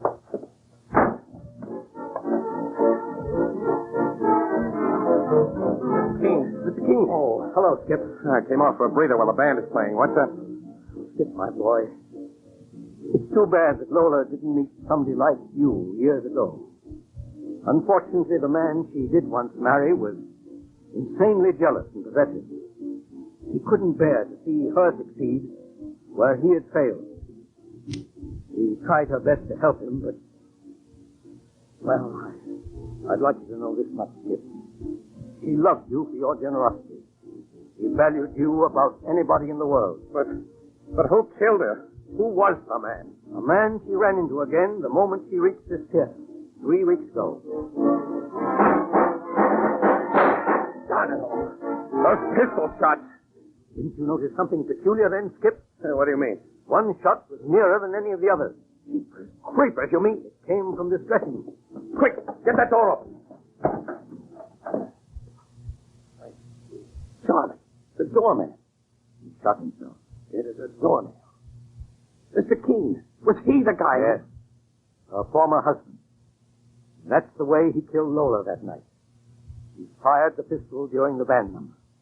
Charlie. A doorman. An old and disappointed performer. He made the Palladium with the most tragic performance of his life.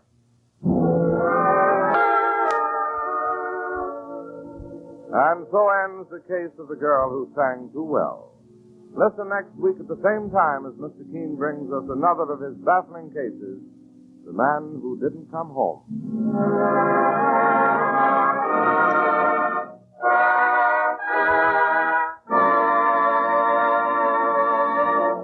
Today, the girl or woman who wants to be popular knows that one of her most important assets is a charming smile, and teeth that sparkle and gleam. Knows that no matter how smartly she may dress or make up, teeth that are dingy and discolored looking instantly create an unfavorable impression. And the same is true of the man in business, whose very livelihood depends on selling himself. He knows how quickly discolored looking teeth can bring failure. That's why today thousands of smart and successful men and women are changing to the new Colonos high polishing toothpaste. So for your own sake, try the new Colonos toothpaste yourself. It works like a jeweler's polish on tarnished silver, dull, revealing the natural brilliance and sparkle of your teeth. Ask for Colonos toothpaste, K-O-L-Y-N-O-S, at your drugstore tonight.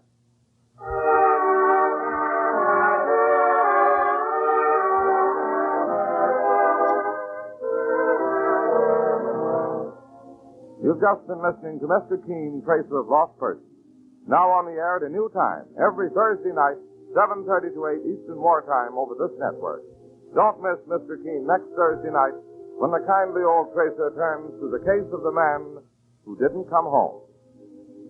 This is Larry Elliott saying good night for the makers of Colonos toothpaste and Mr. Keene, Tracer of Lost Persons.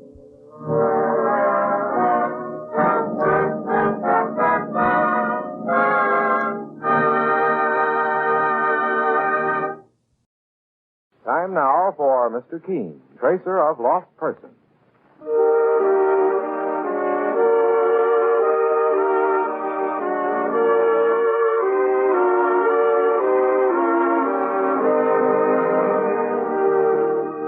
Ladies and gentlemen, Anison and Colonos present Mr. Keene, Tracer of Lost Persons, one of the most famous characters of American fiction and one of radio's most thrilling dramas. Tonight and every Thursday at the same time, the famous old investigator takes from his file and brings to us one of his most celebrated missing persons cases. Tonight's case is entitled, The Case of the Man Who Invented Death.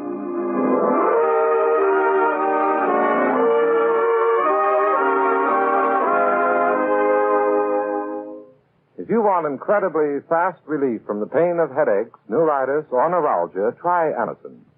Anison is like a doctor's prescription. That is, it contains not just one, but a combination of medically proven active ingredients that give effective relief. If you've not been introduced to Anison by your own physician or dentist, let me urge you to try it yourself. You can get Anison tablets at any drug counter. For most effective relief, use only as directed. I'll repeat the name for you. Anison, A-N-A-C-I-N.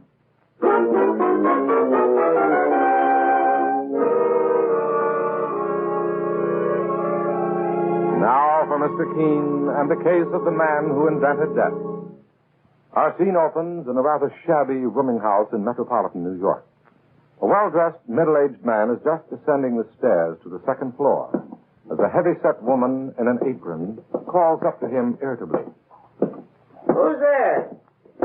Who's climbing up them steps? It's I, Mrs. Marley, George Rockwell. Did you come to see that crazy Amos Piper? He's not in. But he must be. I tell you he's not in. More, I've got half a mind to lock him out. He hasn't paid his rent in over 3 weeks. And I'm not running a charity home. I'm just a poor landlady who's trying to get along. All right, Mrs. Marley. I understand. I'll pay him his rent for him. Well, that's more like it. But I'm sure he must be in. I had a very important appointment with him at this hour. I know he wouldn't break it without letting me know. Did you see him go out, Mrs. Marley? No.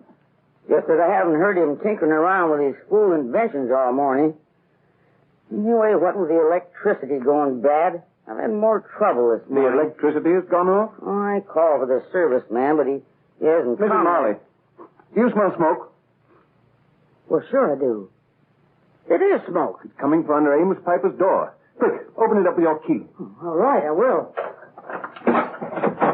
Well, the place is on fire. There's smoke. It's just a burned electric wire. Mrs. Marley, look. Oh, it's Amos Piper. He's lying on the floor. Don't touch him. Call the police. Amos has been electrocuted. He's dead.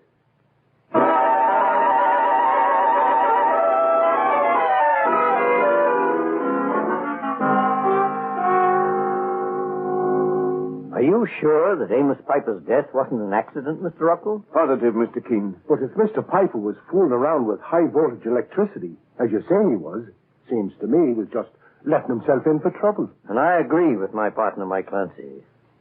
Tell me, Mr. Rockwell, why are you so sure it was murder? Because someone had tampered with Amos' electric equipment, Mr. Keene. The police agreed with me when I pointed it out. Certain wires had been deliberately changed, and an electric booster had been added, raising the amperage and the voltage. That's why the lights in the rooming house blew out. Amos had used that equipment many times before. It would have happened much sooner if the invention had been dangerous as it was when we found the body. Just what was he trying to invent, Mr. Rockwell? A machine for turning base metals like lead and brass into gold. Saints preserve us. What do you think he was, a magician? Well, many years ago, Mike, certain men who were called alchemists believed it was possible to turn cheap metal into precious gold. Yes, that's true, Mr. Keene. But in modern times, we recognize how impossible that is. Amos Piper must have been an eccentric. I suppose he was, but he was also a dreamer. One of the kindest men I've ever known. And I'm going to miss him. How long had you known each other, Mr. Rockwell? At least 20 years. When we were younger, we both dreamed of being important scientists and startling the world with our inventions. But I was more realistic than Amos. I knew after a while that dreams alone won't make one successful. So I entered business and forgot about invention. I see. I now own a manufacturing plant, but Amos kept right on trying to invent things. Well, did he ever hit the jackpot, Mr. Rockwell? No, Mr. Clancy. His big ambition was the gold machine. Once or twice he turned out a few trifling inventions which he sold and managed to eke out a small livelihood on his royalties from those. But more often than not, I had to come to his rescue financially. Although most of the time he never knew. I can see that you felt very close to Amos Piper, Mr. Rockwell. Tell me, did he have any enemies that you knew of? No, Mr. Keene. He was a man who never harmed a living soul. Some fiend devised a way to get rid of him for some reason. And I want to do everything in my power to see that the murderer doesn't go unpunished. I understand. That's why I came to you, Mr. Keene. You have a reputation for being one of the greatest investigators in the country. Not only that, but you have a genuine sympathy for the underdog, for people who are wronged. Well, Amos was wronged. No matter how eccentric his ideas were, he was a good man. And no one has the right to take anyone's life, Mr. Rockwell. Then you'll enter this case and investigate it along with the police? I'll do everything I can. Thank you, Mr. Keene. I knew I could count on you, sir. Now tell me one thing more before Mike and I have a look at the scene of the crime. You say the day you found Amos Piper's body, you had an important appointment to see him? Yes. He phoned me the night before and begged me to come over on the following morning. Did he tell you why? No, Mr. Keene. He just appeared very excited and said he was on the verge of some great discovery. Up to now, neither the police nor I have been able to find out just what that discovery was. Well, perhaps this mysterious discovery might provide us with an important clue to Amos Piper's murder. At any rate, we'll keep it in mind, Mark, as we try to put our hands on one of the cleverest killers we've ever come up against. There's no doubt of his cleverness, Mr. Keene. When you think of the way he set up that contraption to electrocute poor Amos. If we can bring him to justice, Mr. Rockwell, we'll show him a more reliable electric machine invented by the state. The electric chair for murderers.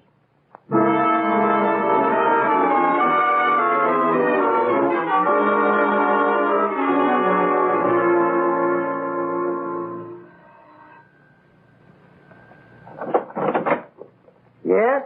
Are you Mrs. Marley, the landlady?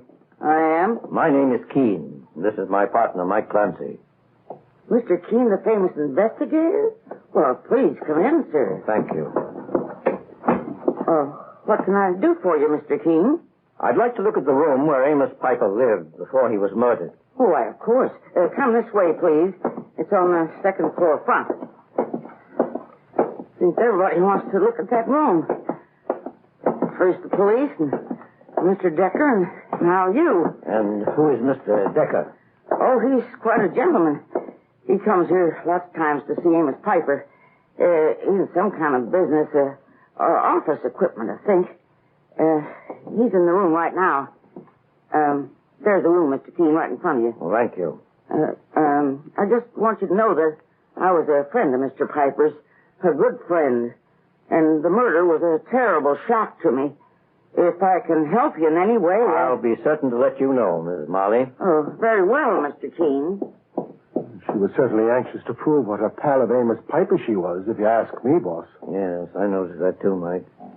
Well, let's go in. Oh, excuse me. That's quite all right. I was just leaving. Are you Mr. Decker? Norris Decker, yes.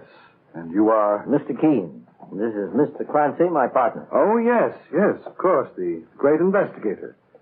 I presume you're here to look into the death of Amos Piper? Yes. Is there anything you can tell us about it, Mr. Decker? You can find out all I know, or the police for that matter, by examining that apparatus in the corner. That's what killed Amos. I'll have a look at it. Do that, Mike. It was an unfortunate affair, to say the least. When I first heard about it, I was sure it was an accident. But after talking to the police, I realized now it was premeditated murder. What made you think it was an accident first, Mr. Decker? Because of Amos Piper's idiotic scheme to turn lead into gold. For a while, he almost had me believing it, too. You're a close friend of his? No, I was interested in his work in a business way. I'm an investor, Mr. Keene. I use my money to back inventions that are worthwhile, particularly ideas in new business equipment. And is that what you were seeing Amos Piper about, Mr. Decker? Yes. He told me of an invention he had for a new type of carbon paper, thin enough and strong enough to make over 50 copies at once. I see. Well, it seemed like a saleable idea, and I thought we could both make a bit of money out of it. But then he was killed, and the invention has disappeared. And that's why I came here today. I wanted to see if I could find the sample. That's some contraption, boss. It's set up like some kind of an electric oven. That was another of Piper's ideas for turning base metals into gold. He was an extraordinary man, but a bit on the eccentric side. And his private life seemed to be even more peculiar. How do you mean, Mr. Decker? Well, once I walked in here, Mr. Keene, and found him in an argument with a lovely young girl, at least 30 years younger than he. She wore a mink coat and was fashionably dressed. As I came in, I noticed her motor car and chauffeur in front of the door. Who was the girl? I don't know. She left when I walked in, and the landlady told me later that the girl had come once before and had had a terrible row with Piper. I see. Did she know why? No, and neither of us knew how a man as simple, and as poor as Piper, could have any relationship with a woman who was obviously very wealthy and, young enough to be his daughter. She couldn't have been his daughter. I'm told that Piper never married. Well, whoever she was... Someone inside the room now, miss. The police? Well, there's Mr. Keene, the famous I'll come investigator. back some other time, Mrs. Muller. Mr. Keene, that sounds like the voice of the girl I was just telling you about. Don't say anything about my being here, please. Boss, look at the car parked in front of the door. It looks like one of them fancy foreign makes. Mike, come along. I don't want that car to get out of our sight. We'll follow it and find out a bit more about this mysterious girl and her connection with Amos Piper.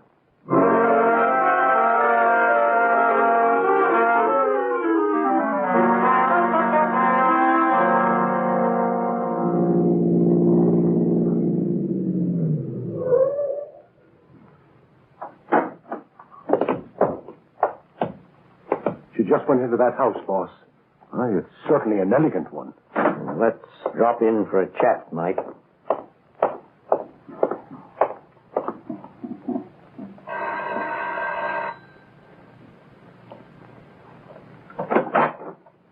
Well? I'm looking for a young woman who just entered here. My name is Keene. What young woman? Sure, the pretty one with the fur coat. The chauffeur just left her at the door and then drove away. You must have the wrong house. Well, I'm sure we haven't. And I say you have. This young fellow must think we're a couple of kids, boss. Maybe he'd like us to... He may have been mistaken, Mike. What, Mr. Keene? We were halfway up the block when she disappeared. She could have gone around the corner. But Mr. Keene, with me own two eyes... I'm sorry to have troubled you, Mr. Webb. The name is on the door. Oh, yes, of course. Good day. Mr. Keene, you don't really think we made a mistake, do you? Of course not, Mike. If Mr. Webb was lying so obviously, I prefer to find out in our own way what he was up to. What time is it now? It's a little after 6. It'll be dark soon. We can enter the house through the rear. Perhaps we can get a little more information from Mr. Webb and the young woman we followed when they least expect it. Information that might lead us to Amos Piper's killer.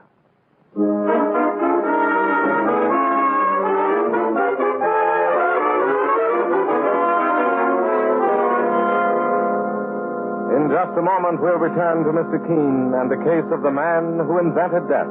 Meanwhile, beware of unpleasing breath that breathes between the teeth. Use Colonos toothpaste with dental floss action. Those cracks and crevices where food particles can decay must be reached to have a really clean mouth, a welcome breath. Your dentist knows this to be true. Use Colonos toothpaste with dental floss action. Colonos gives amazing dental floss action. That is, sends thousands of active cleansing bubbles to penetrate hard-to-reach dental areas. Helps dislodge bits of food that can cause unpleasing breath and tooth decay. Use Colonos toothpaste with dental floss action. Colonos has high polishing action, too. Brightens dingy teeth by removing ordinary yellow surface stains. Colonos is gentle, safe even for children's teeth and tender gums. Enjoy its cool, clean, minty flavor. Colonos is dentist recommended. Cleans your teeth bright, keeps your breath right. Use Colonos toothpaste with dental floss action. Get Colonos with dental floss action today.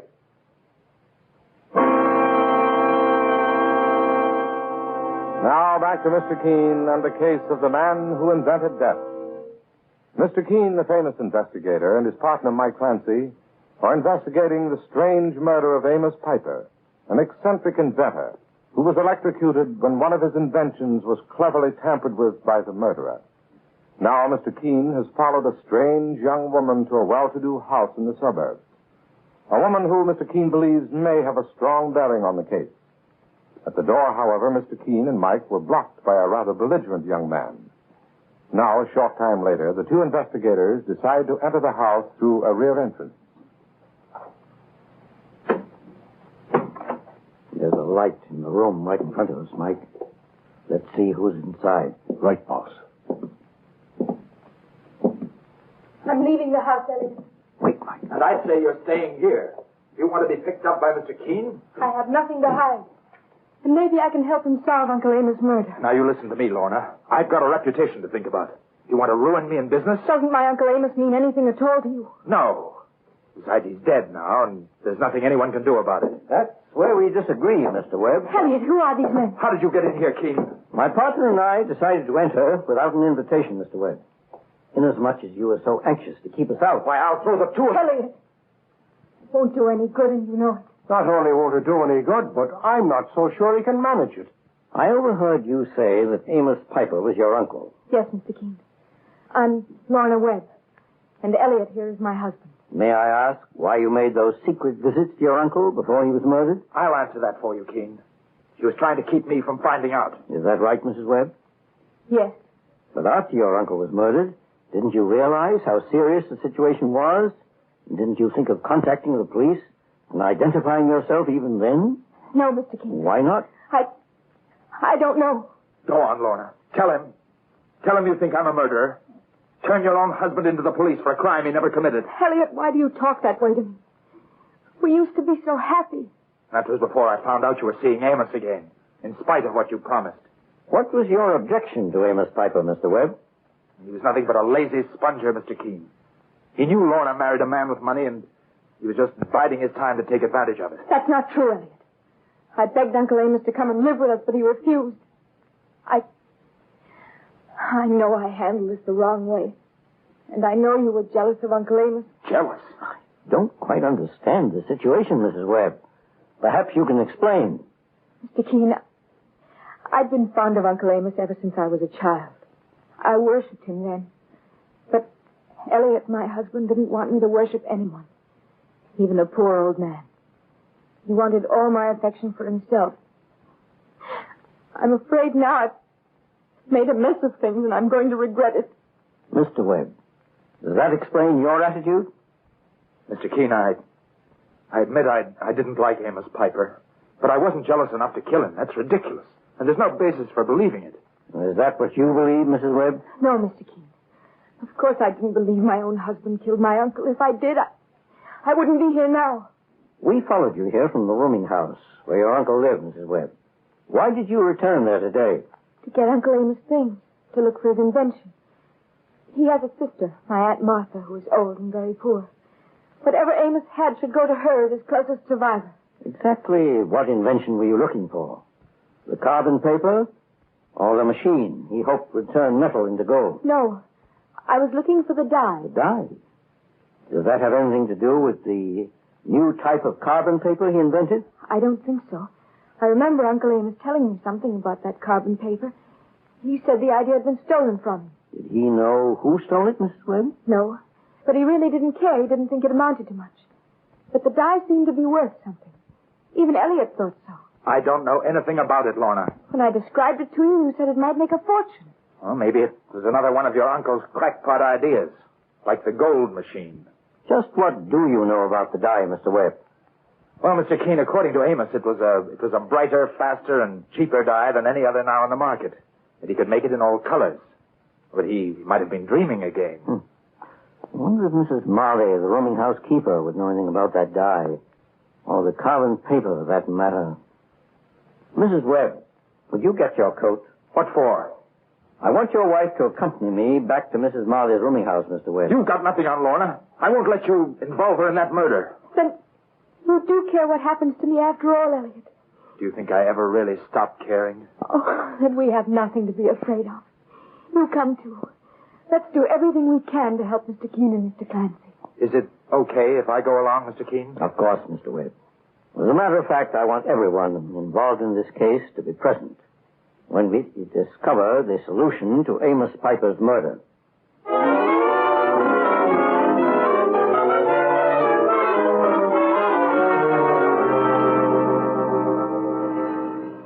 Mrs. Marley, the rooming housekeeper, doesn't seem to be in, Mr. Keene. The door may be open, Mike. Try it. It is, Mr. Keene. Good. Come inside, Mr. and Mrs. Webb. All right, Mr. Keene. Come along, Lorna.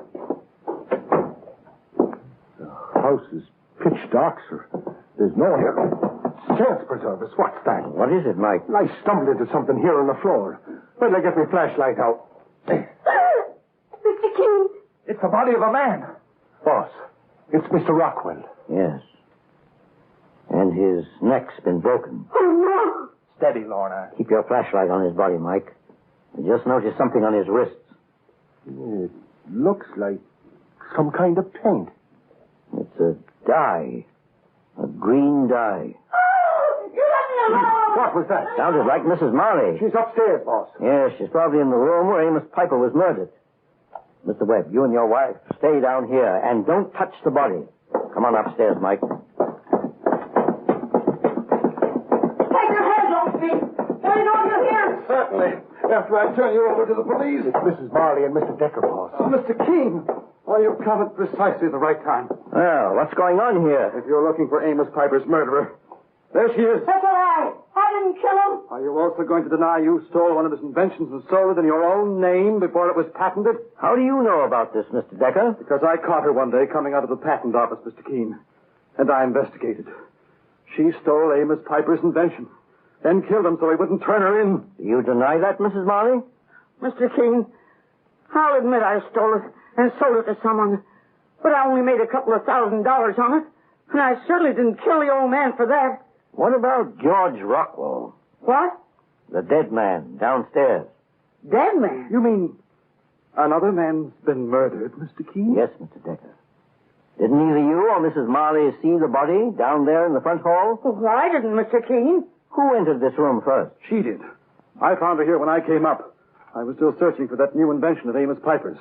I found her here fooling around with that devilish contraption in the corner that killed Amos. Well, what have you to say for yourself, Mrs. Marley? I didn't mean any harm, Mr. Keene. I just wondered if there was anything in what Amos Piper believed, that he could turn metal into gold. I thought maybe I'd find something, and this was the first chance I got to look for myself. Up to now, this room's been filled with policemen and investigators. But I never touched that machine. Why, I'd be afraid to. We've caught you red-handed, and you know it. Take her away, Mr. Keene. I'll be happy to testify against her. I imagine you would be, to save your own skin, Decker. What? Decker, did you say you caught Mrs. Marley red-handed? Well, I caught you green-handed. You mean here on my hand? Why, this is just paint. Really? And when did you get it on your fingers? Well, 2 or 3 days ago. Odd that it took so long to dry. You left some of it on George Rockwell's wrists. What? Only a man man with strength could have killed Rockwell. He was a pretty big man himself. But someone with a knowledge of, well, let's say, judo or jiu-jitsu could have accomplished it. You must know a little something about judo yourself, Keene. Enough to tell when it was used to break someone's neck. Search him, Mike. Don't make a move, I warn you. Oh, he's even got himself a gun, boss. Now, you're pretty clever, Keene. I've got to hand it to you. I imagine you even know where this green dye came from. Amos Piper's invention. Right. And tonight I found a sample of it at last, along with a formula. The old fool never even realized he had something that would bring a fortune on the world market. But you did, Decker. I most certainly did. I also knew I had to take care of Rockwell. You see, he was a little too close to Amos Piper. And sooner or later he might have surmised why Piper was killed. And then he'd have thought of me. I'm afraid you won't get away with it, Decker. You posed as an old man's friend and benefactor to defraud him of his valuable invention, then killed him to cover your fraud. You're not going to get away with either the theft or the murder. And who's going to stop me? Maybe I will, mister. Come on and try it if you want a bullet through your head. Don't move, Mike. He means what he says. I'll say I do. And what's more, I'm... He tripped on the machine! Help me! Help! Mr. Keene! Cut your electricity off outside. Quickly, Mrs. Marley. Oh, Mr. Keene. Boss, he's getting a terrific electrical shock. Don't touch him until the current's been cut, Mike. He'll pass the shocks on to you. Saints preserve us. He's dead, Mr. Keene. Yes. He shorted some wires in that machine when he fell over it. You mean he died the same way his victim died, boss? In Amos Piper's case, the electrocution was deliberately planned. Decker's was caused by a short circuit as he tripped over the machine. In any event, Mike, the result was a form of poetic justice. Amos Piper may have thought he was inventing a machine that turned things into gold, but it appears as though he actually invented death.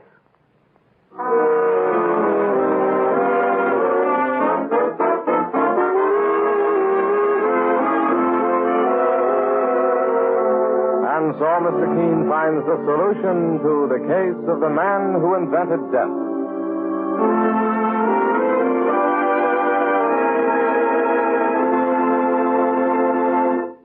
The next time you're suffering from the pains of headache, neuritis, or neuralgia, try Anacin. You'll bless the day you heard of this incredibly fast way to relieve these pains. Now, the reason Anacin is so wonderfully fast-acting and effective is this. Anacin is like a doctor's prescription. That is, Anacin contains not just one, but a combination of medically proven active ingredients in easy-to-take tablet form. Thousands of people have received envelopes containing Anacin tablets from their own dentist or physician, and in this way have discovered the incredibly fast relief Anacin brings from pain of headache, neuritis, or neuralgia. So next time such pain strikes, take Anacin. For most effective relief, use only as directed. Your druggist has Anacin in handy boxes of 12 and 30, and economical family-sized bottles of 50 and 100. The name is Anacin, A-N-A-C-I-N. The community chest asks you only once a year to contribute or to pledge your share in their wonderful red feather services, which benefit your community the year round. The list of services supported by the community chest is almost endless. Whether day nurseries, guidance clinics, Scout visiting nurses' help, YMCA, or neighborhood centers, the value of all their services to you and to your community is very great. Everybody benefits, so everybody gives.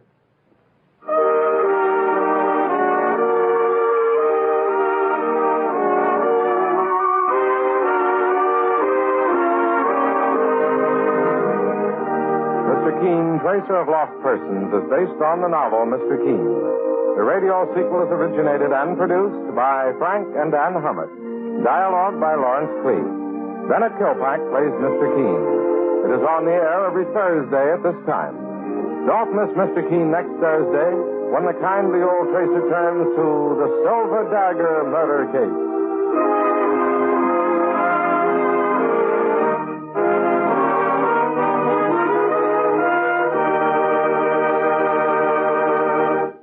Mr. Keene, Tracer of Lost Persons, will be on the air next Thursday at the same time. This is Larry Elliott saying goodbye for Mr. Keene and the Whitehall Pharmaceutical Company, makers of Anacin and Calanos and many other dependable high-quality drug products. This is CBS, the Columbia Broadcasting System.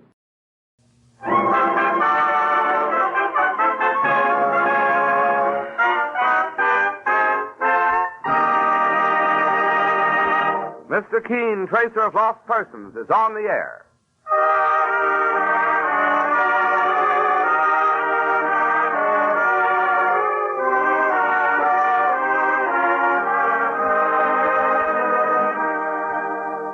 Ladies and gentlemen, the makers of Calanos toothpaste present Mr. Keene, Tracer of Lost Persons, one of the most famous characters of American fiction in one of radio's most thrilling dramas. Tonight and every Thursday night from 7:30 to 8 Eastern Wartime, the famous old investigator will take from his files and bring to us one of his most celebrated missing persons cases.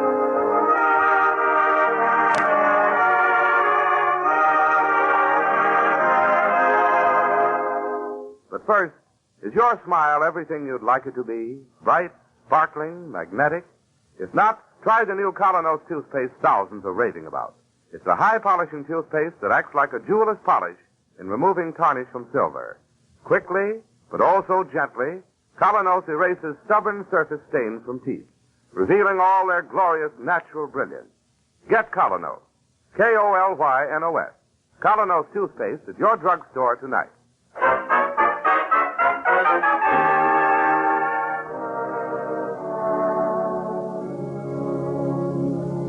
Now, Mr. Keene, Tracer of Lost Persons, who tonight takes from his files one of his most unusual and most bewildering cases, the case of the girl who flirted.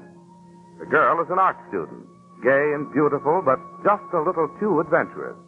It all starts one day in a museum, where Betty March is at work copying a painting, and a charming stranger walks up to say, "Not bad. Not bad at all. Well, I beg your pardon. I'd almost say you had signs of talent, young woman. Well, I did not happen to ask your opinion. If anyone in this town knows painting, it's I. I ought to be furious with you. Are you? No. Just terribly amused. I like people to be unconventional. Tell me some more, Mr. Whoever you are.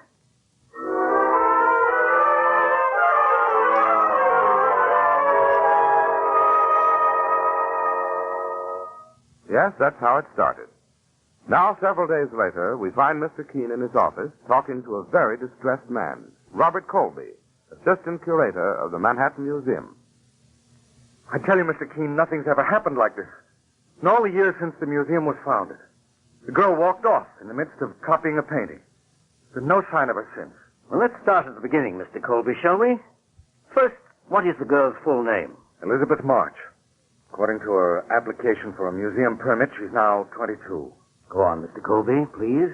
Well, lately she's been copying that big painting by Whistler in the American Room. Oh, you mean the portrait of Mrs. Farmington and her daughters? Yes, that's right. Now, the last time I saw Betty was 4 days ago. Monday. Betty, eh? You're on familiar terms.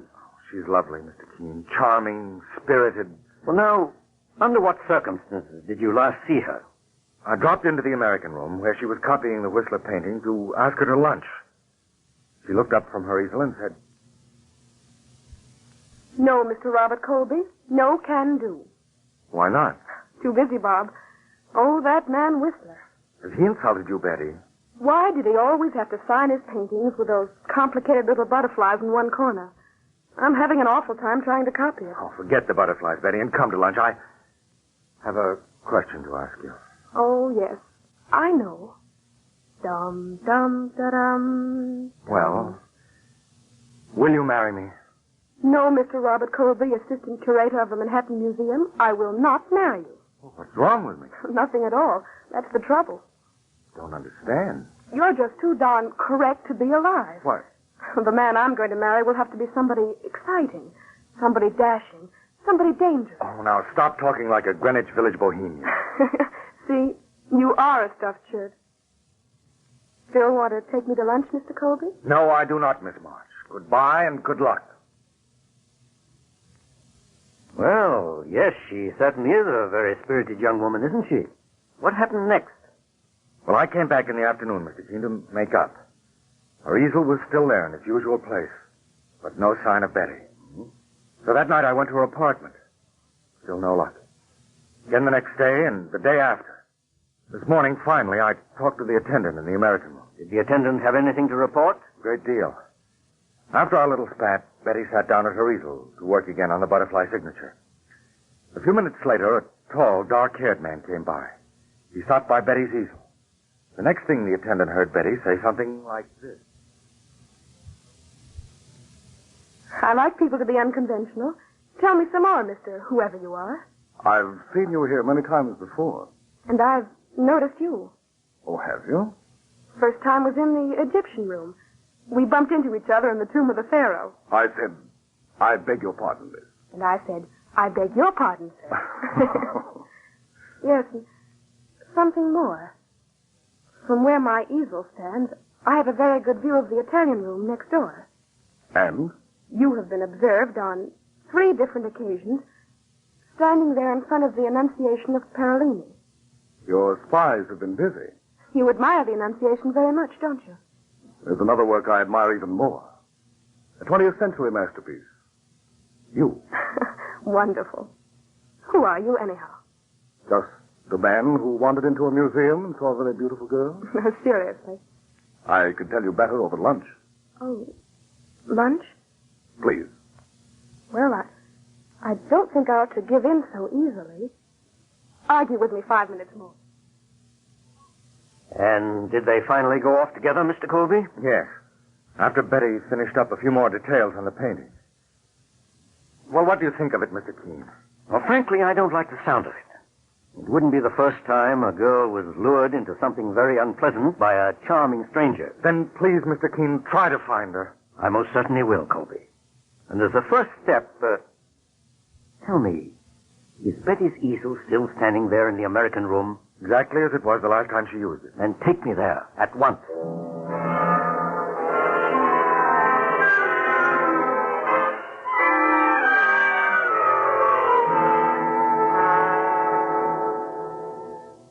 There you are, Mr. Keene.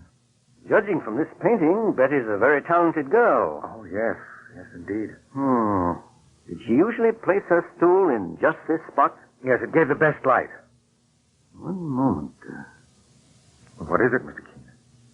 Why are you staring so hard at Betty's copy? I wonder if there's a magnifying glass handy. I'll have the attendant get one. Oh, Billings. Yes, Mr. Colby. Look into Mr. Vanderhoff's office, please, and ask him if I could have a magnifying glass for a moment. I'll be right back, sir. Mr. Keene, you've got me up a tree. First, you were talking about the position of the stool. Oh, yes. In fact, I'm going to sit down on it right now and make a little investigation. Well? Observe one thing. From this position, Betty at all times had a view through that open door into the next room. The Italian room. Oh, there comes the attendant now with that magnifying glass. Here you are, sir. Thanks. Let me have it at once. Right. Oh, what are you looking for, Mr. Keene? I'm looking for a... By Jove, I found it. What is it? Colby, I was impressed by one thing. You told me how Betty went off with a stranger. That she stopped first to finish a few details. Asked for 5 more minutes to paint. Yes, yes. Now take this glass. I have it. Turn it on the butterfly signature in the corner. Concentrate on those very fine strokes in the wings. The wings? Yes, I see it now. Dear Bob, Studio Tea Room. She had a feeling she might be in danger. That message was just in case she didn't come back. Well, of course, but why? What danger? You know that restaurant? Yes, it's a hangout for artists in Greenwich Village. Let's go. Let's go as fast as we can.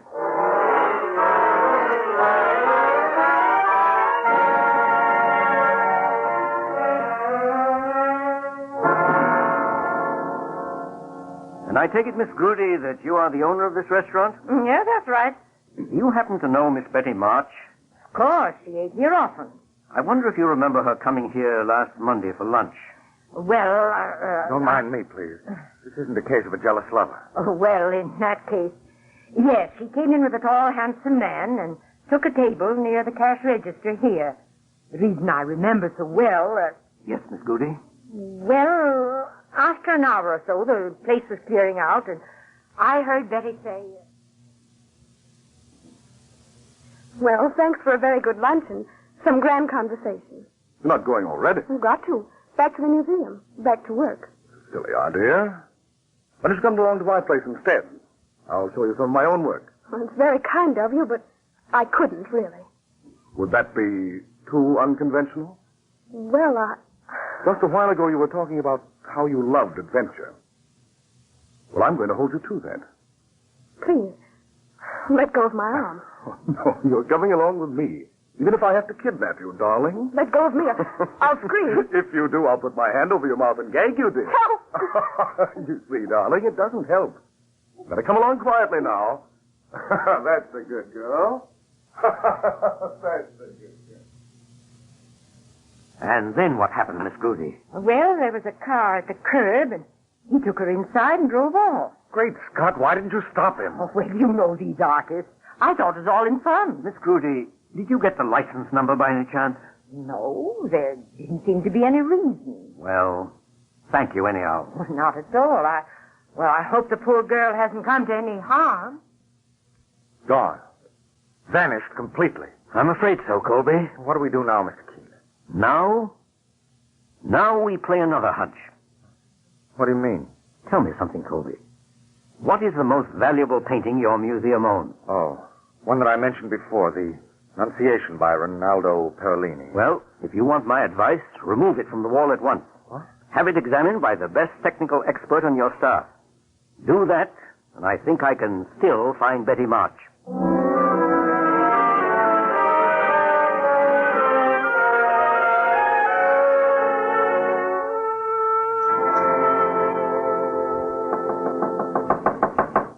Mr. Vanderhoff, how's it coming? Do not disturb me. I will be finished in a moment. He's expert, Mr. Keene. You've been at it all morning. Oh, calm yourself.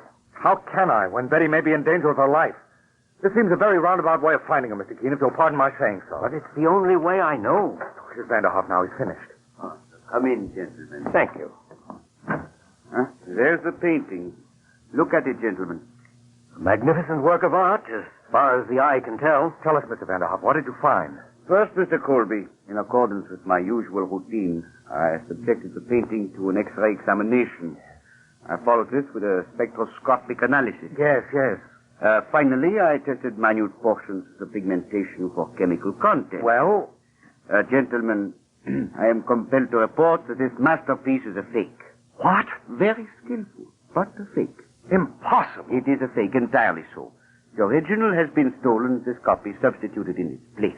Exactly what I thought and feared. The man who did this is one of the most skillful copyists alive.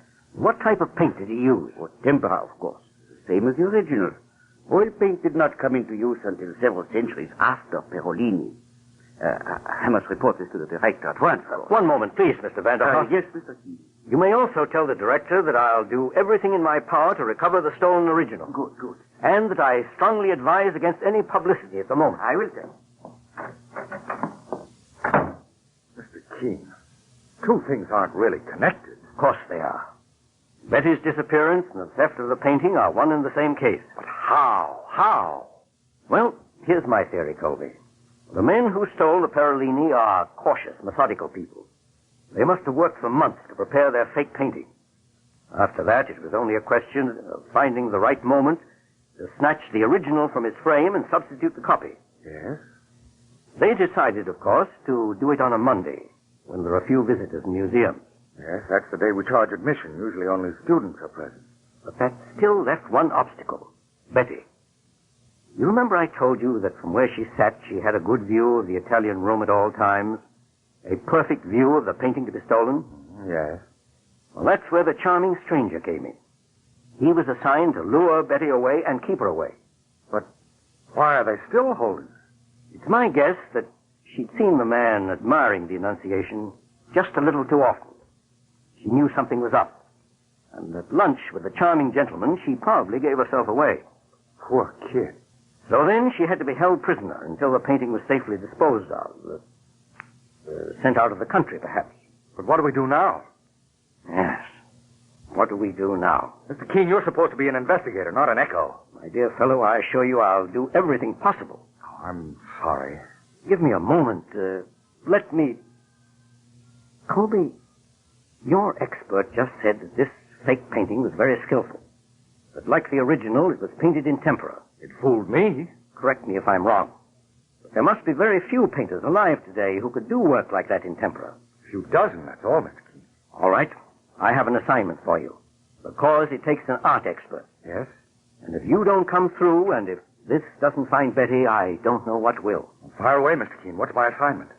Dig up all the catalogs of recent art exhibitions you can find.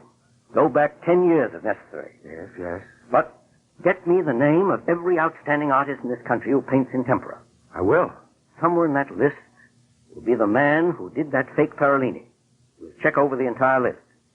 By process of elimination, we'll find the forger and the gang that abducted Betty March. Right. Get to work at once.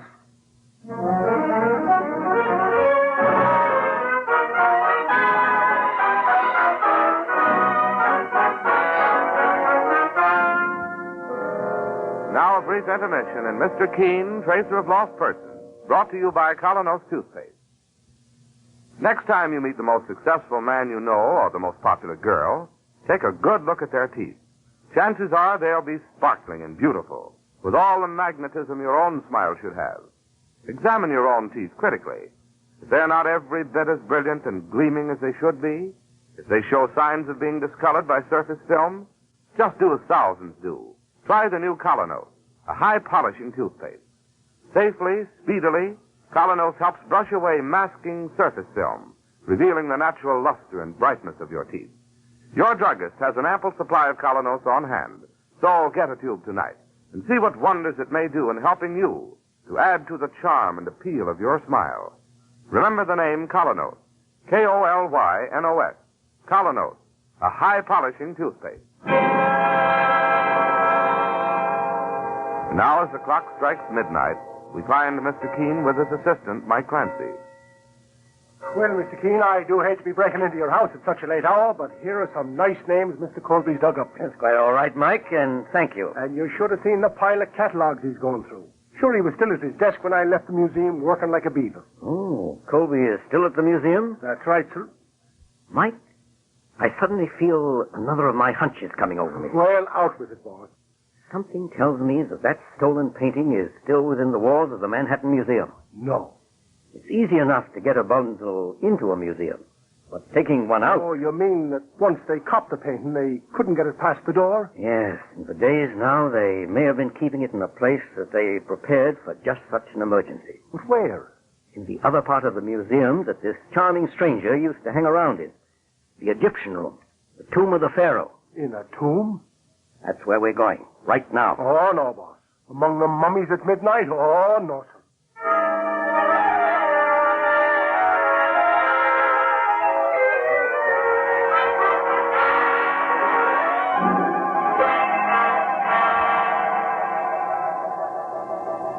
Well, here it is, Mr. Keene. Tomb of King Mentop IV. Well, thank you, Colby. This switch turns on all the lights inside. That's right. All right. You stand by at the door. Mike and I will have a look inside. Okay, Mr. Keene. Come on, Mike. Good luck. Oh, boss, there's 100 other places I'd rather be than in an old cemetery like this. Don't worry. There's plenty of light in here. With all these narrow winding alleys. Plenty of spaces for spooks to be hiding. Here, Mike, to the left. This should lead to the central chamber and the sarcophagus of the king. The what, sir? A stone casket where the mummy lies. I'd like to move the lid and have a look inside. Well, I wouldn't. Relax, Mike. Here's the central chamber now, and the sarcophagus. Saints preserve us. Come now. Let's try the lid. Stand back. Don't move. Glory be. The mummies are talking. No, Mike. Mummies don't talk English. Stand back. Hands over your head. It's coming from that doorway on the other side. Quick, let's get after it. Boss, the lights are gone out. Quick, turn on your flashlight, Mike. Help! He's trying to strangle me. I'll fix him. Come away, you. Here, I got him, boss. No, he's broken away. Your flashlight. Turn it on. Oh, I dropped it somewhere. Here it is.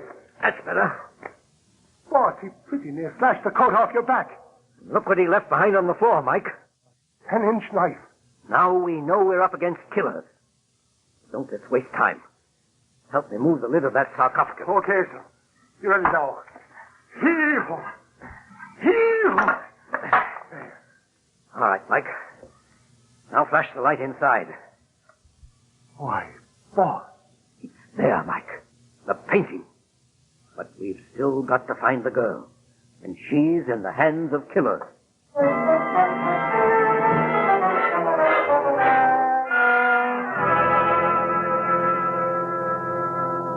Here you are, Mr. Keene. I've narrowed the list of tempera painters down to a half dozen possibilities. These are all experienced artists, all over 40? That's right. Wish I could have stopped that fellow when he came tearing out of the tomb last night. Would have been a quicker way of finding Betty. If ever we're going to find her. Oh, never mind such talk. As the next step, let's find out everything we can about the 6 men on this list. Anything that indicates shady activities in the past. Right. Let's hurry, because now that gang is desperate.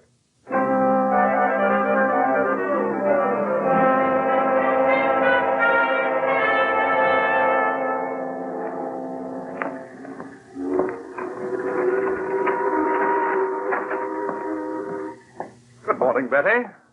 Oh, there you are. Tyler is the name. Well, whatever you call yourself, why are you keeping me in this house? When are you going to let me go? You have the painting. What more do you want? Correction, my dear. A certain busybody got it away from me last night at the museum. Mr. Keene. Well, good for him. No. Bad for you, my dear. Why? Why? You see, I have 2 careers at once. Sometimes I borrow, shall we say, valuable paintings from museums with the help of my colleague, Mr. Bruno Carson, who paints excellent substitutes. Most of the time, I run a very respectable gallery on 57th Street. You're afraid that now I'll give you away. Mr. Carson is also worried. He's not always a forger, you know. Let me go, and I'll never mention this to anybody. The museum has its painting back, and that's all it cares about. Correction again. The police and that man Keene will move heaven and earth to track us down. He's a very smart old billy goat. I don't care. This has gone far enough. You can't keep me a prisoner here forever. That's right, my dear. See you later. Let me out! Let me out! Please, I beg you, let me out! No use. No one will hear you. Tyler. Okay, Carson, I'm coming. Look, Tyler, we can't keep her here much longer. Some people are coming tomorrow to look at my paintings. All right, Carson. She goes tonight. And don't leave any traces. There won't be, Carson. Not for the East River, right outside the door. The river? Too bad. She's so nice looking. Yes. Too bad.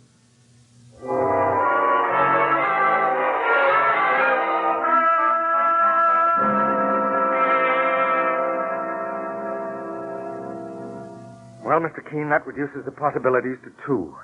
There's this fellow Haverford Jones. What trouble was he in, Colby? He once tried to swindle an estate out of a very valuable Van Gogh. Mm-hmm. Also, there was once talk of some forgery. Very promising lead. Now the other fellow. He got into a different sort of trouble. Bad checks. And his name is? Bruno Carson. I see he lives over by the East River. Yes, but Haverford Jones seems more likely. The forgery angle. All right. We'll try him first. Let's go. There's no time to lose. No. Something tells me to try Carson first. No, I don't think Carson Why would a successful painter like he is live in a dismal place like the East River waterfront? Well, perhaps he likes to do river scenes. That's just the point. His catalogs show he's never done anything but portraits. But, Mr. Keene, Pick up that phone, Colby. Get me the harbor police right away.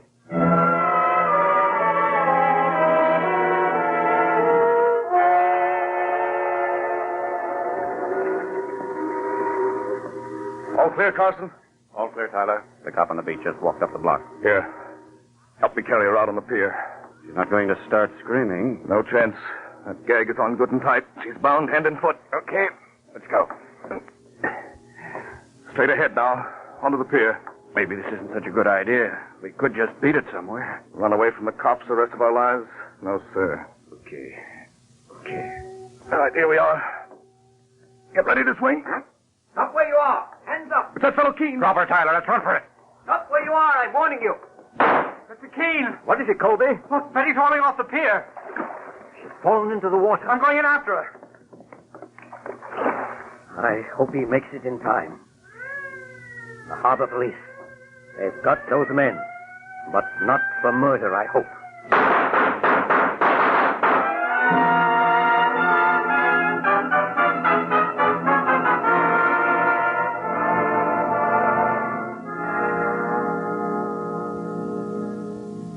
Mr. Keene, wasn't Bob wonderful the way he went in after me? You certainly owe your life to him, Betty. Yes, to a stuffed shirt. Why, Bob, whoever called you that? You did when I asked you to marry me. Darling, will you ever ask me again? Well, Betty, will you marry me? You bet I will. Betty.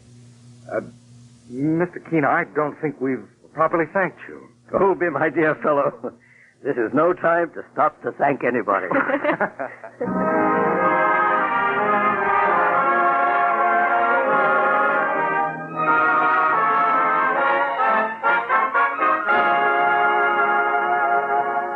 Listen next week at the same time when Mr. Keene brings us his next missing persons case. The case of the boy who used big words.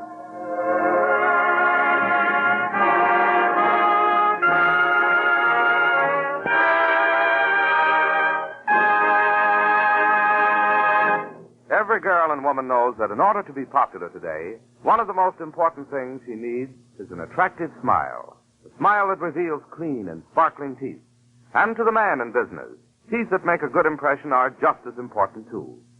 If you're not certain that your own teeth are as attractive as they should be, here's something you'll want to know. The new Colonos High Polishing Toothpaste does wonders in helping to remove those dingy surface stains.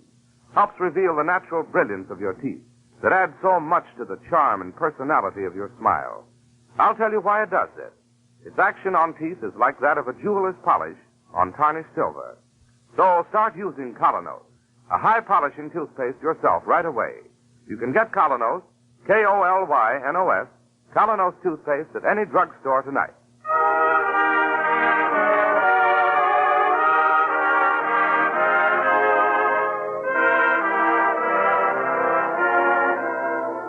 This is Larry Elliott saying good night for the makers of Colonos toothpaste and Mr. Keene. And this is Mr. Keene with one last word.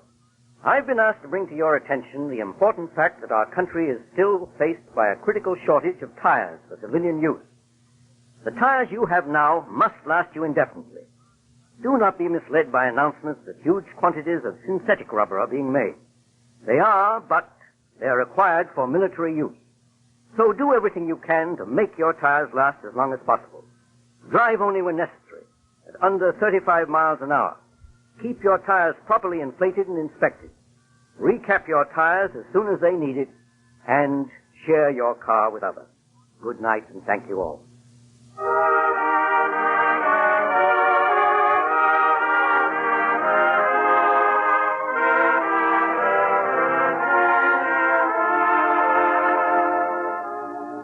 Mr. Keene, Tracer of Lost Persons, will be on the air next Thursday night at 7:30 Eastern Wartime. Tomorrow night, listen to the big new musical Friday on Broadway. All the song leaders of the day direct to you from the Gay White Way. At 7:30 tomorrow night over most of these stations.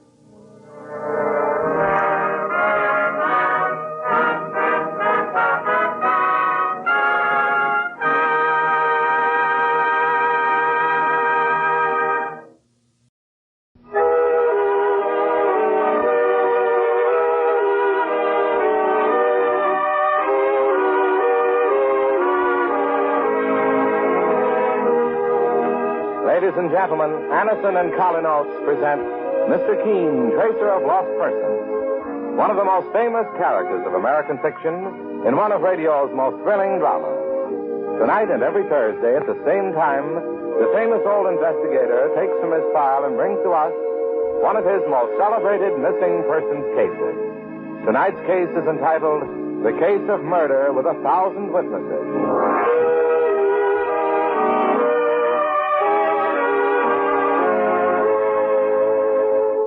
If you suffer from the pains of headache, we urge you to try the remarkable product this program features, Anison.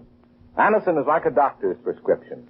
That is, it contains not just one, but a combination of medically proven active ingredients. That's why the relief it brings is often incredibly fast. Many of you I know first discovered Anison tablets through your own dentist or physician.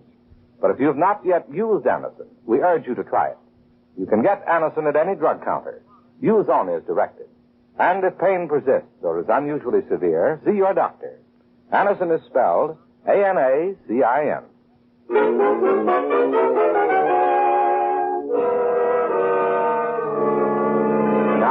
Mr. Keene and a case of murder with 1,000 witnesses. Our scene is set at a county fair which is opened in a community just outside New York. It is a bright, sunny afternoon, and as the visitors to the fair wander from exhibit to exhibit, they create a gay holiday mood. A well-dressed, handsome gentleman of 45 has paused near an exhibit of cakes and pastries. After a moment, he is approached by his wife, a lovely woman in her early 30s, whose worried, tense expression sets her apart from the cheerful faces around her. William? Anne, darling, so you decided to come to the county fair after all. My headache's gone, William. Good. You're just in time, too. The baking contest's about to begin. Oh? You know, I love these county fairs and the people who run them. They're wholesome, these folks. And by asking me to be an honorary judge, well, they flatter me more than I can tell you. I know that, William. In spite of your success, you've always been modest and simple, just like our neighbors. That's one reason I fell in love with you and married you. That's another thing I can't get over. How a lovely young actress like you ever gave up the stage just to marry me. Oh, excuse me, Mr. Brooks, but they're waiting for you to judge the baking exhibit over there. Oh, thanks, Miss Wilkins. I imagine you've got your usual delectable entries on the table again this year? Well, I baked a large cake, but maybe it isn't exactly right that the judge's housekeeper should be a contestant. Or the judge's wife, for that matter. My wife? Anne, did you... I've made a few small cakes, William. Just little decorative. Well, this is a surprise. I didn't know you were a cook, Anne. Up to now, I imagined that actresses couldn't even boil an egg. And you still may be right. This way, Mr. Brooks. We're waiting. Here I come. And now, folks, Mr. Brooks, our favorite country squire, will taste these cakes and tell us who's the best pastry cook in Bellows County. Mr. Brooks. Well, let's see now. Here's a delectable-looking morsel, if I ever saw one. Well, this cake is guaranteed to expand a man's waistline. I'll score that at 80 points. And now... Oh, these little cakes look out of this world. Just a mouthful of... Mr. Brooks, what's the trouble? Get a doctor, somebody, quickly. Mr. Brooks! Mr. Brooks, what happened? Don't touch him, Miss Wilkins. He's dead. Dead? He was poisoned. The poison must have been in the cakes. And those cakes were baked by Mrs. Brooks, his wife.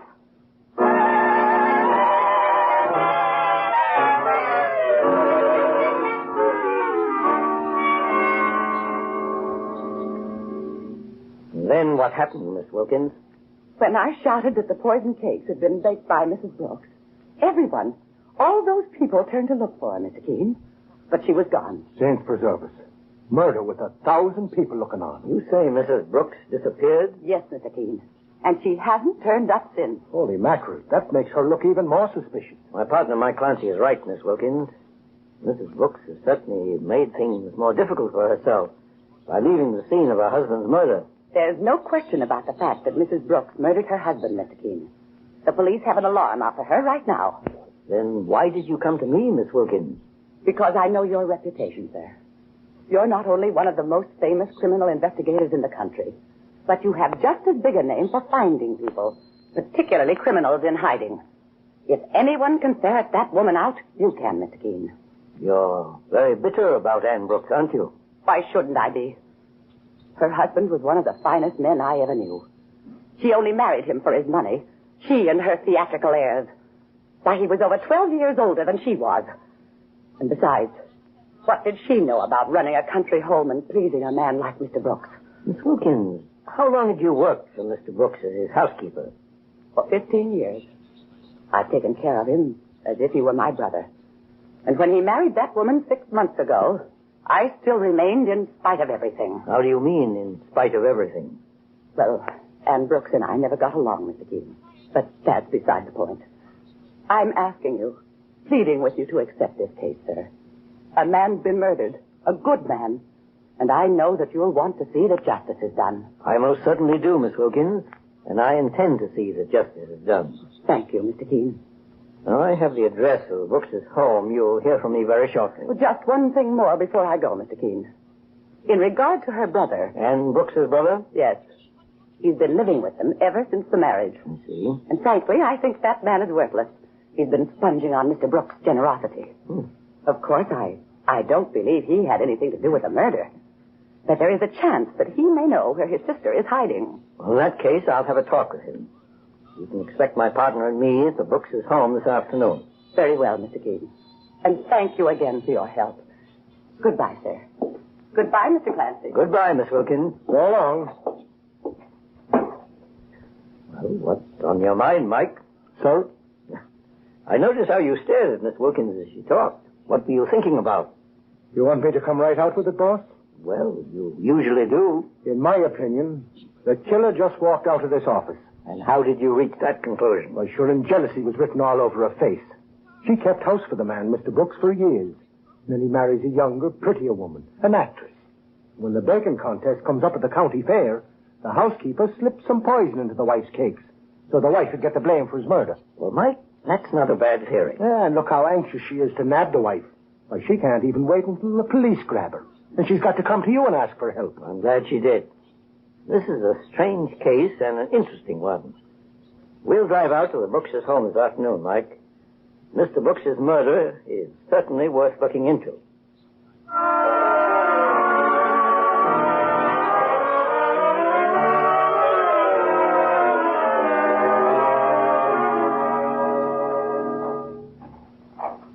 Hey, this is a nice-looking house, boss. Yes, Mike, it is. Mr. Brooks must have been a man of taste as well as wealth. That roadster parked in front of the door has a New York license plate. There's definitely a visitor in the house. Let's go inside.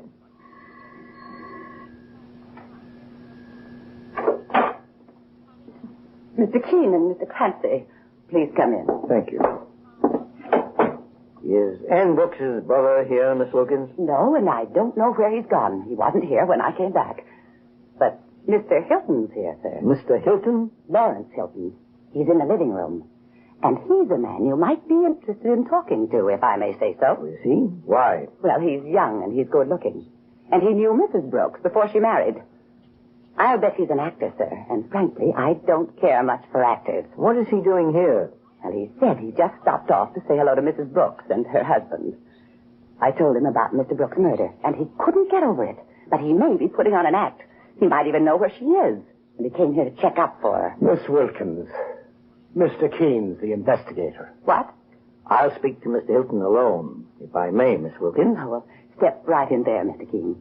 I told him you were coming here, and he said he wanted to wait for you. Now, as soon as Mrs. Brooks' brother arrives, please tell him I'd like to speak to him. Yes, sir. I will. So the more she talks, the surer I am that she had something to do with the murder, boss. Well, we'll see soon enough, Mike. Now, let's have a chat with Lawrence Hilton. Mr. Keene? Yes. I'm Lawrence Hilton. Miss Wilkins, the housekeeper, told me you expected. Oh, yes. This is my partner, Mike Clancy. Oh, how do you do? Pleased to meet you, Mr. Hilton. Needless to say, I'm still stunned by the news. I can't believe that Ann Brooks had anything to do with the murder of her husband, even though she did disappear right afterwards. She's under strong suspicion, however. Yes, I can see that, Mr. Keene. I understand you're a good friend of hers, Mr. Hilton? Yes, I toured with her for months in a Broadway production. She was the leading lady. I must admit, for a while, I almost thought I was in love with Ann. But I was wrong. And I was very happy about our marriage. You don't happen to know where she is right now, do you, Mr. Hilton? Why, no, I thought she'd be here. Oh, great Scott, Mr. Keene, you don't believe I'm the one who's hiding her, I hope. Why, not at all. I just thought you might be able to give me some kind of a clue. No, I'm afraid I can't. Mr. Keene. Yes, Miss Wilkins? Here is her brother, John Ainsley. Oh, how do you do, Mr. Ainsley? How do you do? I don't believe I know you, sir. My name is Hilton. Keene, you're wasting your time here. I don't know where my sister Ann is. What's more, she's innocent. She didn't murder her husband. That remains to be seen, Mr. Ainsley. However, I hope you're telling the truth about not knowing where your sister is. If you aren't, you're only placing her in further jeopardy. What do you mean? Every hour she's in hiding makes her look more guilty. Now, if she gives herself up willingly, she'll at least show faith in her own innocence. But if she's caught while hiding, I wouldn't give much for her chances of escaping a verdict of first-degree murder. Mr. Keene, you're just trying to scare me into telling you what... In other words, you know where your sister is. Miss Rainsby, I took this case to help your sister if she's innocent, not to convict her. But I see I'm getting no cooperation from you. Perhaps I'd better drop the whole thing and let Ann Brooks face the situation alone. Mr. Keene, you really mean you want to help her? If she's innocent, yes. She won't be the first innocent person Mr. Keene's helped to freedom, mister.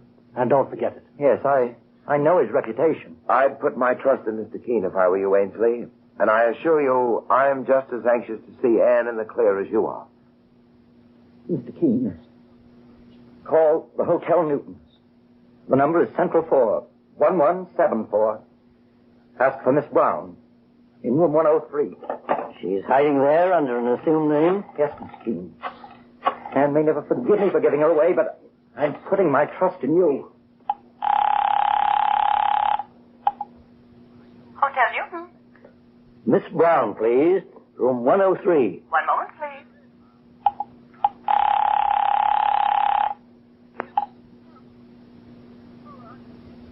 Yes?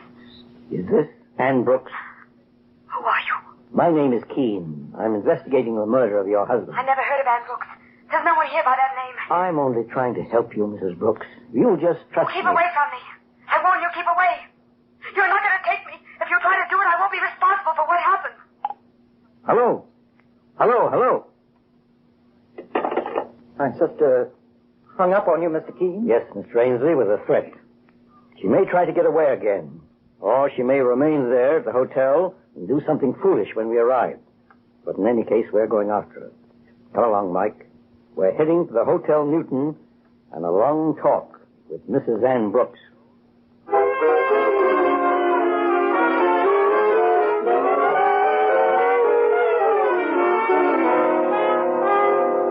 In just a moment, we'll return to Mr. Keene and the case of murder with 1,000 witnesses. Meanwhile, beware of unpleasing breath that breathes between teeth. Get Colinos toothpaste with amazing dental floss action for a clean mouth and a pleasing breath. Most unpleasing breath breathes between the teeth, in the deep recesses where food particles can collect and decay. These are the places that must be reached to have a really clean mouth, a pleasant breath. Your dentist knows this to be true. Now Colinos toothpaste gives you dental floss action. That is, sends thousands of active cleansing bubbles to penetrate hard-to-reach dental areas. Helps dislodge bits of food that can cause unpleasing breath and tooth decay. What's more, Colinos has high polishing action. Brightens dingy teeth by removing ordinary yellow surface stains. Colinos is gentle, safe for even children's teeth and tender gums. Enjoy its cool, clean, minty flavor. Most refreshing toothpaste ever. Test Colinos in your own way. Keeps your teeth bright, your breath right. Colinos toothpaste is dentist approved, dentist recommended. Get the Colinos with dental floss action today. Save 31 cents on the giant economy size. Now back to Mr. Keene and the case of murder with 1,000 witnesses.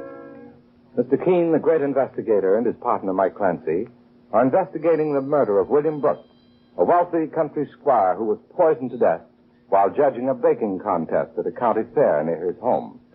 Mr. Keene has just discovered that beautiful Ann Brooks, the victim's wife, who is suspected of murder, is hiding in a nearby hotel under an assumed name. And as he and Mike reach the room she's occupying... Well, this is it, Mr. Keene. Room 103. We better handle this carefully, Mike. Ann Brooks knows she's under strong suspicion of murder. It may prove to be difficult to reason with. Knock on the door. And no answer. Hotel clerk said he didn't see her leave. Use the key he gave us.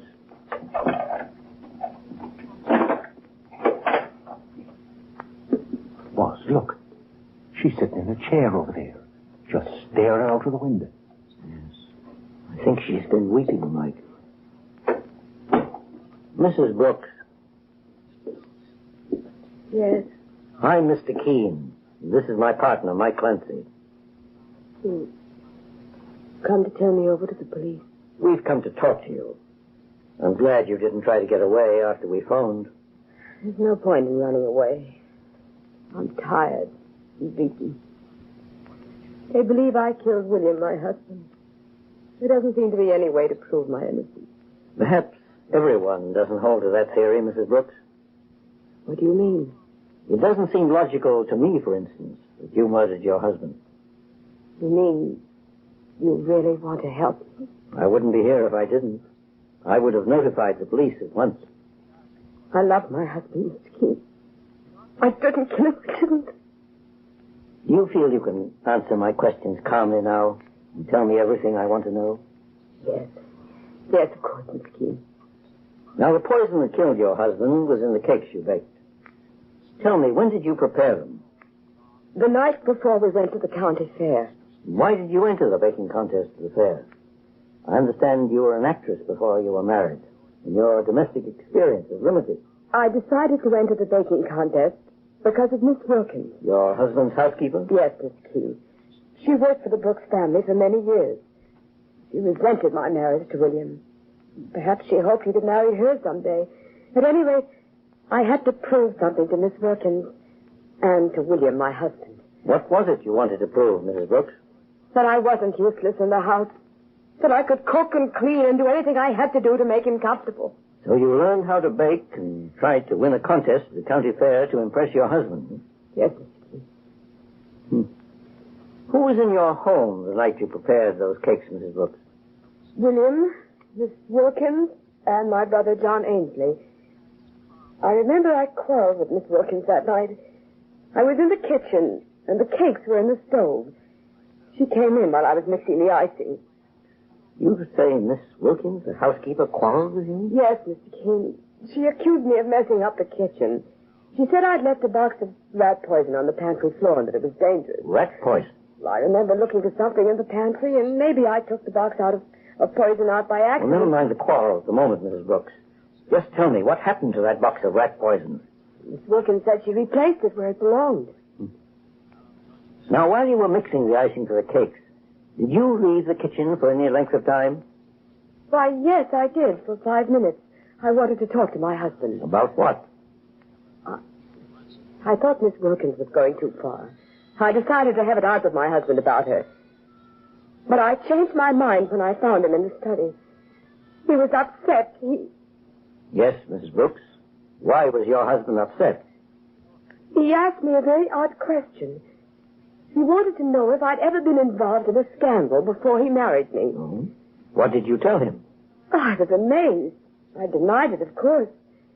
He seemed to take my word for it, Mr. Keene, because he looked relieved. Then you returned to the kitchen and the cake icing, eh? Yes. Now tell me, Mrs. Brooks, what ingredients did you use for the icing? A prepared chocolate mixture and sugar mostly. Sugar from a bowl? Yes, Mr. Keene. And did you leave the bowl in plain view when you were out of the kitchen? It was on a table next to the stove. Mike. Yes, boss. I think I have an important clue to the murder of Mr. Brooks. I'm going to take you back to your home, Mrs. Brooks, and give you a chance to clear yourself. Your brother is there with Lawrence Hilton. Lawrence? Is he a good friend of yours? Why, yes. He's an actor, and we toured in the same theatrical company. I haven't seen him in quite a while. I asked them both to wait at your home. Oh, just one thing more, Mrs. Brooks. Can we get inside the house into the kitchen without being seen by anyone in the living room? Why, yes, there's a service entrance. Good. I think we'd better get started. Incidentally, can you brew a good pot of coffee, Mrs. Brooks? Yes, Mr. Keene. But what's coffee got to do with all this? It may enable you to go free and point an accusing finger at your husband's murderer.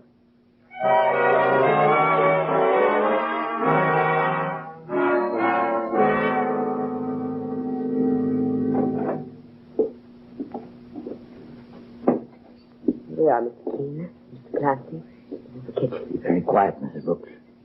Where is that sugar bowl you used the night before your husband's murder? Usually kept in this cabinet. Yes, here it is, Mr. Keene. It's empty, boss. Well, that doesn't matter, Mike. We'll fill it up again with sugar. Very well, Mr. Keene. You start to brew that pot of coffee, Mrs. Brooks, and serve it when it's ready. Exactly as I instructed you to. All right.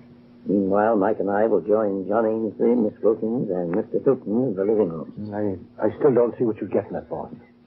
You may find out, Mike, that a murderer can be caught with a bowl of sugar.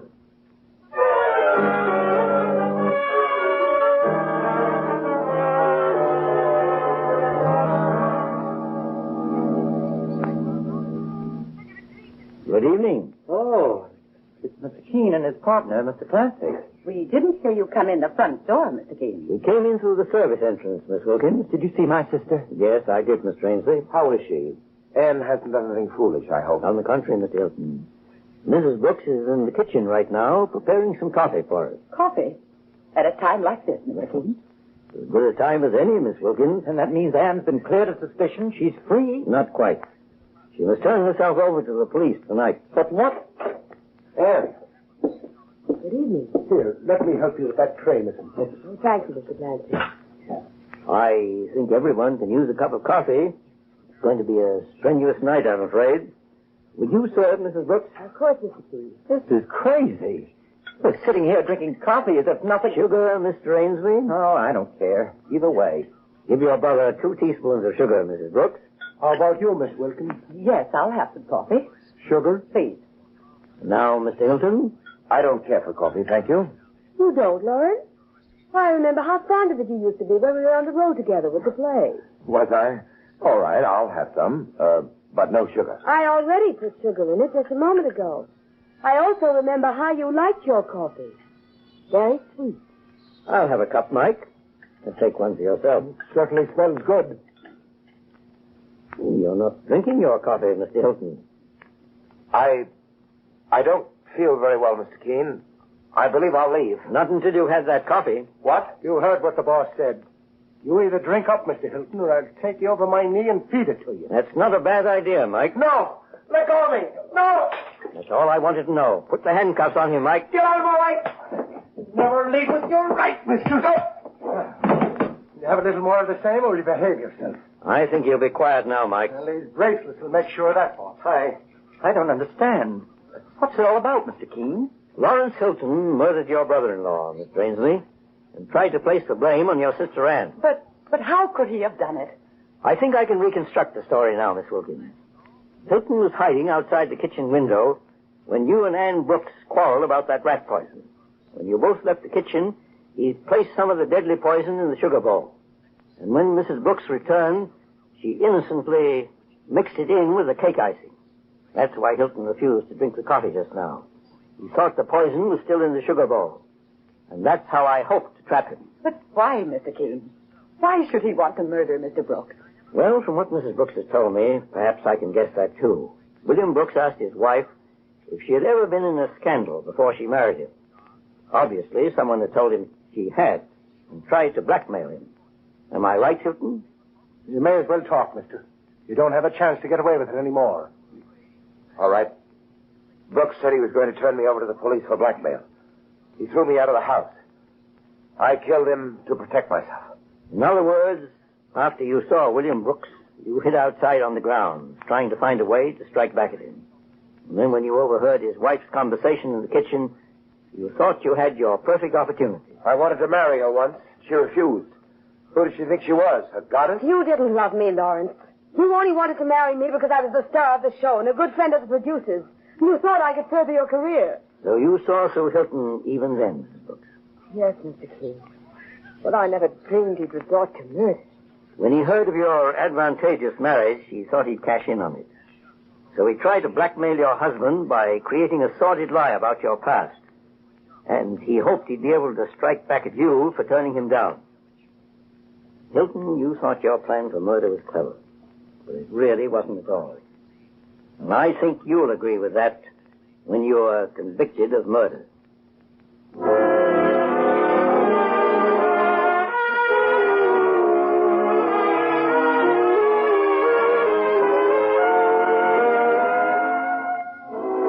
And so Mr. Keene finds the solution to the case of murder with 1,000 witnesses.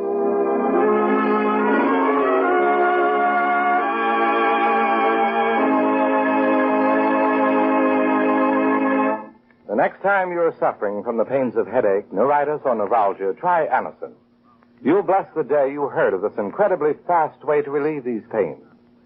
Now, the reason Anacin is so wonderfully fast-acting and effective is this. Anacin is like a doctor's prescription. That is, Anacin contains not just one, but a combination of medically proven active ingredients in easy-to-take tablet form. Thousands of people have received envelopes containing Anacin tablets from their own dentist or physician. and in this way have discovered the incredibly fast relief Anacin brings from pain of headache, neuritis, or neuralgia. So next time such pain strikes, take Anacin. For most effective relief, use only as directed. Your druggist has Anacin in handy boxes of 12 and 30, and economical family-sized bottles of 50 and 100. The name is Anacin, A-N-A-C-I-N.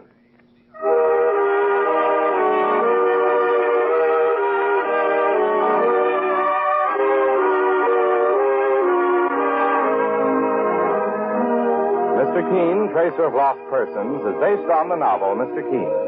The radio sequel is originated and produced by Frank and Ann Hubbard. Dialogue by Lawrence Clee. Bennett Kilpack plays Mr. Keene. It is on the air every Thursday at this time. Don't miss Mr. Keene next Thursday when the kindly old tracer turns to the case of the man who invented death.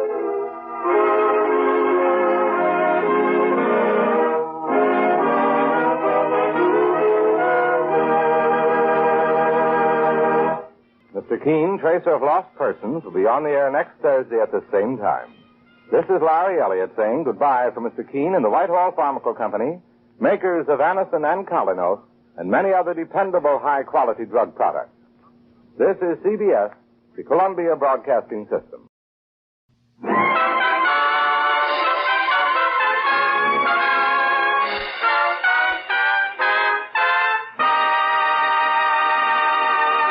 Mr. Keene, Tracer of Lost Persons, is on the air.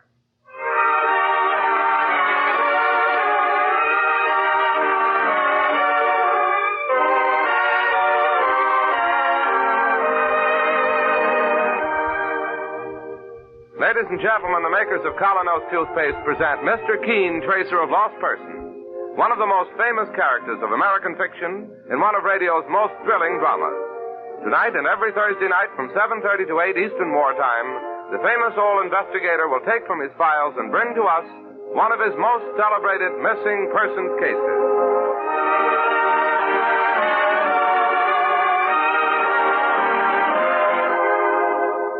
But first, for bright, sparkling teeth, a $1 million smile, try the new Colinos toothpaste. It's a high-polishing toothpaste that acts like a jeweler's polish, removing tarnish from silver. Safely, speedily, it whisks away dingy surface stains that cloud your smile and reveals the full natural brilliance of your teeth. Get the new high-polishing Colinos at any drugstore tonight.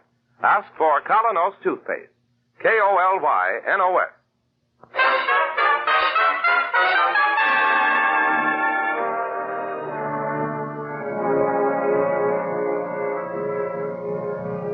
And now for Mr. Keene and the case of the boy who used big words. Our story opens in the reception room of Mr. Keene's office as Miss Ellis talks with an unusual visitor, Jimmy Harmon, who's only 12 but wears horn-rimmed glasses and a very serious manner. Young man, you say you want to see Mr. Keene at once. Yes, ma'am, I've got to. Well, he's a very busy man. I know, but the nature of my business is very imperative. Important, you mean? Imperative. Such big words. What's your name? James V. Harmon, Jr. And what's yours, if I may ask? You may, and it's Miss Ellis. I like you, Miss Ellis. You have a trustworthy face. Now, Jimmy, you wouldn't be trying to get around me. Oh, please, Miss Ellis. I've heard so much about Mr. Keene, and I know he's the only man who can help me. Help you with what? Well, that's very confidential. Well, he's talking at the moment with his assistant, Mike Clancy, but I'll see what we can do. Oh. Come along, Jimmy. Thank you, Miss Ellis. Oh, Mr. Keene. Yes, Miss Ellis? This young man, Jimmy Harmon, insists upon seeing you. Good morning, Jimmy. Good morning, Mr. Keene. I'm afraid I'm rather busy. I know, but he says the nature of his business is very imperative. Imperative? What in tarnation is that? Hush, Mike. Come over, Jimmy. Sit down. Mr. Keene, you're a gentleman. Thank you. Yeah, guess you won't be needing me. Suppose I introduce you to my assistant, Mike Clancy. I'm pleased to meet you. I've heard about you, too, Mr. Clancy. Very reliable, they say. Well, thank you, my boy. Now, Jimmy, you haven't come here because any member of your family has disappeared, have you? No, Mr. Keene. Just the opposite. We can't get rid of him. Of whom? Well, of my uncle, Bill Harmon. Your father's brother? That's right. You see, Mr. Keene, he came to visit us. Oh, approximately 6 months ago. You mean about 6 months ago? Approximately. Well, Uncle Bill was only supposed to stay for a week or two, but he's been staying on and on. What I don't like, well, the very first night he sat down in the parlor in the nice, big, soft chair that's always been Father's. I went up to him, and I said, Uncle Bill, that's where Father always sits. Yeah? Well, he works very hard, and he needs that chair to relax in. Yeah? Don't you think you ought to get up? Jimmy, why don't you just go and chase yourself? Well, have your parents objected, Jimmy? You can't object with a man like Uncle Bill. And something more, Mr. Keene. Yes? His eyes are too close together, and he doesn't have much back to his head. Oh, really? Yes, I made a study of that. It's a sign of bad character. Now take Mr. Clancy's skull. Now, I think you'd leave my skull alone. Well, I only wanted to say that your skull shows signs of excellent character. Oh, well, now, that's different. Jimmy, this is all very interesting, but... Wait, Mr. Keene. There's something more. Well? I mean the man in black. What man in black? Well, I was walking on Fifth Avenue one day with Uncle Bill when this individual suddenly came out of a side street. Black suit, black derby, and black overcoat. He walked up to Uncle Bill and said, Well, hello, Harmon. Huh? Fancy meeting you. Oh, hello. Didn't ever expect to run into me again, did you? Look, I can explain everything. No, I don't think you can. I swear, the way it happened... It happened the wrong way for you, Harmon. Wait a minute. I can square myself. I can... Taxi! Hey, taxi! Come on, Jimmy. Hop into that cab.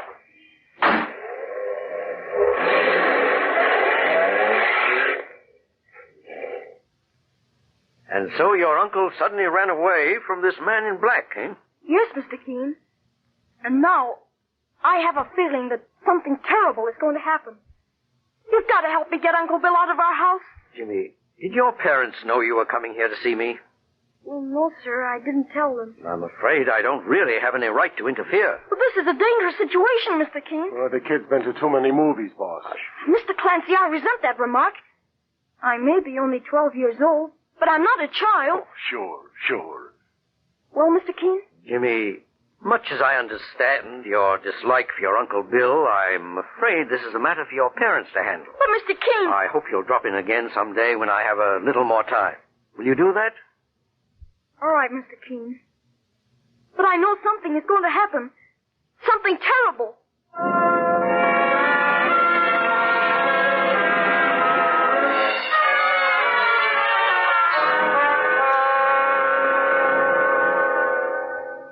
Here you are, Mr. Keene. Now, if you'll just sign those letters. Letters? Oh, yes. So absent-minded today. Something bothering you? I've been thinking about the visit we had yesterday from that strange little boy. Jimmy Harmon? Oh, he was just scaring himself. Jimmy has a wisdom and perception far beyond his years. Imagination, too. Now, here are the letters, pen and ink.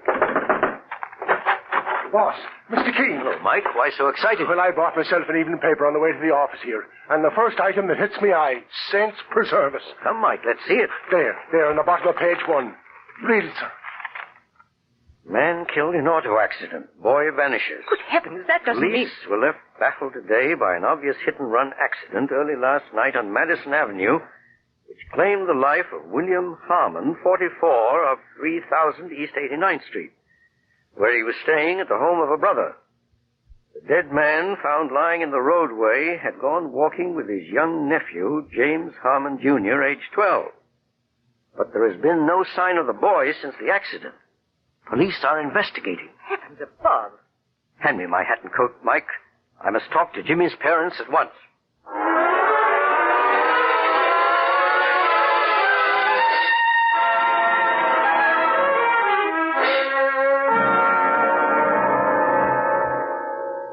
Oh, yes, Mr. Keene. We knew Jimmy admired you, but we didn't know he'd been to see you. He didn't tell you, Mrs. Harmon? No, Mr. Keene. He always used to say that if anybody ever disappeared, you'd be sure to find him. Well, Mr. Harmon, more than ever, I hope I can justify Jimmy's faith in me. He's a splendid boy. So serious and so good. A sweet little owl. The way I blame myself for this. As I've told you, Jimmy had certain premonitions. Well, I don't know that had anything to do with it. We talked to Lieutenant Walker. Of the Missing Persons Bureau? Yes. He's an old friend of mine. What was his theory? Just a hit-and-run case. And he thinks that maybe Jimmy became unnerved at the sight of blood and ran away. Or else We hate to think of it. Or else that Jimmy was also hurt and the driver maybe took him to some hospital and left him there. What do you think, Mr. Keene? I need more facts. Now, what can you tell me about your brother, Mr. Harmon? Oh, Bill is my brother, and I don't like talking bad of the dead. He moved in 6 months ago and just wouldn't move out again. What was his occupation? Occupation? I wouldn't much know. I hadn't seen him in 10 years. Business, he said. He talked about big deals sometimes. He said he'd made a lot of money out west. Mm-hmm. What was he supposed to be doing in New York? Looking for some opportunity to invest. And that's all you know? Oh, I wish we could do something more to help you, Mr. Keene. You're so kind to drop everything like this and go hunting for Jimmy. To me, it's the most important case of my life. Well, I'll have to go now. The Missing Persons Bureau is my next stop. Thank you, Mr. Keene. God bless you.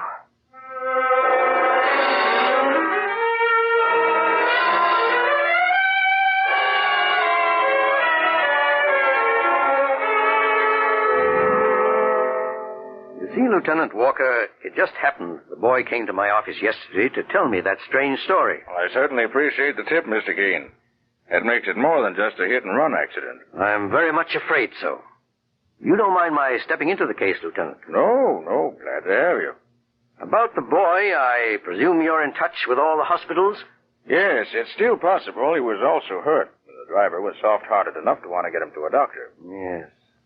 There weren't any witnesses to the accident or whatever it was? No one.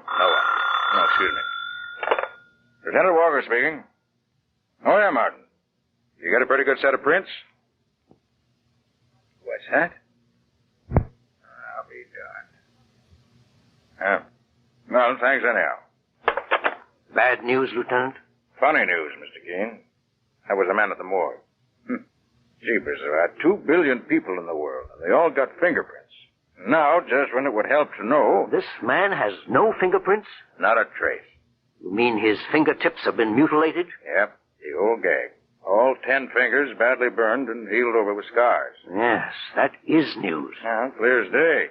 He was an old mobster. Did it deliberately to cover up his record. Well, maybe he did once have an accident. No. Now, he belonged to a mob. One way or another, we're up against a stone wall. Even his own brother knows nothing about him. Well, Mr. Keene, only one thing left to do. Send out a nationwide alarm for the kid, Jimmy. So, if you'll excuse me now... I'm running along anyhow. No fingerprints. Who was he, anyhow? What was he hiding?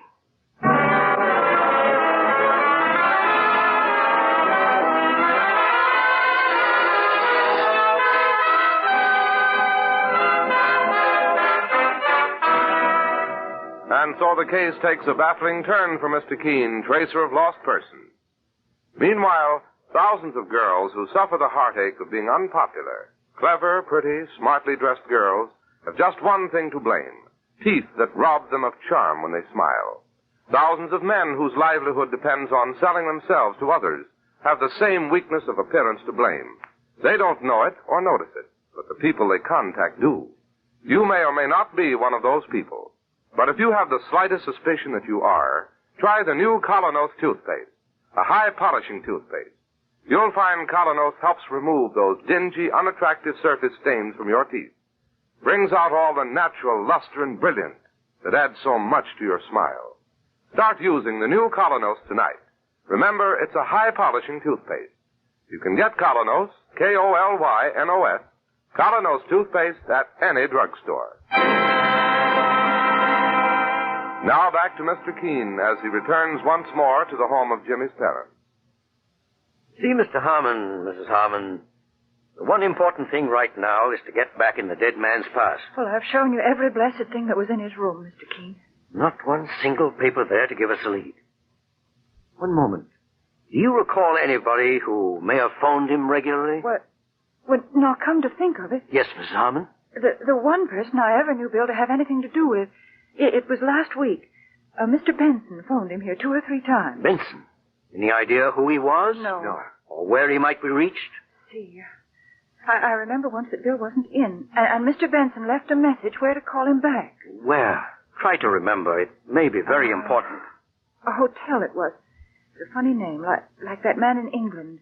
What man? Lord somebody. He has to do with rationing. It was the only way I remembered. Oh, Woolton? That's it. The Hotel Woolton.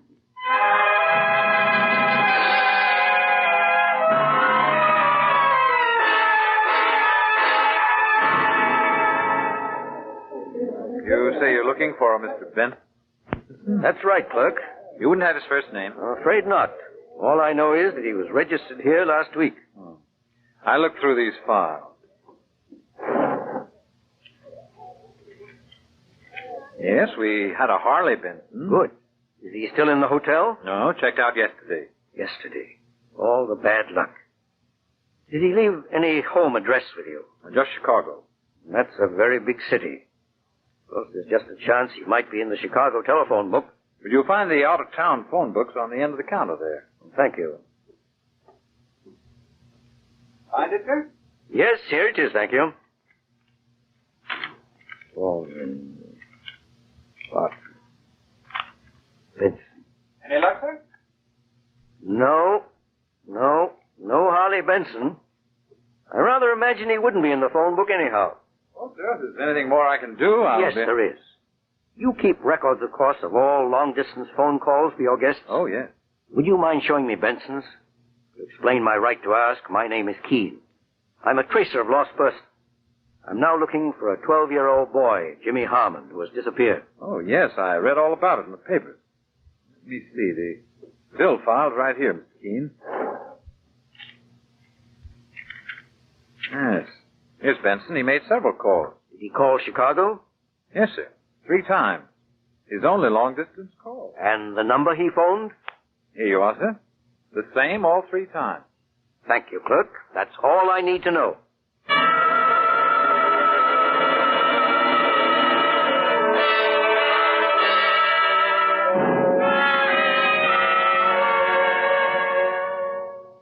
Well, here we are, boss.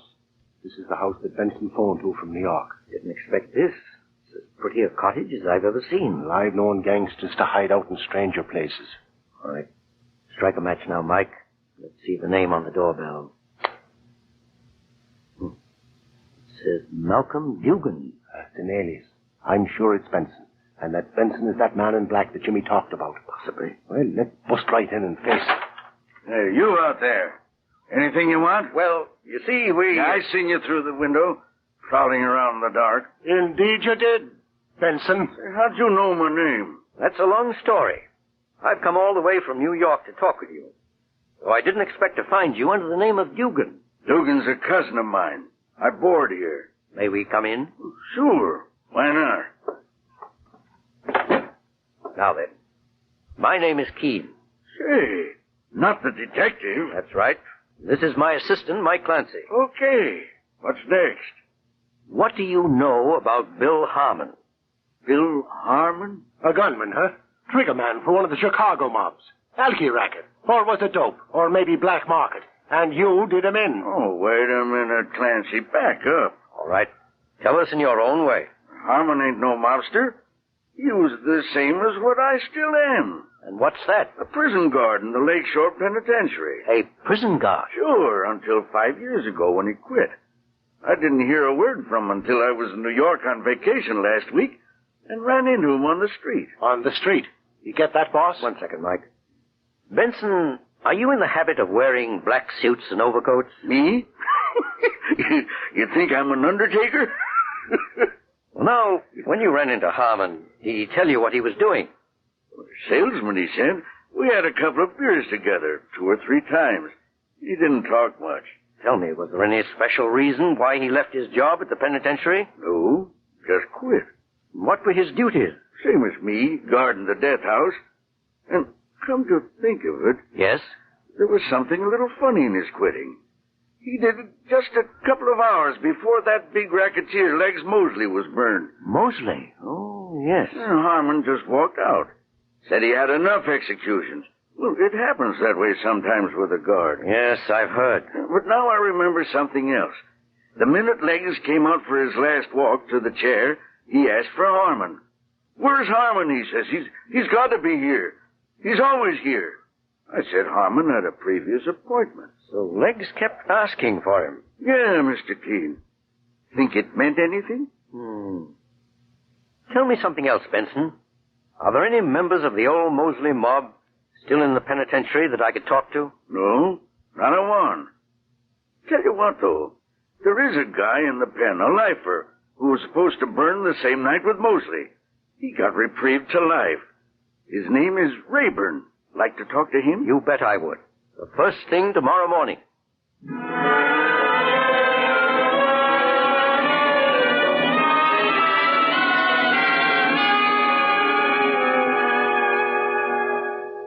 Rayburn, I gather you're no gangster. No, Mr. Kane. I committed my murder over a woman. Well, as I've told you, I'm trying my best to trace a fine 12-year-old boy who's disappeared. Somehow the trail leads right here to the penitentiary. How do you mean? It's too long a story to tell right now. There's only one question I want to ask.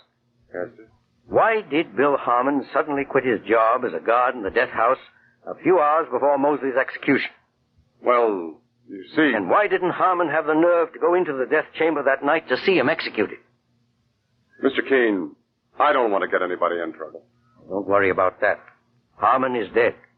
The question now is to try to save the life of an innocent boy. Well, why did Harmon quit? Well, because he welched on a bargain. Welched? How? Well, while Legs Mosley was waiting to burn, some of his gang reached Bill Harmon and made a proposition. They would pay him $20,000 if he would help spring Legs from the death house. The brains of the plan was a fellow called Blackie. Blackie? Well, they called him that because he always dressed in black. Blackie Westlake. Yes, go right on. Well, the way I got the story, Harmon agreed. But he wanted some of the money in advance. So they gave him $10,000, and he would get the rest after Legs was over the wall and free. I knew all about it because they were going to let me walk out the same time. Harmon never carried out his crooked bargain. No, Mr. King. Talk of crooks out-crooking each other. He took the $10,000 and beat it. Legs died in the chair. I got a reprieve. But that's ancient history, isn't it? Yes, ancient history that suddenly came back to life. Thank you, Rayburn.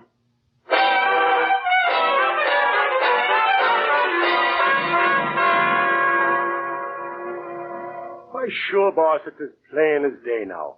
Blackie Westlake and the other members of the old mob killed Harmon for revenge. Yes, and abducted Jimmy because he had once seen Blackie before and was in a position to identify him to the police. Right. Now the next step. We phone Lieutenant Walker in New York and ask him to send out an alarm. For every member of the old Mosley mob? No, Mike. Just for Blackie Westlake. And why just for Blackie? To start a civil war. Boss, I don't get it. You know the old saying, when thieves fall out, honest men get their due? Mike, that's the only way of getting Jimmy safely out of the hands of those gangsters. Oh, psychology stuff. Right. Let's phone Walker now and then get back to New York.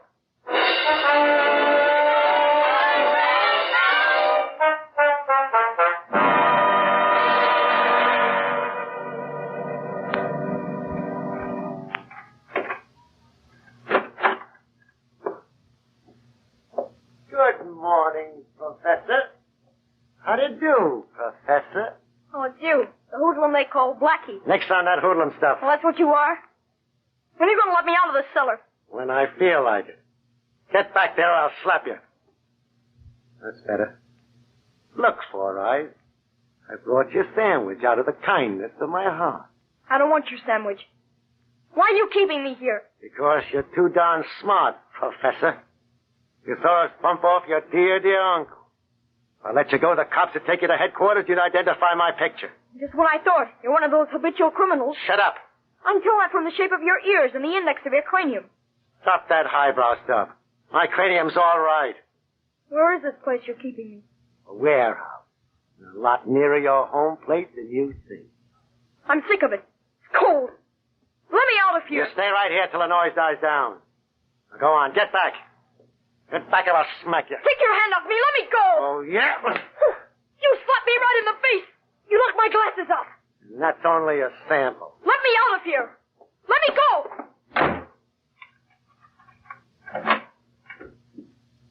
Little wise guy. Hey, Blackie! Blackie! Yeah, Montana? Look here. I was just outside and got a newspaper. So what? Me and the others are scrambling out of here. Why? Look at this paper, the front page. Let me see. Oh. Blackie Westlake hunted in murder and abduction. That means you. Thought it was covered up the whole way. You ain't, but we are. Now, wait a minute, You're Montana. hot, Blackie, hot as fire. The whole town's looking for you. So the rest of us is taking the car and scrambling. Because we're still in the clear. You're not walking out on me. You're staying right here. If we burn together. Not in your life, Blackie. Okay, maybe this'll teach you. You rat!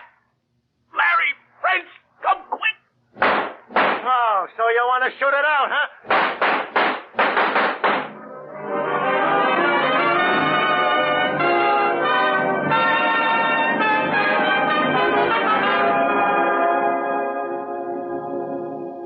Oh, Mr. Keene, it just makes me sick to think of Jimmy in the hands of those gangsters. He's a bright boy, Mrs. Harmon. We can count on him handling himself intelligently. Besides, Mother, the police are hunting everywhere. Yes, but they might take weeks and still not find him. I'm sorry, Mrs. Harmon. I've done my best. Now it's only a question of letting nature take its course. Nature? But, Mr. Keene, those men are killers. That's exactly what I'm counting on. You see... Oh, the door. Now go and see. Just remain calm, Mother. Hello, everybody. Jimmy. Oh, Jimmy. Oh, Jimmy. Thank God you're back again. Jimmy, my Hello, darling. Mother. Hello, Dad. Oh, darling, did those men hurt you? Are you all right? I'm just a little hungry. Relax, everybody. Oh, Jimmy, we were just about crazy with worry. Where were you? In a warehouse in Brooklyn. Well, how did you ever get away from there? In a police car. Thanks to Mr. Keene. I guess you'd like to know what happened, Mr. Keene. Yes, Jimmy, I certainly would. Well, just about an hour ago, I was locked in the cellar. But I heard an argument start. The rest of the gang wanted to run away without Blackie. Suddenly, they were shooting all over the place. When the police came a little later, they were all dead or dying. Like the Kilkenny Cats. Good heavens. You see, Mr. Keene, they didn't have much loyalty to each other. Yes, Jimmy, that's exactly what I was counting on. Mr. Keene, Lieutenant Walker told me how you did it while he was driving me back. Psychology, that's what you call it. Whatever it was, Mr. Keene, you saved Jimmy's life. How can we ever thank you? My own happiness is reward enough. Mr. Keene, there was something I wish to request of you. Yes. What's that? Well, when I grow up, may I have a position in your organization? Well, Jimmy, I never had a higher compliment from anybody. Of course you may.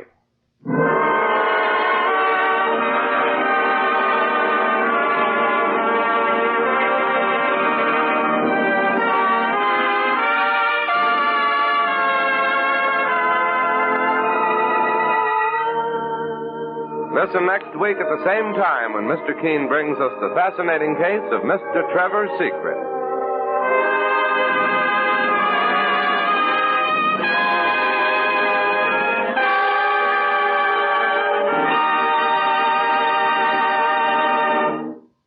Today, the girl or woman who wants to be popular knows that one of her most important assets is a charming smile and teeth that sparkle and gleam. Knows that no matter how smartly she may dress or make up, teeth that are dingy and discolored looking instantly create an unfavorable impression. And the same is true of the man in business, whose very livelihood depends on selling himself. He knows how quickly discolored looking teeth can bring failure. That's why today thousands of smart and successful men and women are changing to the new Colonos, high-polishing toothpaste. So for your own sake, try the new Colonos toothpaste yourself. It works like a jeweler's polish on tarnished silver. It helps remove dull, dingy surface stains, revealing the natural brilliance and sparkle of your teeth. Ask for Colonos toothpaste, K-O-L-Y-N-O-S, at your drugstore tonight.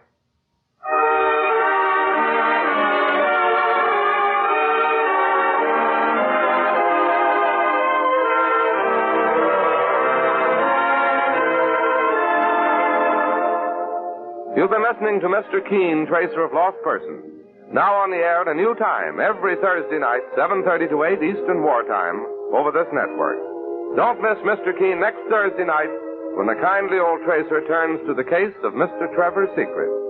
This is Larry Elliott saying good night for the makers of Colonos toothpaste and inviting you to listen to Friday on Broadway at 7:30 p.m. Eastern Wartime over most of these stations tomorrow night.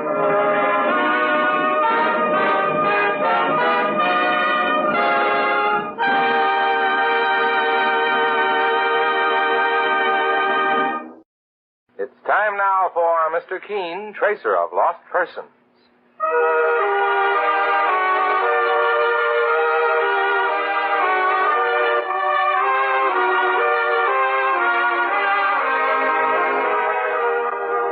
Ladies and gentlemen, Anison and Kalinos present Mr. Keene, Tracer of Lost Persons, one of the most famous characters of American fiction and one of radio's most thrilling dramas. Tonight and every Thursday at the same time, the famous old investigator takes from his file and brings to us one of his most celebrated missing persons cases. Tonight's case is entitled The Silver Dagger Murder Case.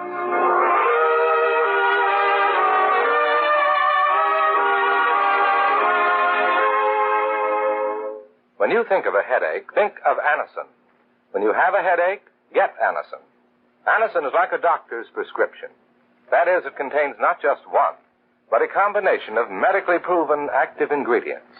It gives incredibly fast, effective relief from the pain of headaches, neuritis, or neuralgia. Millions have turned to Anison tablets for this reason. If you're one of those who have not already been given Anison by your own physician or dentist, let me urge you to try it. Results will surprise you. For most effective relief, use only as directed. I'll repeat the name, Anison. A-N-A-C-I-N.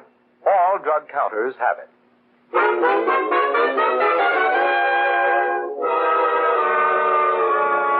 Now for Mr. Keene and the Silver Dagger murder case. Our scene opens in a 3-story, privately owned white stone house in metropolitan New York.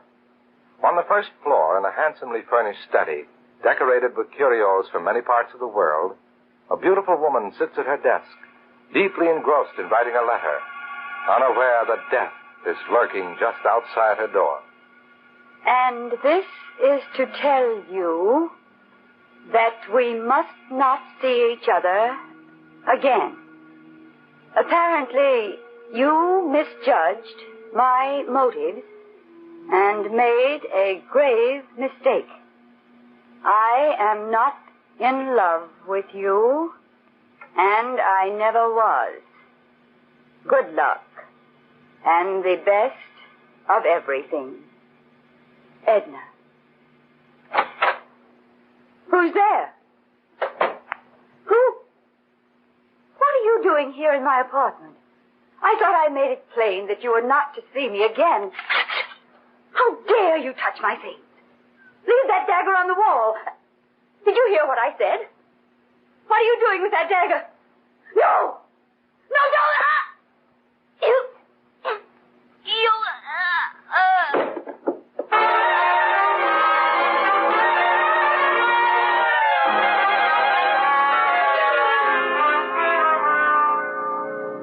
Sorry to disturb you, Mr. Keene. Oh, that's quite all right, Mike. There's a strange-looking feller in the outer office. He wants to see you. A strange-looking man? He's got a French accent, but he's wearing an outfit like a moving picture extra. Says his name is Lafarge, and it's a matter of life and death. Well, I'll see him at once, Mike. Right, sir. And wait till you get a look at his makeup, boss. Sure, all he needs is a camel, and he'd be set for a trip across the desert. You wanted to see me? You are Monsieur Keene? Yes.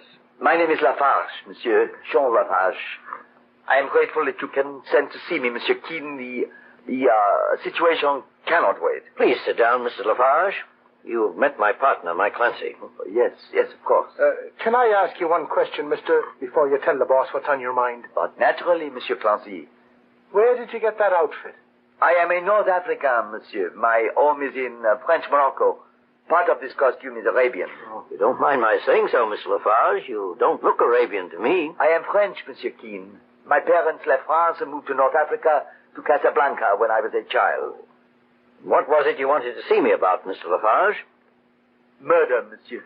Saints preserve us. What's going on? Last night, a woman named Edna Coring was killed in her home here in New York. Edna Coring? Seems to me I've heard that name before. She was a very wealthy and beautiful woman, Monsieur Keene. Much in the news. Well, I didn't read about her murder in the papers this morning. It was kept from the papers, Monsieur Clancy. The police believe they will have a better chance to catch the killer if there is no publicity at the moment. Then how did you learn about it, Mr. Lafarge? I had an appointment with Edna, Miss Coring, last night. When I reached the house, the police were there investigating her murder. The man who found her body, a servant, told me what happened. And you spoke to the police? No, monsieur, I did not. I left immediately without going upstairs. I see. But please, let me explain everything first. Very well, Mr. Lafarge. I first met Miss Coring in North Africa 3 years ago. She was on a tour, and she came to my place of business. I am an exporter of African curios, Monsieur Keene. And she was fond of collecting odd souvenirs on her travels. What sort of odd souvenirs? Oh, masks, silverware, and knives.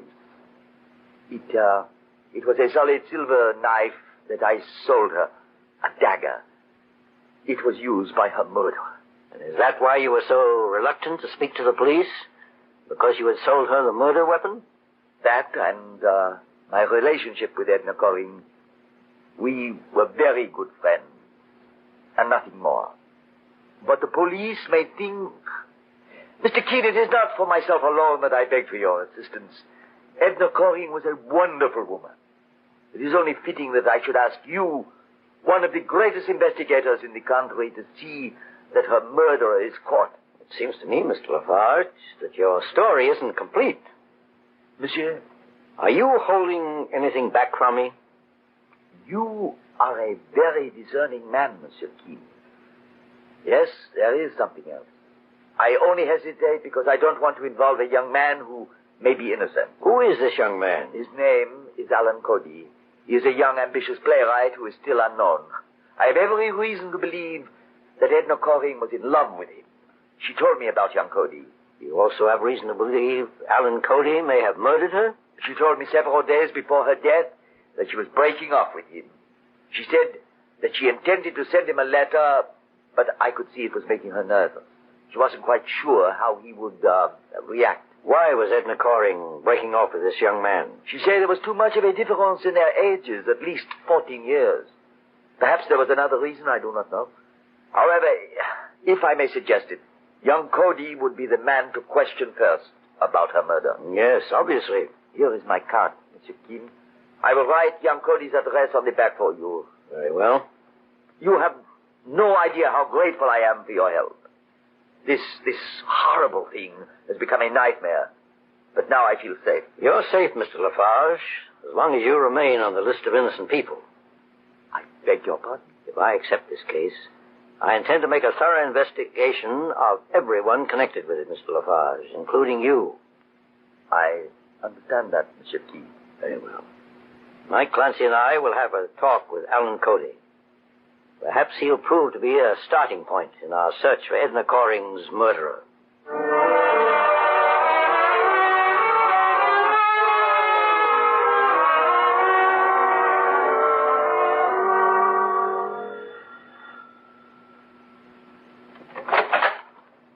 Yes?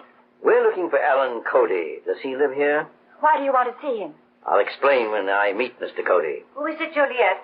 Someone to see Alan. Someone else? May I ask who you gentlemen are? My name is Juliet Forsythe, and this is Mrs. Cody, Alan's mother. My name is Keene. My partner, Mike Clancy, and I... I knew it. Something awful has happened to Alan, Mrs. Cody. Mr. Keene's a private investigator. Calm yourself, Juliet. I trust my boy implicitly. I knew those other men who came here this morning were policemen, even though they weren't in uniform. And now, Mr. Keene... Mrs. Cody, has someone questioned you about your son, Alan? Yes, Mr. Keene. They were looking for him. They didn't tell me why, but they acted like plainclothes police. They probably were. You see, your son is involved in a murder case. No! Juliet, please leave me alone with these gentlemen. I'll phone you at your flat later on. Very well, Mrs. Cody. I'll expect to hear from you. Miss Forsythe and your son are friends, Mrs. Cody? Yes, Mr. Keene. Juliet and Alan have been friends since childhood. She's a wonderful girl, and my son is a good boy, no matter what they think he may be involved in. Where is he now, ma'am? I don't know, Mr. Clancy. And if I did, I wouldn't tell you until you've explained what Alan has to do with all this. A woman named Edna Coring was stabbed to death in her apartment last night. Edna Coring?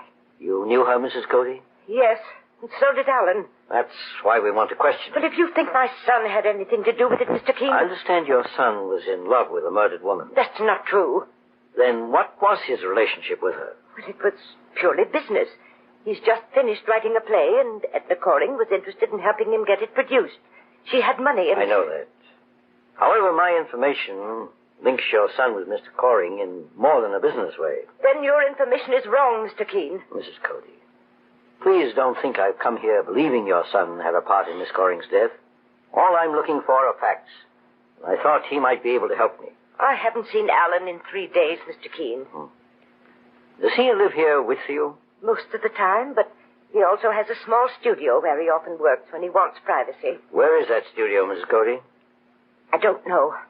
You mean you won't tell me? Mr. Keene, Alan is my boy. He's all I had left in the world after his father died. I'd sooner die myself than do anything to hurt him. I respect your feelings as a mother, Mrs. Cody. I don't blame you.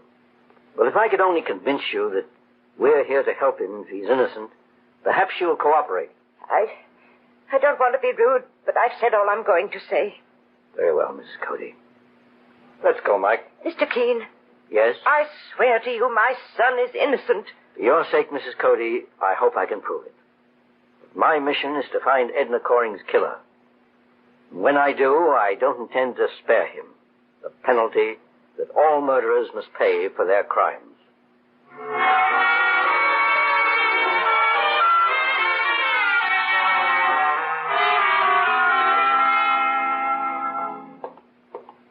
Well, this is Edna Coring's house, Mr. Keene. She evidently owned this entire white stone building. Well, perhaps there's someone inside.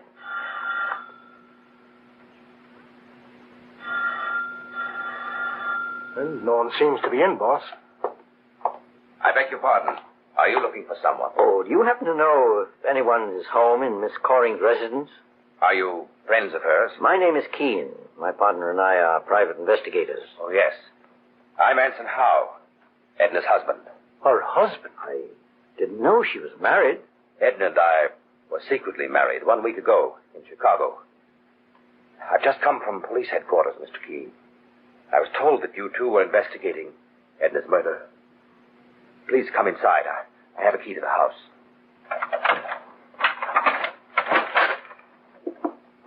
I only found out about Edna this morning when I arrived from Chicago.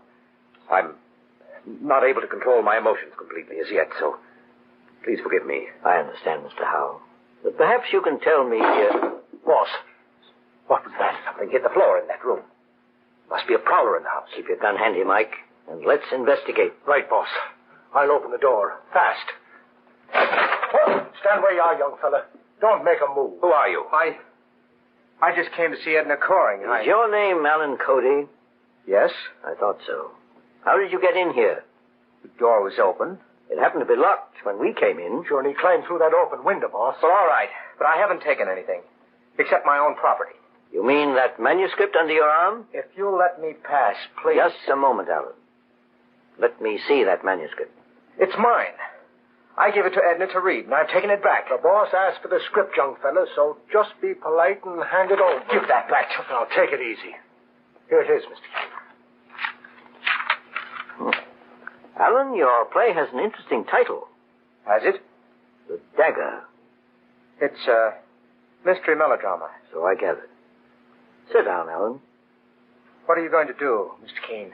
I'm going to read your play from cover to cover. It might prove to be as interesting as its title. The Dagger. Edna Coring, you remember, was stabbed to death with a silver dagger.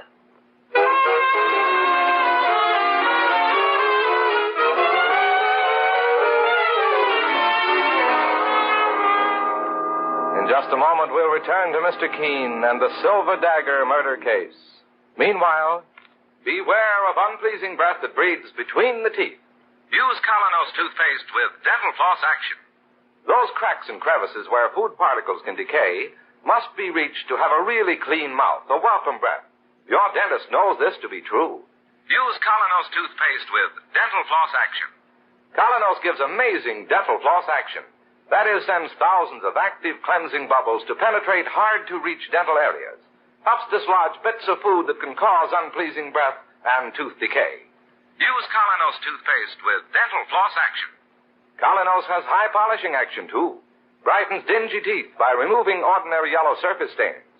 Colonos is gentle, safe even for children's teeth and tender gums. Enjoy its cool, clean, minty flavor. Colonos is dentist recommended. Cleans your teeth bright, keeps your breath right. Use Colonos toothpaste with dental floss action. Get Colonos with dental floss action today. Now back to Mr. Keene and the Silver Dagger murder case. The murder of beautiful, wealthy Edna Coring brings Mr. Keene, the famous investigator, and his partner, Mike Clancy, to the scene of the crime. Miss Coring's New York residence. There, Mr. Keene discovers that the victim had been secretly married to a man named Anson Howe, and had apparently also had a close relationship with Alan Cody, a young playwright. Mr. Keene has surprised young Cody in the study, attempting to get hold of a copy of his latest play, which the murdered woman had had in her possession. Now, as Mr. Keene reads the manuscript of the play, which is titled The Dagger... When did you finish this play, Alan? 4 weeks ago, Mr. Keene. Have you read it, Mr. Howe? Yes, my wife showed it to me. Edna said she was interested in producing it to help this young man, Alan Cody. I'd never met him, but I know who he is. You mean you were married to Edna Coring? Yes. Mr. Howe and Edna were secretly married last week, Alan. By the way, Mr. Howe, why did you and your wife keep your marriage a secret? We only kept it a secret so there wouldn't be too much newspaper publicity, Mr. Keene. And I thought she loved me. Edna told me all about you. She said she befriended you because she thought you were talented, but that you became infatuated with her. Apparently that's the theme of this play of Alan. Young man falls in love with an older woman, then stabs her to death. Mr. Keene. Yes, Mike? Will you just look at the walls of this room? I noticed them before, Mike. Edna Coring had some odd souvenirs. My wife collected these masks and weapons as a hobby, Mr. Keene. The silver dagger that was used to kill her was taken from the empty space on that wall over there. Mr. Howe, do you know a man named Lafarge? Jean Lafarge, the French Moroccan? Yes, he was also in love with my wife before I married her. But he was a sensible man, Mr. Keene. Alan Cody here was different. What do you mean? I mean that I think you had something to do with my wife's murder. You have anything to offer as proof, Mr. Howe? You've just read his play, haven't you, Mr. Keene? Yes, but that's not proof of murder. Might have been a coincidence. The money he filched from my wife was no coincidence. Why, you lying. Just stay put, young fella. What money are you referring to, Mr. Howe? Edna gave Alan Cody $15,000. You'll find 3 canceled checks in her bank statements for $5,000 each, endorsed by Alan Cody. I don't know a thing about that money. Mike, look through that desk and see if you can find those bank statements. Oh, I'll find them for you. They're right here, in this drawer. You'll find them in this bundle of checks, Mr. Keene. For all I know, Cody tried to squeeze more money out of Edna. She refused, so he killed her. And if it's the last thing I do, I'll make certain he pays for it. Alan, Mr. Howe is telling the truth. Here are those checks, totaling $15,000 and endorsed by you. But that isn't my handwriting, Mr. Keene. It's a forgery. Write your name on this sheet of paper, quickly. Write my name? Yes. Here's a pen. There you are, Mr. Keene. Look at this, Mike. Sure, and his handwriting isn't the same as on those checks, boss, but maybe he's disguising his signature on purpose. Well, isn't anyone on my side? Do you all think I'm guilty? Even your mother knew how you felt about Edna. She came here once and quarreled with Edna, threatened her if Edna didn't break off with you. Leave my mother out of this. I'm sorry, Alan, we can't. In view of what Mr. Howe just said about threats, please phone your mother now. Look, Mr. Keene, arrest me if you want to, but leave her alone. I've caused her enough unhappiness already. Alan, will you phone your mother, or must I? All right. I'll do it.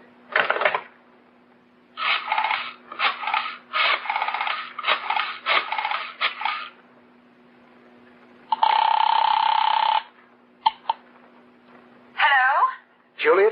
Yes? Is this Alan? Yes. Let me speak to Mother, please. She's ill, Alan. She's in bed. The doctor just left. What's the matter with her? The strain was too much for her. Worrying about you. You'd better come I'll be right over. Mr. Keene, my mother's been taken ill. I've got to see her. Please give me a break. I won't try to run away. You'll find me there with my mother when you want me. On my word of honor. Your word of honor isn't enough in this case, Cody. Keep out of this, Howe. I think we can trust him, Mr. Howe. Go on, Alan. But don't leave your mother's flat until you hear from me. Thank you, Mr. Keene. How could you let him go, Mr. Keene? Supposing... Alan Cody didn't murder your wife, Mr. Howe. At least he never endorsed these checks that were made out to him. Tell me, did your wife make these out herself? Is this her handwriting? Yes, of course. She told me she'd sent money to Alan to help him produce his play. And did she tell you that she sent these checks to him directly? Why, no, I just took that for granted. And we're dealing with murder, Mr. Howe. We take nothing for granted. Suppose we all follow young Cody to his mother's house. I have an idea that the solution to your wife's murder is there.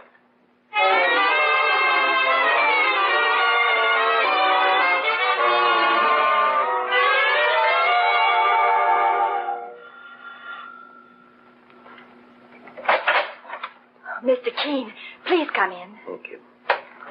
Juliet, you know my partner, Mike Clancy, and this is Mr. Howe, Miss Juliet Forsythe. How do you do? How do you do? How is Mrs. Cody? A little better. May we see her? Of course. She's in the bedroom with Alan. Please come with me. Mike, let me have that statement I made out before we left Edna Coring's study. Here it is, boss. I still don't understand why you typed that thing out, Mr. Keene. You have complete authority to investigate the case. You don't need a statement to that effect from anyone. I prefer it this way, Mr. Howe, for my own reasons. Please come in, Mr. Keene. Mr. Keene? How do you feel, Mrs. Cody? A little better, thank you. The doctor said Mother would be all right, providing she wasn't subject to any more strain. It's her heart.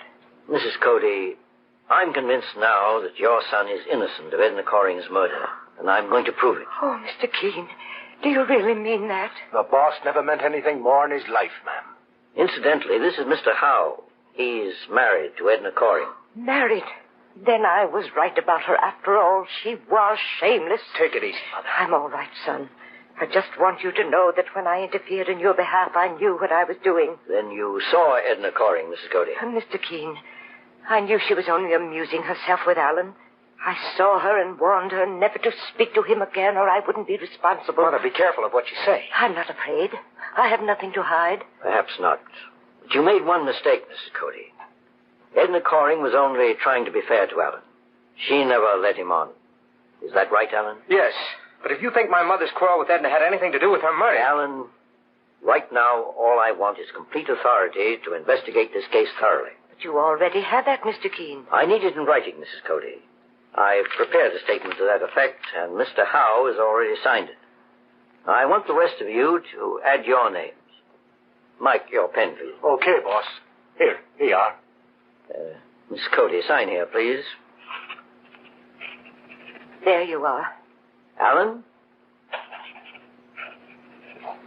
There. Well, I guess that's all we... Oh, wait. Suppose you sign it too, Juliet. After all, you're involved in this too, as Alan's best friend. I'd be glad to sign, Mr. Keene. There you are, sir. Oh, thank you, Juliet. Now I don't want to cause Mrs. Cody any more distress, so I'll leave you for the time being. May I stay here with Mother, Mr. Keene? Yes, Alan, it's quite all right. Oh, Mr. Howe, may I speak to you in the living room before I leave, please? Very well. And you too, Juliet? Excuse me, Mrs. Cody. I'll be right back. What is it, Mr. Keene? Mr. Howe, I wanted to tell you that I found your wife's murderer. What? But I prefer to finish this case out here so as not to excite Mrs. Cody. Mr. Keene, you mean you know who killed Edna Coring? Yes. Who? You did, Juliet. What? Don't try to deny it. A moment ago, when you signed this statement I pretended to need, I saw that your signature matched the endorsements on these checks of Edna Coring's. You write with your left hand, Juliet, which gives your handwriting a peculiar slant. Oh, Mr. Keene, how did this girl get hold of those checks for my wife? Your wife believed Juliet Forsythe could be trusted as Alan's best friend. She wanted to help him produce his play, but thought perhaps he wouldn't accept her money after she broke off with him, and that Juliet could persuade him. But Juliet promptly forged Allen's signature and cashed the checks herself. No, that's a lie. Now listen, young lady. You raise a rumpus and scare that old lady inside, and I'll carry you out on my back. Edna Coring took Alan away from me. All my life I hoped he'd marry me. But he never knew. And Edna Coring stole him away. Are you trying to say that you killed Edna Coring because of your love for Alan? Don't you see, Mr. Keene? I wanted to protect him from her. I admit I was terribly jealous, but I thought of him as well. In other words, Juliet, you're looking for sympathy. Well, I'm going to disappoint you. There is no excuse for murder and no sympathy for it. Even less in your case. How can you say that? Look at me. Am I pretty? Am I rich and beautiful like Edna was? No. All I had was Alan and she... You claim you loved Alan. Yet you stole money that was rightfully his. Love such as yours is false, Juliet. You stabbed Edna Coring to death to cover your theft and forgery. No. Maybe jealousy had a part in it, too. Maybe your mind did become twisted over the years. But the fact remains that you murdered primarily for profit. That's how you'll be tried. Take her away, Mike. I'll put in a call to Lieutenant Hale at police headquarters and tell him that the Silver Dagger murder case is finally solved.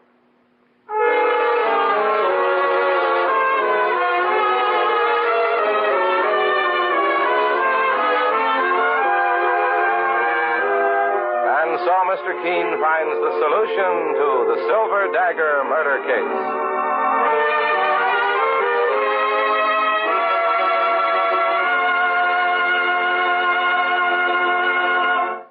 The next time you're suffering from the pains of headache, neuritis, or neuralgia, try Anacin. You'll bless the day you heard of this incredibly fast way to relieve these pains. Now, the reason Anacin is so wonderfully fast-acting and effective is this. Anacin is like a doctor's prescription. That is, Anacin contains not just one, but a combination of medically proven, active ingredients in easy-to-take tablet form. Thousands of people have received envelopes containing Anacin tablets from their own dentist or physician, and in this way have discovered the incredibly fast relief Anacin brings from pain of headache, neuritis, or neuralgia. So, next time such pains strike, take Anacin.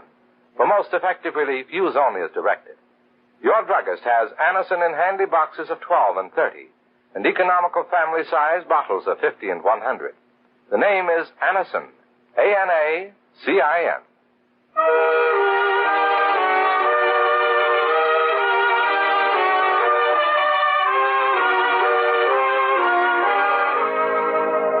Mr. Keene, Tracer of Lost Persons, is based on the novel Mr. Keene. The radio sequel is originated and produced by Frank and Ann Hummert. Dialogue by Lawrence Clee. Bennett Kilpack plays Mr. Keene. It is on the air every Thursday at this time. Don't miss Mr. Keene next Thursday when the kindly old Tracer turns to the Martin Street murder case.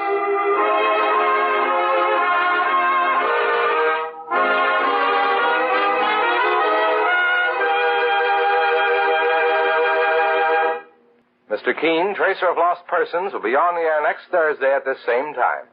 This is Larry Elliott saying goodbye for Mr. Keene and the Whitehall Pharmaceutical Company, makers of Anacin and Colinos, and many other dependable, high-quality drug products. This is CBS, the Columbia Broadcasting System. It's time now for Mr. Keene, Tracer of Lost Persons.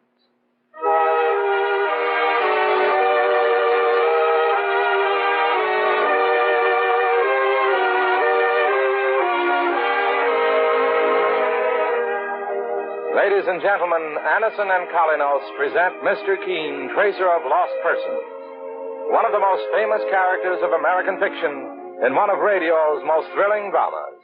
Tonight and every Thursday at the same time, the famous old investigator takes from his file and brings to us one of his most celebrated missing persons cases. Tonight's case is entitled The Forgotten Cave Murder Case.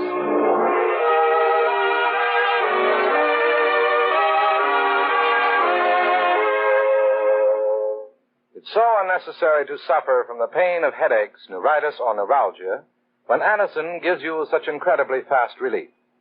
There's a scientific reason for this fast action. Anacin is like a doctor's prescription. That is, it contains not just one, but a combination of medically proven active ingredients. If you're one of those who've never been given Anacin by your own physician or dentist, let me urge you to try it. Get a handy box of Anacin tablets at your druggist tonight. For most effective relief, use only as directed. It's spelled A-N-A-C-I-N. Anacin.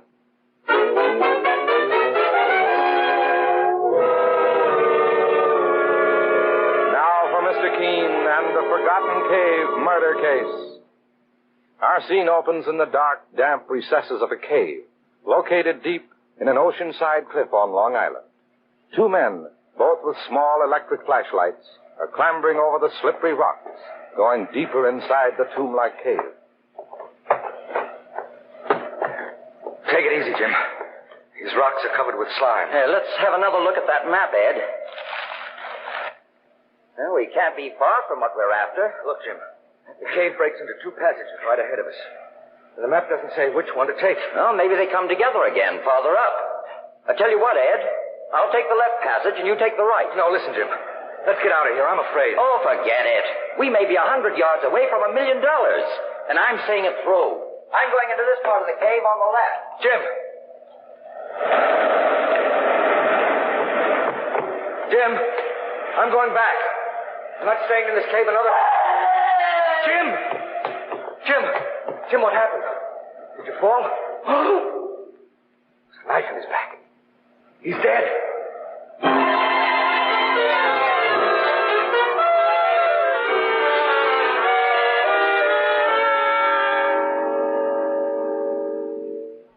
I must see Mr. Keene right away. Right away. Oh, take it easy, young fella. What's got you so excited? I'm Mike Clancy, Mr. Keene's partner. Please let me see Mr. Keene immediately. Either I'm mad or there's been a murder. Saints preserve us. A murder. I overheard what this young man said, Mike. Come in, will you? Let's hear about it. My name is Ed Johnson, Mr. Keene. And I'll never rest until I find who murdered my friend Jim Ramsey.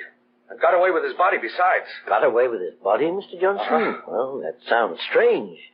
Are you sure your friend was murdered? Mr. Keene, the local police thought I was a crank. They wouldn't believe my story. That's why I came here. Well, Mr. Johnson, I suggest you sit down quietly and tell me just what happened. We were in a cave when Jim was murdered. In a cave? What were you doing there? Looking for hidden gold, Mr. Keene. Maybe pirates. That sounds like one of the fairy stories I heard at my mother's knee.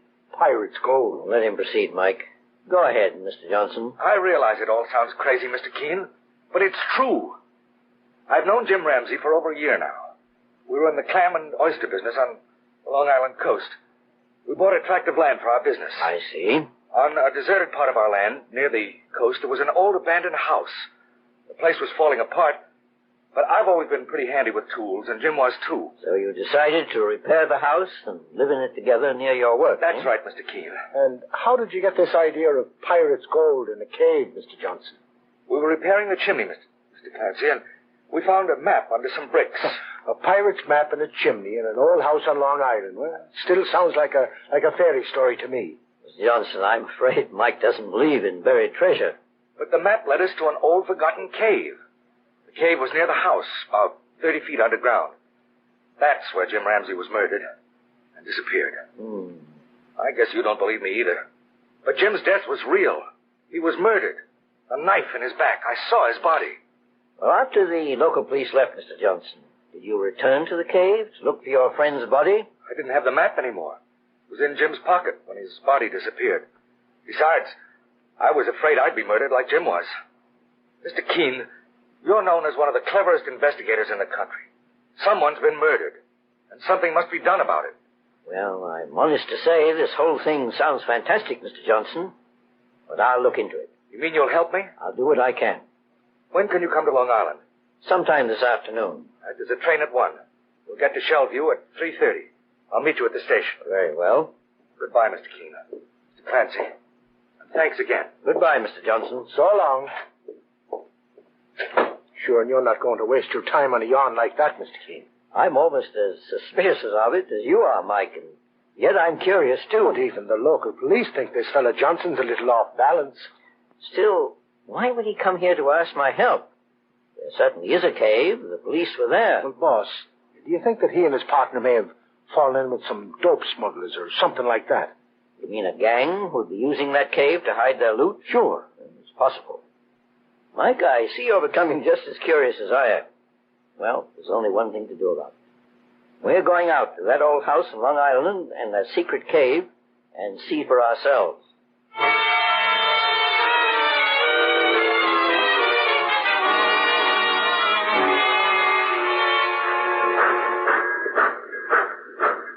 Mr. Johnson said he'd meet us at the station, but I don't see him, Mike. I know it, Mr. Keene.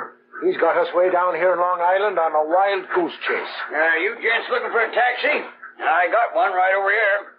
Hiram Webb, gents, at your service. Oh, you happen to know where the Johnson house is? You mean that old busted-down hen coop those two fellers lived in? Sure. I can take you there. Come along, Mike. Okay, Mr. Keene. Mr. Keene, the great investigator.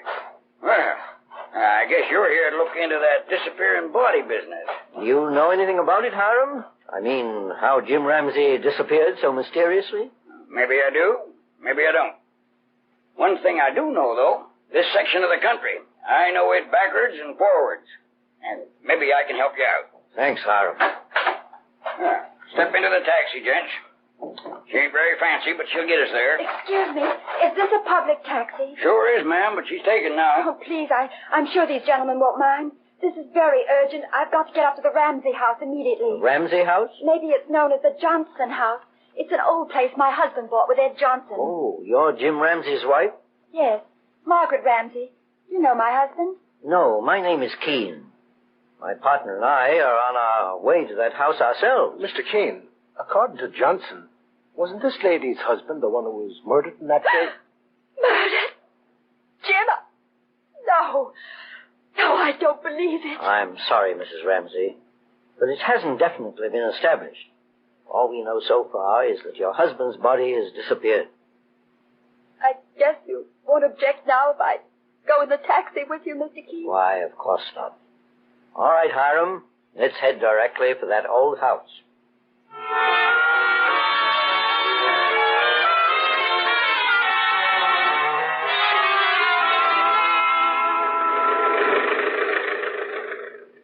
My husband, Jim, left me almost a year ago, Mr. Keene, and I only found out where he was during the past 2 weeks. We'd had a bitter quarrel. About what, Mrs. Ramsey? Another woman. She was very beautiful and artist, and she'd fallen in love with Jim. But we'd been through so much, I felt it was the final straw. How do you mean you've been through so much? Jim was a dreamer and something of a mystery even to me. I never heard him mention a word about his family. Oh, I see. He always believed he'd be able to find the gold at the end of the rainbow. Every time he came home with a new and sillier scheme to make money, my patience wore thin. Then his relationship with Ann Wharton finished me. Ann Wharton was the artist who was in love with him? Yes, Mr. Keene. Now you tell me that Jim may be dead, that he was murdered. We're not absolutely sure, Mrs. Ramsey. Oh, saints preserve us. Don't jam your brakes on like that, mister. This taxi will fall right apart. That feller's half blocking the road. Looks as if his car's bust down. Sorry if I'm in your way. I broke an axle on my car a few minutes ago. You know, if there's a phone nearby, I'd like to call for a tow car. No telephones in these parts, mister. We're 11 miles from town. Yeah, I know that. I'm going to drop these folks off up the road a bit. If you want to come along, I'll take you to town on my way back. Well, if these gentlemen and this lady don't mind. Not at all. Get right in the taxi. Thanks a lot. My name's Bly, Sanford Bly. Mine is Keene. This is Mrs. Ramsey. How do you do? My partner, Mr. Clancy. Hello. Glad to know you. Did you say Keene, sir? Yes. The well-known investigator? Well, I'm a salesman myself, Mr. Keene. Wristwatches. Long Island's my territory. There's the Johnson house now, Mr. Keene, up ahead of us. Sure, the place looks as if it's ready to fall apart. I wonder where the cave is. The cave? What cave, Mr. Keene? Well, there's supposed to be a secret cave nearby, Mr. Bly. I was inside that cave a long time ago. It's underneath the house. We can stop right here, I reckon. What do I owe you, Hiram? $3.50. Mr. Keene. What is it, Mrs. Ramsey? Look, there's a woman on the ledge near the edge of the cliff. Yes, I see her. She seems to be painting something on an easel. It's Ann Wharton. My husband Jim's been seen her, and I was right. Oh, now, don't jump to conclusions, Mrs. Ramsey. I suggest we have a talk with Miss Wharton first. Hiram. Yes, Mr. Keene? Would you mind waiting here with your taxi for a few minutes? Sure. I'll stay. Mr. Bly, would you mind if we delayed you? Not at all. I'll wait in the taxi. Come along, Mike. We'll go over there with Mrs. Ramsey and have a talk with Ann Wharton. Okay, boss. You can hear the surf now, Mike. And that cliff must overlook the sea. This place looks like a desert, boss. Nothing here but sand dunes, rocks, and that broken down old house. Why my husband came here to such a deserted place, I'll never understand. Good afternoon. Good afternoon. Are you looking for... Oh, Mrs. Ramsey. Yes, I'm Mrs. Ramsey. May I ask what you're doing here, Miss Wharton? I'm painting a picture. The view is beautiful from this cliff. How far down is the sea? I'd like to take a look. May I ask where Mr. Johnson is, Miss Wharton? Mr. Johnson? Well, who's he? I don't know him. He's my husband's partner. And I'd like to know where my husband Jim is, too. I had no idea he was anywhere in the vicinity, Mrs. Ramsey. I don't believe you. Mr. King, boss, come here, quick. What is it, Mike? Look down below, Mr. King. Saints preserve us, it's a man's body floating there in the water. A man's body, did you say? Boss, look at his face. You see who that feller is? He's the one who came to our office. Yes, Mike. It's Ed Johnson, Jim Ramsey's friend. And even from this distance, it's easy to tell that the man is dead.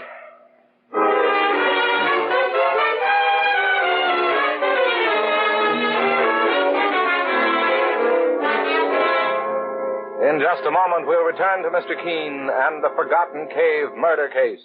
Meanwhile, beware of unpleasing breath that breathes between the teeth. Use Colonos toothpaste with dental floss action. Those cracks and crevices where food particles can decay must be reached to have a really clean mouth, a welcome breath. Your dentist knows this to be true. Use Colonos toothpaste with dental floss action. Colonos gives amazing dental floss action. That is, sends thousands of active cleansing bubbles to penetrate hard-to-reach dental areas. Helps dislodge bits of food that can cause unpleasing breath and tooth decay. Use Colonos toothpaste with dental floss action. Colonos has high polishing action, too. Brightens dingy teeth by removing ordinary yellow surface stains. Colonos is gentle, safe even for children's teeth and tender gums. Enjoy its cool, clean, minty flavor. Colonos is dentist recommended. Cleans your teeth bright, keeps your breath right. Use Colonos toothpaste with dental floss action. Get Colonos with dental floss action today. Now back to Mr. Keene and the Forgotten Cave murder case. Mr. Keene, the famous investigator, and his partner Mike Clancy are investigating a situation that seems to grow more dangerous and mysterious with every passing hour. First, a man named Edward Johnson came to Mr. Keene and said his business associate and friend Jim Ramsey had been murdered in an old forgotten cave on Long Island, and the body had disappeared. Now, when Mr. Keene and Mike appear at the scene of the crime, they find that Johnson himself has suffered his partner's fate, and his body pushed off a cliff into the sea. A few minutes later, Mike has succeeded in recovering the body, and as he and Mr. Keene examine it on the beach at the foot of the cliff. He was stabbed, Mr. Keene. There's a knife between his shoulder blades. Yes, Mike. Ed Johnson was stabbed and pushed into the sea. We'd better send word to the police in town. Well, we'll tell that hillbilly, Hiram Webb, to drive back in his taxi. Oh, here's Sanford Bly, the salesman we picked up on the road. What's the trouble, Mr. Keene? Holy smoke. Is he dead? Yes, Mr. Bly. He was murdered. Wait a minute. I've seen that man before. You have? Where? On the road, Mr. Keene, about a half an hour ago. Just before my car broke down, I passed a man and a woman walking along the side of the highway. And Johnson here was the man? Yes, sir. Look up there on the cliff, Mr. Bly. Mrs. Ramsey is standing near the edge with another woman, a Miss Wharton. Why, that's the woman who was walking with Johnson on the road. Are you sure? Positive. She was wearing a beret like an artist. I guess you and your partner, Mr. Clancy, here want to report this murder immediately. Yes. Right now, I intend to have a talk with Ann Wharton.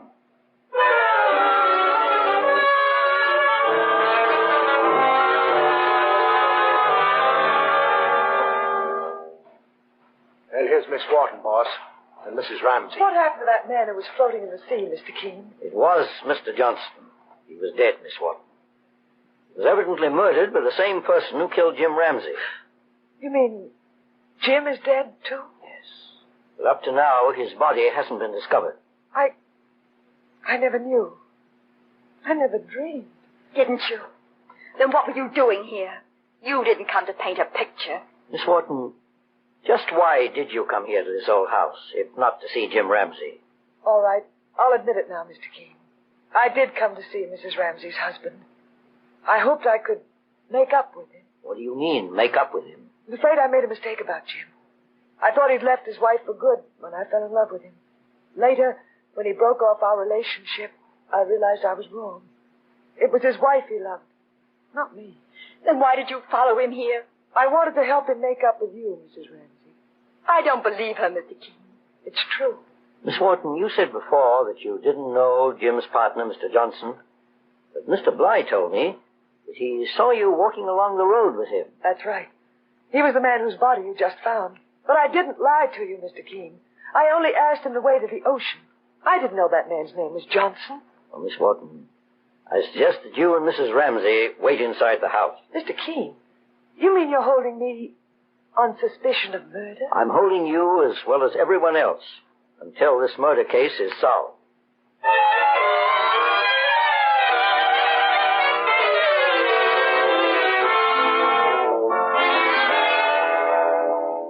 I'm sorry if I implicated Miss Wharton, Mr. Keene. I didn't mean to make a suspicious character out of her. For that matter, I suppose I fall into that category myself. Why, Mr. Bly? Well, after all, my car broke down just a short distance from here, and I was near the scene of the crime. But only a homicidal maniac would murder for no reason, and you don't appear to be a maniac. Oh, by the way, do you have the correct time? The police will want to know exactly when we found Johnson's body. Why, it's 5 minutes to 5, Mr. Keene. Boss, there's the taxi, but where's the hillbilly taxi driver? Oh, here he comes now. Well, Mr. Keene, guess I may as well start back to town. Where have you been, Hiram? Just looking around a bit. We just discovered the body of a murdered man. What? I want you to report it to the town police immediately. I'll get back to town in my taxi as fast as I...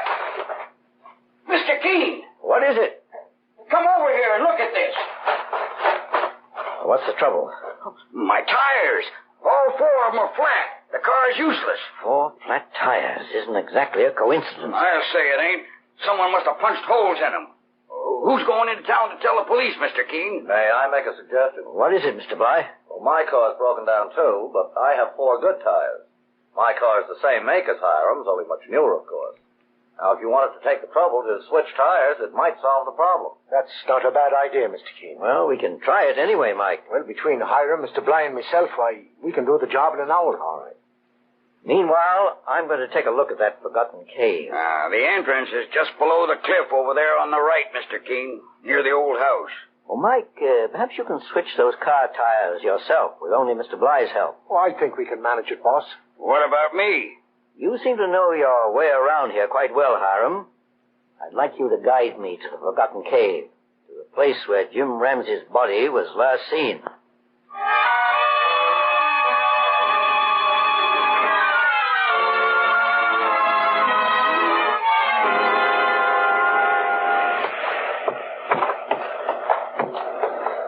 Here's the spot, Mr. Keene. At least this is as far as the police went. And how far into this cave did you go, Hiram? No further than this. I don't mean on the day Ramsey's body disappeared. I mean half an hour ago. What? When you left your taxi a little while ago, you came to this cave again. How do you know that, Mr. Keene? I noticed there was slime on one of your hands. It came from these damp walls. I wasn't trying to put something over on you, Mr. Keene. I swear I wasn't. Then what were you doing in this cave? I was just snooping around. You found something, though. I can tell by your manner that you're hiding very important facts from me. Mr. Keene, I found the body. Jim Ramsey's body. Where? Come over here, Mr. Keene. See for yourself. Bend down. Reach behind this flat rock. All right. Feel anything? Yes. Body of a man. It's undoubtedly Jim Ramsey. There's a small tunnel in there. But nobody would have found it except me. I don't see how you found it either, Hiram. I used to play in this cave years ago when I was a little shaver, Mr. Keene. I know every nook and cranny in the place. Just a minute. I can feel something in Jim Ramsey's pocket. There it is. Well, I'll be darned. This is the so-called treasure map, Hiram. Do you know anything about it? No, Mr. Keene. I've been telling you the truth. I had nothing to do with them murders. Well, Hiram, I'm going to give you a chance to put yourself completely in the clear. Now, if you follow my directions carefully, you'll prove your innocence. I'll do anything you want me to do, Mr. Keene. Then go back to my partner, Mike Clancy, and give him this message, and make certain no one else is present when you do. If things develop as I think they will, our killer may discover it's not so easy to get away with murder.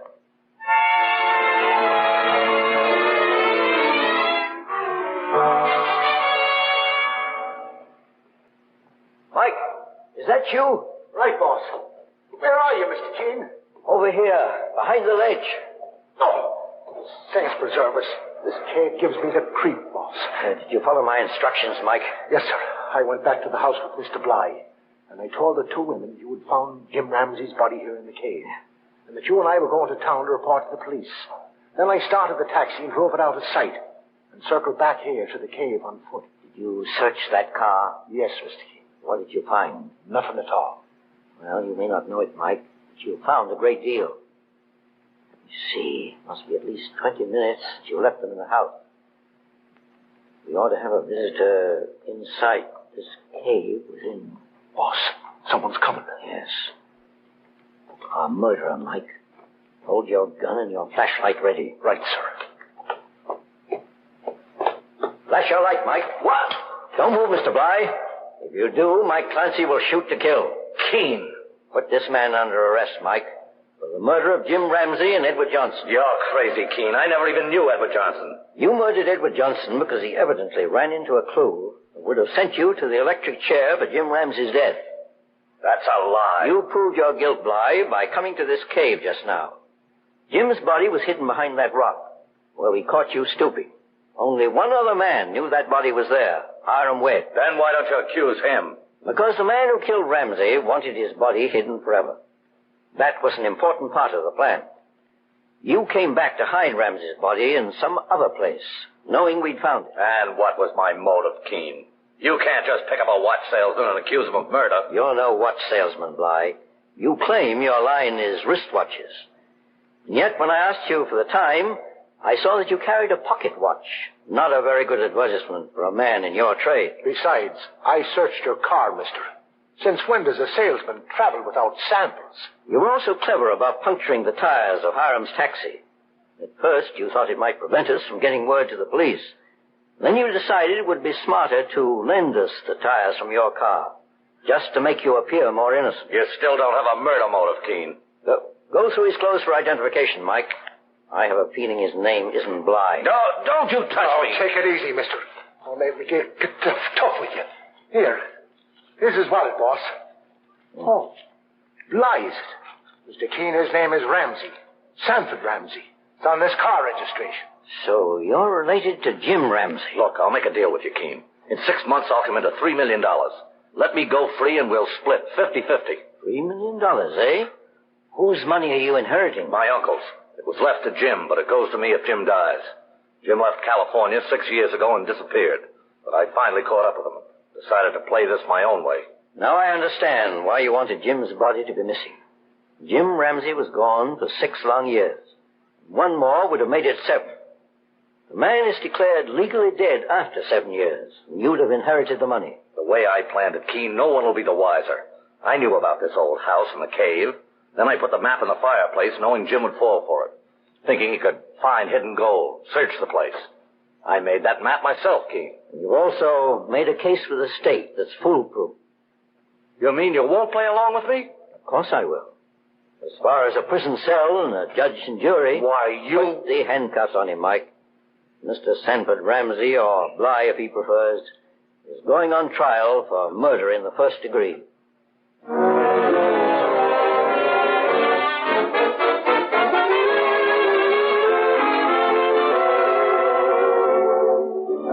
Mr. Keene finds a solution to the forgotten cave murder case.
The next time you're suffering from the pains of headache, neuritis, or neuralgia, try Anacin. You'll bless the day you heard of this incredibly fast way to relieve these pains. Now, the reason Anacin is so wonderfully fast-acting and effective is this. Anacin is like a doctor's prescription. That is, Anacin contains not just one, but a combination of medically proven active ingredients in easy-to-take tablet form. Thousands of people have received envelopes containing Anacin tablets from their own dentist or physician, and in this way have discovered the incredibly fast relief Anacin brings from pain of headache, neuritis, or neuralgia. So next time such pains strike, take Anacin. For most effective relief, use only as directed. Your druggist has Anacin in handy boxes of 12 and 30, and economical family-size bottles of 50 and 100. The name is Anacin, A-N-A-C-I-N.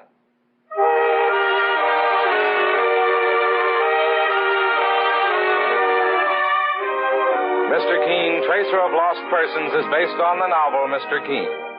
The radio sequel is originated and produced by Frank and Ann Hummer. Dialogue by Lawrence Clee. Bennett Kilpack plays Mr. Keene. It is on the air every Thursday at this time. Don't miss Mr. Keene next Thursday when the kindly old Tracer turns to the Engaged Girl murder case.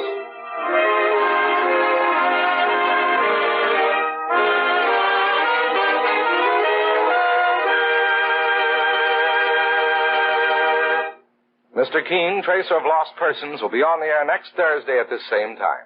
This is Larry Elliott saying goodbye for Mr. Keene and the Whitehall Pharmacal Company, makers of Anacin and Colinos, and many other dependable, high-quality drug products. This is CBS, the Columbia Broadcasting System. This is Greg Fordyce from An Evening of Old Time Radio. Thank you so much for listening and watching and enjoying the video. Hit the like and subscribe buttons if you did. It really helps the channel out. And again, if you're seeing this video on any other channel than An Evening of Old Time Radio, there are no numbers in my channel's URL name, then you are watching a pirated copy of my video where the thief has stolen my audio track and republished it with a different background on their channel. Thanks again for all of your support.